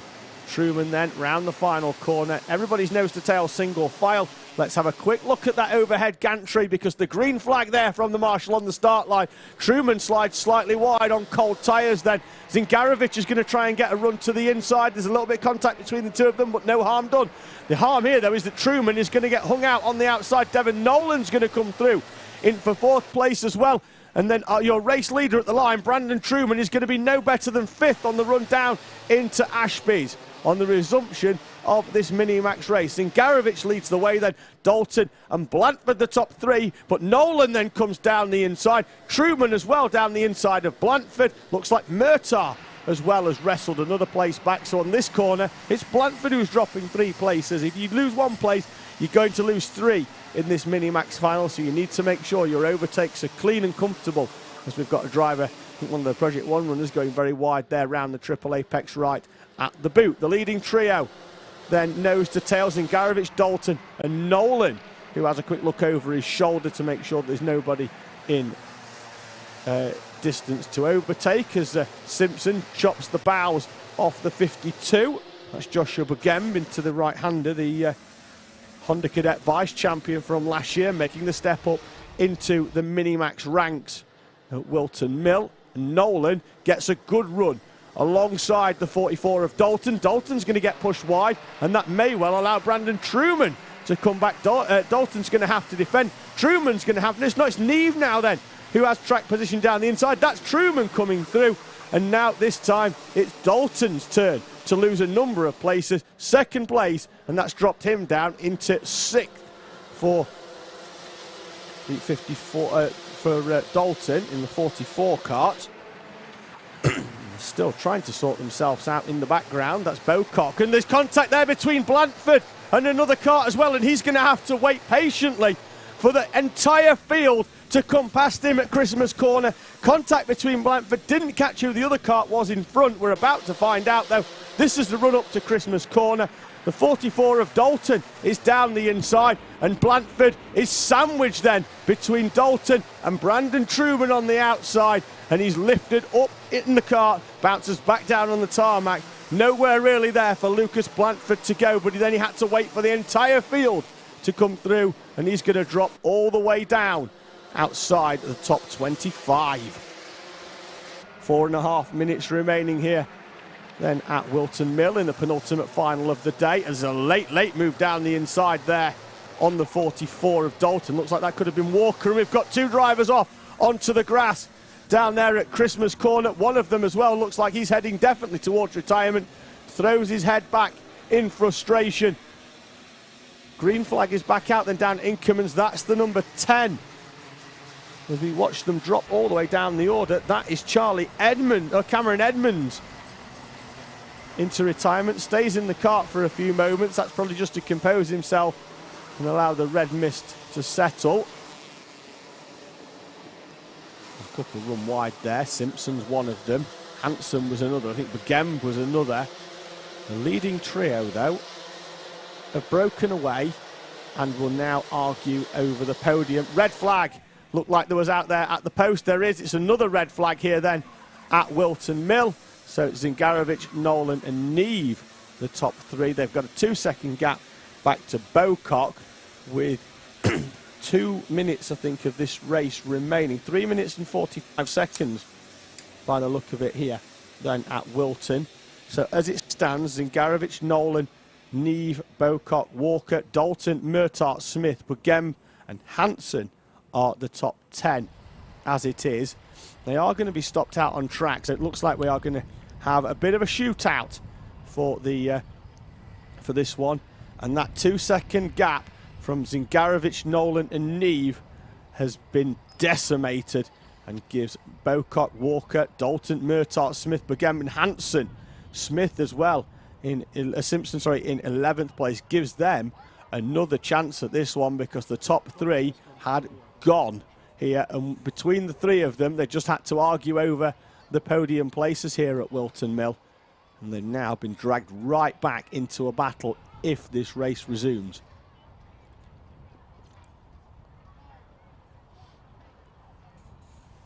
Which, given that it is 10 minutes plus a lap, I think we've still got 4, maybe 5 laps to go in this one, so I can't see why they wouldn't restart it. So a couple of drivers off there up at the Christmas corner complex. I think one of them could have been Charlie Neve. We saw the 60 go up the bank, and then the 10 as well of Cameron Edmonds. So hopefully both of them are okay down at Christmas corner. We've got a couple of people making their way over up to that incident to retrieve the cart. There we see the trolley going off in the background as well. So hopefully all of our drivers are okay. Obviously had that incident with Salvadori already earlier on.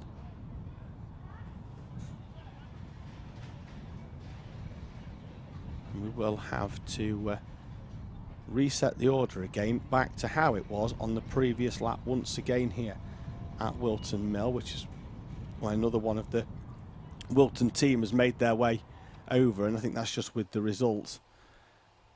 So that's one of the drivers down there. think that one could be this could be the 60 of Charlie Neve. We saw him go in the oh, it's a 60. Sorry, it's a 60 that's still being seen. So I'm just having this fed back. So we have got pictures down there, but we're obviously for obvious reasons we're not going to put them up onto the screen until we know that all of our drivers are okay. So Cameron Edmonds in the 10 is fine. He's out there and he's found himself a chair for the rest of the race. That is the 60 of Charlie Neve, managing to get himself out of the kart. Because and he's going to make his way. I think we're just going to have a quick check here from the medical team to make sure he's fine, and we'll get the karts retrieved and the driver as well. So it's taken a few moments to make sure that he's out of the kart, but he's fine, and we should be good to go in a few moments' time. Just having a quick look at the comments. Tyrone said, is Brandon Truman leading? Well, he was at one point, but then again, so has pretty much everybody in the top 10 at some point has had a fairly good go. But getting towards the front. So he was at one point, and then unfortunately lost 4 or 5 places in one move, which was a little bit unfortunate for him, but does happen in these finals. So Zingarovic, Nolan and Neve will be your top 3 when we resume, although not 100% sure in what order, because we will count them back for a lap. Then we've got Bocock, Walker, Dalton is in 6th place. He's got some supporters in the live chat, and that's certainly going to mean that he's back in the mix, because they were some 2 seconds off the back of that leading pack at the when the red flag came out.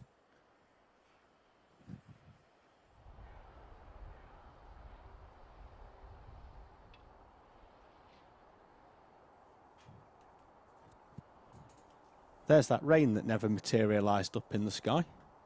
And by rain, I mean the huge sunshine and hardly any clouds over the Whilton Mill circuit. There's some in the distance, but the rain that we were potentially expecting this afternoon never materialised. And the Whilton Mill circuit here, as we head towards 5:30, it continues to be baked in spring sunshine. We are a little bit behind schedule, about an hour or so from when we were expecting to start our final race of the day, from the couple of red flags that we've had here at Whilton Mill Kart Club. But we'll make sure our drivers are okay before we resume racing. There's a kart that feels quite sorry for itself and has seen better days. Unfortunately, the side pod up in the air from the number 10 of Cameron Edmonds. They just need to put the brake on that trolley, or it's going to it might set a lap record if it starts running down the hill.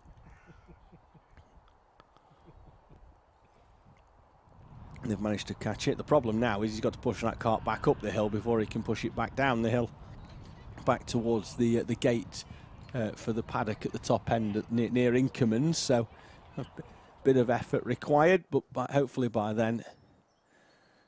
So I see some of the drivers there just having a little wave and a stretch as well. Impatience. And patience isn't something that racing drivers generally have a huge amount of, so when they have to wait to go racing, it's not very nice for them. They get very antsy. They want to just get on with things. So in a few moments, I think we should be able to get us going again with the final 3 or 4 minutes of this Minimax final. Then we're going to have our final race of the day in Junior Max.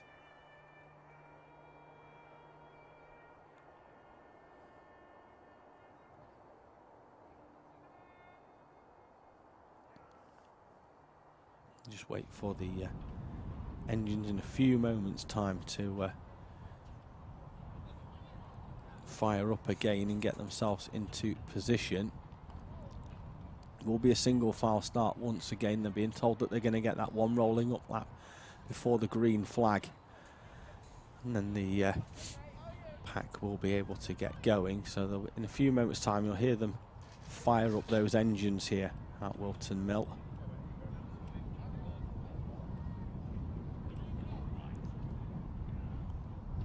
And we should be able to get going for those final few moments of this one. It's going to feel like a little bit of a shootout, and with 4 or maybe 5 laps of action here.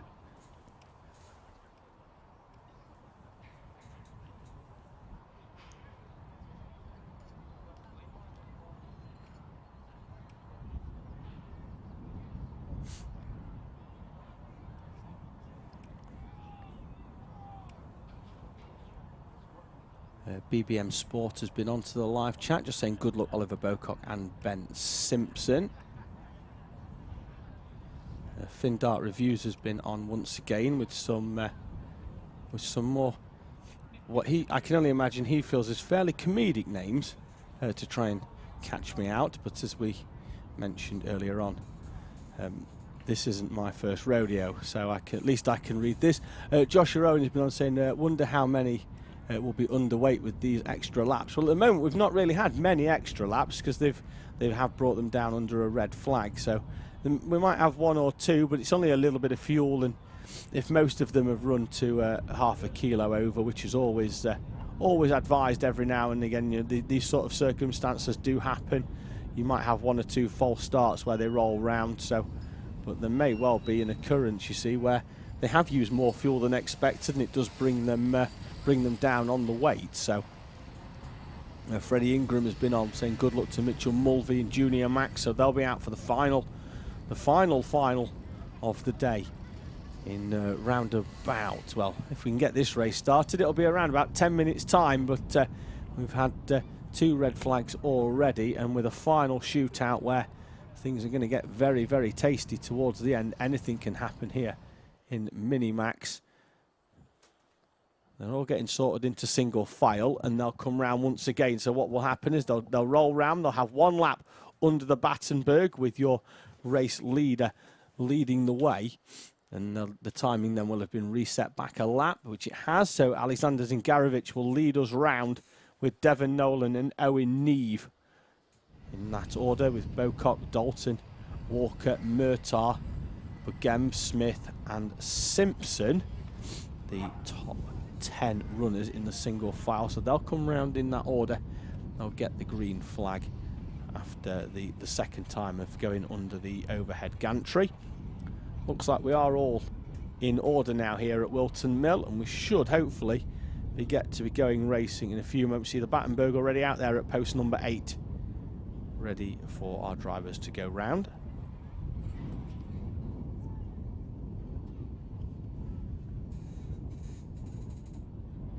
I don't think they've had the okay, some of them, to start their engines yet, although they may well have. We just can't hear them all the way over from this from the camera on the outside of the paddock bend.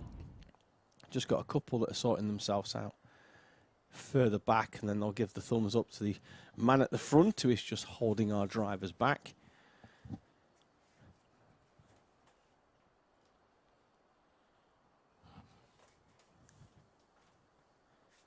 We should then be able to get going for what will hopefully be the final time in this Minimax final, and for a tasty final 3 minutes 45 seconds or so, plus 1 lap.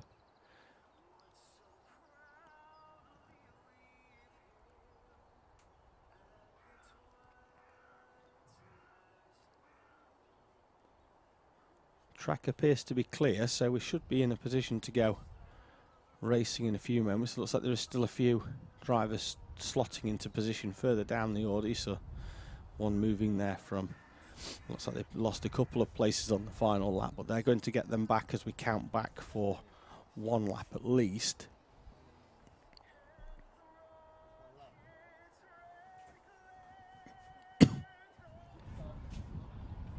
And there we see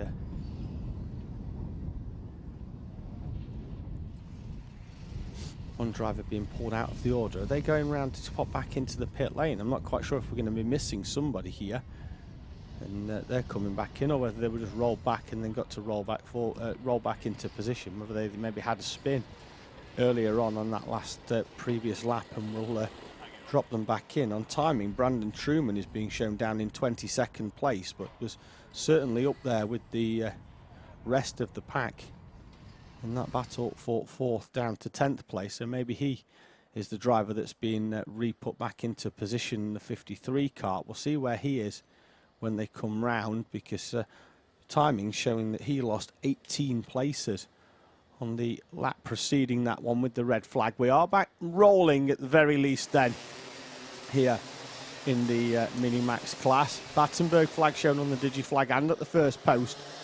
Alexander Zingarovic will lead them round then.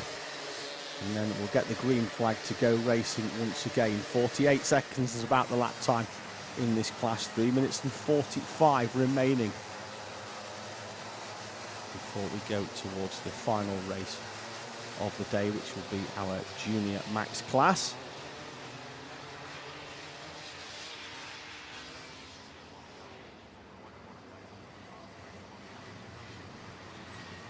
Zingarovic then leads us round. Nolan in second place, just trying to guess when Zingarovic is going to go.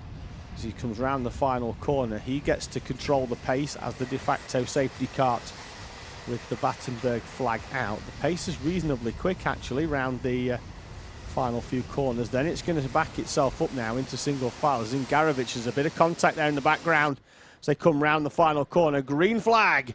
3 minutes and 45 remaining in this Mini-Max shootout, and Zingarovic, Nolan and Neve look to break away and try and reinstate that 3-second gap that they had when the red flag came out. They have to go defensive though on this opening lap as the 38 of Smith runs slightly wide round Christmas corner. Is that going to hamper its exit? I think he is, because I think Simpson's managed to either sneak a way through. At least there was one kart coming down the inside. And 2 wide round there is the 52, but Gem's going to get hung out by the 44 of Dalton, who appears to have lost a couple of places on the opening lap. Looks like we had a slow-moving kart there further down the pack. The leading trio, though, are battling it out already. There's a warning for Klimas, but in the midst of that, we've got Nolan on the grass, and he's going to drop from having taken the lead into the boot. He's going to drop well outside the top 5. He's down in 6th place behind Neve, who now leads the way. Bocock, who's moved up from outside the top 5 into 2nd place. Zingarovic is down to 3rd. Walker and Dalton complete the top 5 as there's a little bit more rubbing in the background. Ben Simpson is tipped into a spin at Christmas corner, and he's going to drop well outside the top 10 from his 9th place. And with the pack being so tightly together after the 2 red flags, he's going to drop well outside the top 20 as well, because down there in 20th we've got Blanford, who's trying to work his way back through. The red flag as well, an advantage to him because he was well down. Truman showed as 2 laps down, so I don't know what his issue was unless he'd had a spin on that previous lap. We saw one kart rolling back into the pit lane earlier on, so it may well have been that of Truman. 2 minutes remaining. Neve's got a gap of half a second with Bocock and Zingarovic and Walker behind.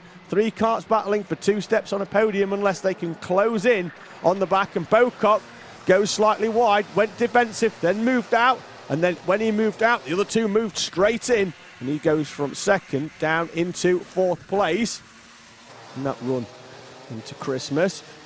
So now it's going to be Zingarovic and Walker taking advantage. Devon Nolan, the other driver that looked set for a podium, is still running there in 5th place, having gone for the lead on Zingarovic 2 laps ago into this corner, into the boot. Then went tight, got forced out wide on the outside, then went onto the grass on the outside there. Still running in 5th place, still within touching distance, but looks like the opportunity for a win for Devon Nolan may well have gone. Driver in 5th with that green helmet, there he is, the 54 in the background. Zingarovic just had to go defensive against Walker. This is playing in the hands, of course, of Neve out at the front, who had 0.6 of a second. The 27 is off in the final. Looks like that's right down towards the final complex of corner. That's Jake Scholes just on the entry into the Paddock corner, the final right-hander of the 3. So the yellow flags are going to be out down there. It's not a favoured overtaking spot, that's for sure, but will certainly give drivers something to think about. There's the waved yellow on the right on the left-hand side of our screen at the marshal's post. We're green again now as they have gone past the incident. Neve puts in a personal best, but we are nose to tail from 2nd place all the way down, I think, to Sherrington maybe there in 10th place, maybe even deeper we go into this one. It could be the top 12 down to Majanskis. Carpol is 13th. Blanford is back in the mix. He's just a little bit too far back, though, to get involved in this one. He's through in 14th place. The leader, though, Owen Neve, taking full advantage of everybody else battling behind. Had a quick look over his shoulder. Wonders probably where his competitors have gone. Well, they're arguing behind with Zingarovic and Walker currently heading towards the podium. Time's a lap, so it's going to be the last lap board this time on the overhead. Digital flag here at Whilton Mill, and held out as well by that marshal's post. Owen Neve was one of the trio of drivers at when the second red flag came out. Zingarovic and Walker now. Nolan's going to try and get a cut back, is he? The 44 of Dalton. Not too far back either, and certainly still in the mix as everybody cuts to the inside. Don't want to leave themselves, and Nolan does get himself down the inside of Walker into that corner. Then Michael Dalton's going to try and get involved as well, but Gemman Hansen behind Bocock still into the boot complex. They come for the final time. Devon Nolan's moved up then onto the podium. Owen Neve, one of the three drivers that was comfortable when the red flag came out with a gap of 2 seconds, is going to come through and take victory here in the Mini-Max finals. And Garovich gets second with Nolan joining him on the podium. Walker, Dalton, Bocock, Bugem, Hansen, Murtagh, Klimas, the top 10 in front of Sherrington. Blanford recovers to 12, thanks to the red flag giving him more time to close right back up, but some great overtakes on his way through the pack to finish him in 12th place. There is your winner then, Owen Neve. Got to the front just after the resumption of this race, and then just drove away into the distance. Just got to hope now for our three guys on the podium that they've not picked up any issues on the way through. This is what they'll be looking at now as they head into the Whilton Mill pit lane. Make sure there's no issues with the front fairings. That's 1 clear, 2 clear, and Devon Nolan is pointed in as well. So it looks like they'll be confirmed as the top 3. Mikey Walker as well rolling into the pit lane. Looks like everybody else is making their way through. Some clear. The bollards doing their job at slowing everybody down as they make their way in. Although big grid, of course, in our Mini-Max class, so they're going to be well round the corner and down there, still probably exiting the circuit.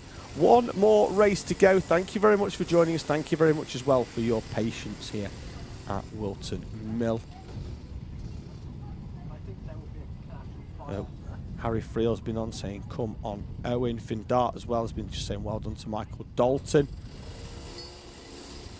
Now it is time for the final race of the day here at Whilton Mill. It's time for our final in Junior Rotax.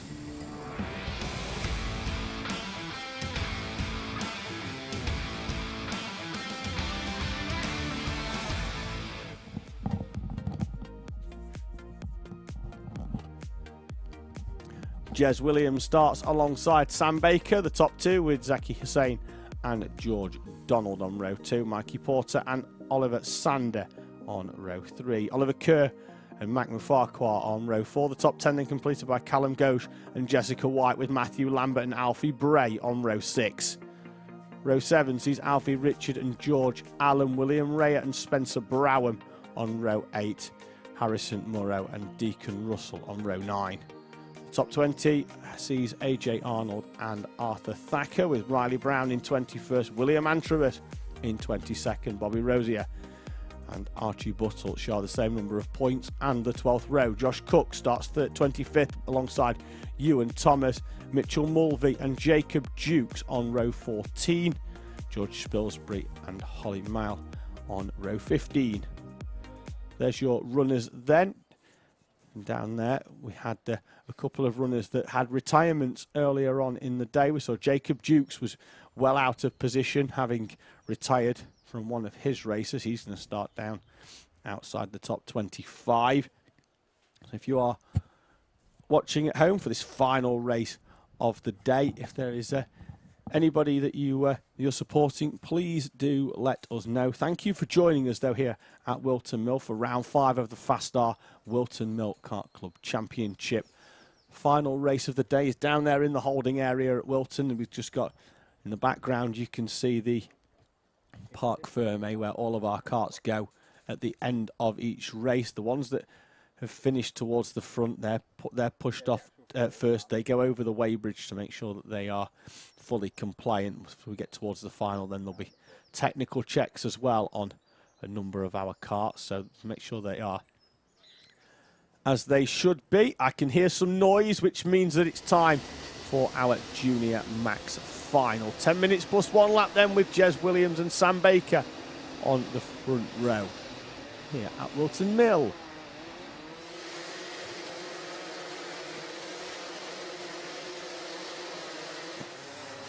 Bobby Rosier, Kart Racing's been on saying, come on Bobby Rosier, time to catch a break from that bad luck train. And, that's his mum using his YouTube to send us a comment in. Thank you very much for that. The sun still out here at Whilton Mill, and around about an hour later than what we were anticipating to finish because of the incident. So the sun's starting to go down a little bit, not quite as much as it has been in some of the previous rounds, but still plenty for our drivers. We've still got one of the Mini-Max karts there parked in the centre green. Rather than wait to get that kart back, we're just going to get this race done, what with it being the end of the race and racing, and that kart not being needed again for the rest of the day means that we can leave that one till the end of this 10-minute plus 1 lap race and then collect it again at the end of the race, rather than delay the start of this one. 2 rolling up laps then for our junior Rotax after their switch earlier on in the year from the Mojo tyre to the Comets, which take a little bit longer to get up to temperature, as we were speaking to William Young about earlier as well, with their changes as well. All of the Rotax classes really switching over onto the Comets after the first couple of rounds of most championships. Here we are then, final race of the day. Williams on the right of your screen, Baker on the left for that front row.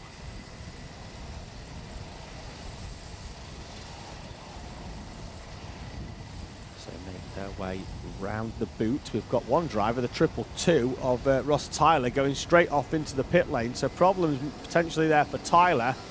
They're going to have a quick look at that kart, see if they can get him back out at the very least on the lead lap. We may then have a chance later on. Williams then sees the lights extinguish and chops across the bows of Baker and into the lead. Everybody else making their way round Crook and Oblivion Complex for the first time. Then it's that run up into Christmas Corner. Let's see who's the last of the late breakers. They're still 2 and 3 wide. It's been fairly clean though on this opening lap on that run up into Christmas Corner. Our junior Rotax class are away. Harry Field's been on saying good luck, Riley Bishop, Patchy and Jack as well. So thank you very much for that. Here we go as the 48 bounces across the curbs. That's George Allen, and not only the curbs but the grass as well. And that's going to lose him a number of places. First lap though is consigned to the timing screens. Jez Williams then leads the way from Sam Baker in second place. Zaki Hussein and Mikey Porter. There's the 48 of George Allen coming in. I wonder if that might be a bit of a brake issue, with him going wide over the curbs there on the outside and now just rolling straight into pit lane. So Allen doesn't complete the first lap and will be classified in 31st place, unfortunately. Williams, Baker and Hussein, the top 3. They have broken away ever so slightly back to Porter and Donald in 4th and 5th, although not too much that they can rest on their laurels. There's a late dive down the inside there by Hussein. He knows he can make that move. He just needs to be a fraction closer to Sam Baker on the way in there, and he's going to be able to get that one done. What he has done though, in doing that move, he's dropped himself back a few. So whether it was just a bit of a tryout, and then he can see whether he knows it can work later on as well. As the 38's coming around, a little bit behind everybody else. Not sure if George Spilsbury's had a problem. But didn't look to be carrying as much speed as everybody else around the final couple of corners, so potentially had a bit of an incident on that we missed off the camera down at the entry into the middle part of the boot complex. Williams, Baker, there's a move there a little bit further back. That's the 37 of Jess White getting past Lambert. And Lambert was in 6th place, so I don't know if Sanders got through as well. He has up into 6th place. AJ Arnold picks up a warning. Spencer Browham is up into the top 10. So it's the top 5 are fairly comfortable in Williams, Baker, Hussein. As then that's the 38 once again. Spilsbury having problems. Looks like we've got a power issue on that kart. It was pumping the throttle, trying to get something, anything out of that kart, but didn't look like it wanted to respond. Looked for potentially a yellow flag somewhere where that kart's stationary, unless he has managed to either get it going or get it away from anywhere dangerous on track. Williams, Baker, Hussein, the top 3. Porter, Donald, keeping them nice and honest, the top 5. Then we're going to have Sander, White's in 7th place, personal best. Lambert as well, with Gosh and now Bray moving up into the top 10. Spencer Browham dropping like a stone on timing. Haven't seen any issues with him. There is the 65 of Spencer Browham rolling into pit lane. Problems then for Browham. Not had an easy day. Axle change earlier on when that kart went into the wall on the outside of Paddock. And Browham has had a tough day. So the driver that was 2nd in last year's championship, 3rd in this year's as it stands, not going to have a strong weekend. Will probably end up dropping this one in terms of points, such as the lack of that he's going to have picked up not only from the heats but also the final as well. Williams continues to lead then, 2/10 is the gap back to Baker. See, none of them really interested so far in making moves that could potentially ruin them for the rest of this race. They're quite content just running nose to tail, knowing full well that there's plenty more time. That's Spilsbury's kart facing the wrong way this time, so it could be that the power issue is a factor, and then that the engine may well have just locked up there and tipped him into a spin. The reason it could be stationary is because it might just need dragging away. If the engine has locked, that rear axle's not going anywhere. Zaki Hussein gets a track limits warning. You'll see that in a moment, conveyed there up in the top right-hand corner in 3rd place.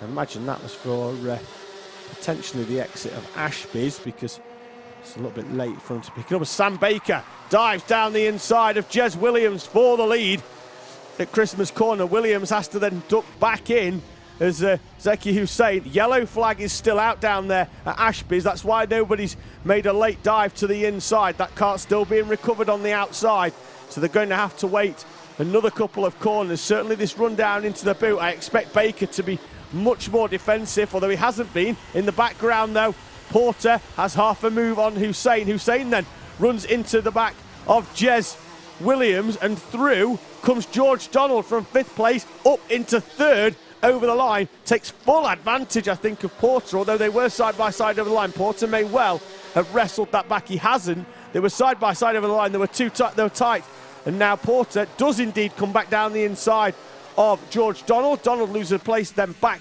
to Hussein, and then pretty much as you were, with the exception now that Jess White is going to insert herself right into this battle, which was for the top 5, and now herself and Ollie Sander is going to be right onto the back of the mix for this one as well. And White there bouncing herself over the curb, but still maintaining good speed as the leaders come through and over start finish. Jez Williams, fastest lap of the race then, takes 0.2 of a second out of Sam Baker. And Williams looked comfortable. The issue he had wasn't with Baker getting through, it was when everybody else tried to get through half a lap later down at the boot section, and there was a little bit of bumping and boring. It did slow Jez Williams down ever so slightly. So we are beyond half race distance, 3.5 plus 1 lap remaining then here in this Junior Max final. Jacob Dukes there at the head of this train has moved himself from outside the top 20 into the top 10. Good showing then from Jacob Dukes. Another case of what could have been for the Nottinghamshire driver aboard the number 34. Had that retirement in one of the heats as well, hence the reason why he started well outside of the top 20 up into the top 10. You can only imagine how it would have been if he'd have started inside the top 10. I think he'd have been well in the mix for this battle for the top 5. Here he is then into the top 10. The gap, though, is 5 seconds off the pack in front. He's had to come all the way through as they... and then now has just really got to hang on there because Gosh is just too far away. Some 5 seconds further down the road, which gives them a little bit of respite. So they move late one down the inside there by Sander, and there's contact, I think, and Sander and Donald have both come into contact. At least one tipped into a spin, the other going very, very slowly.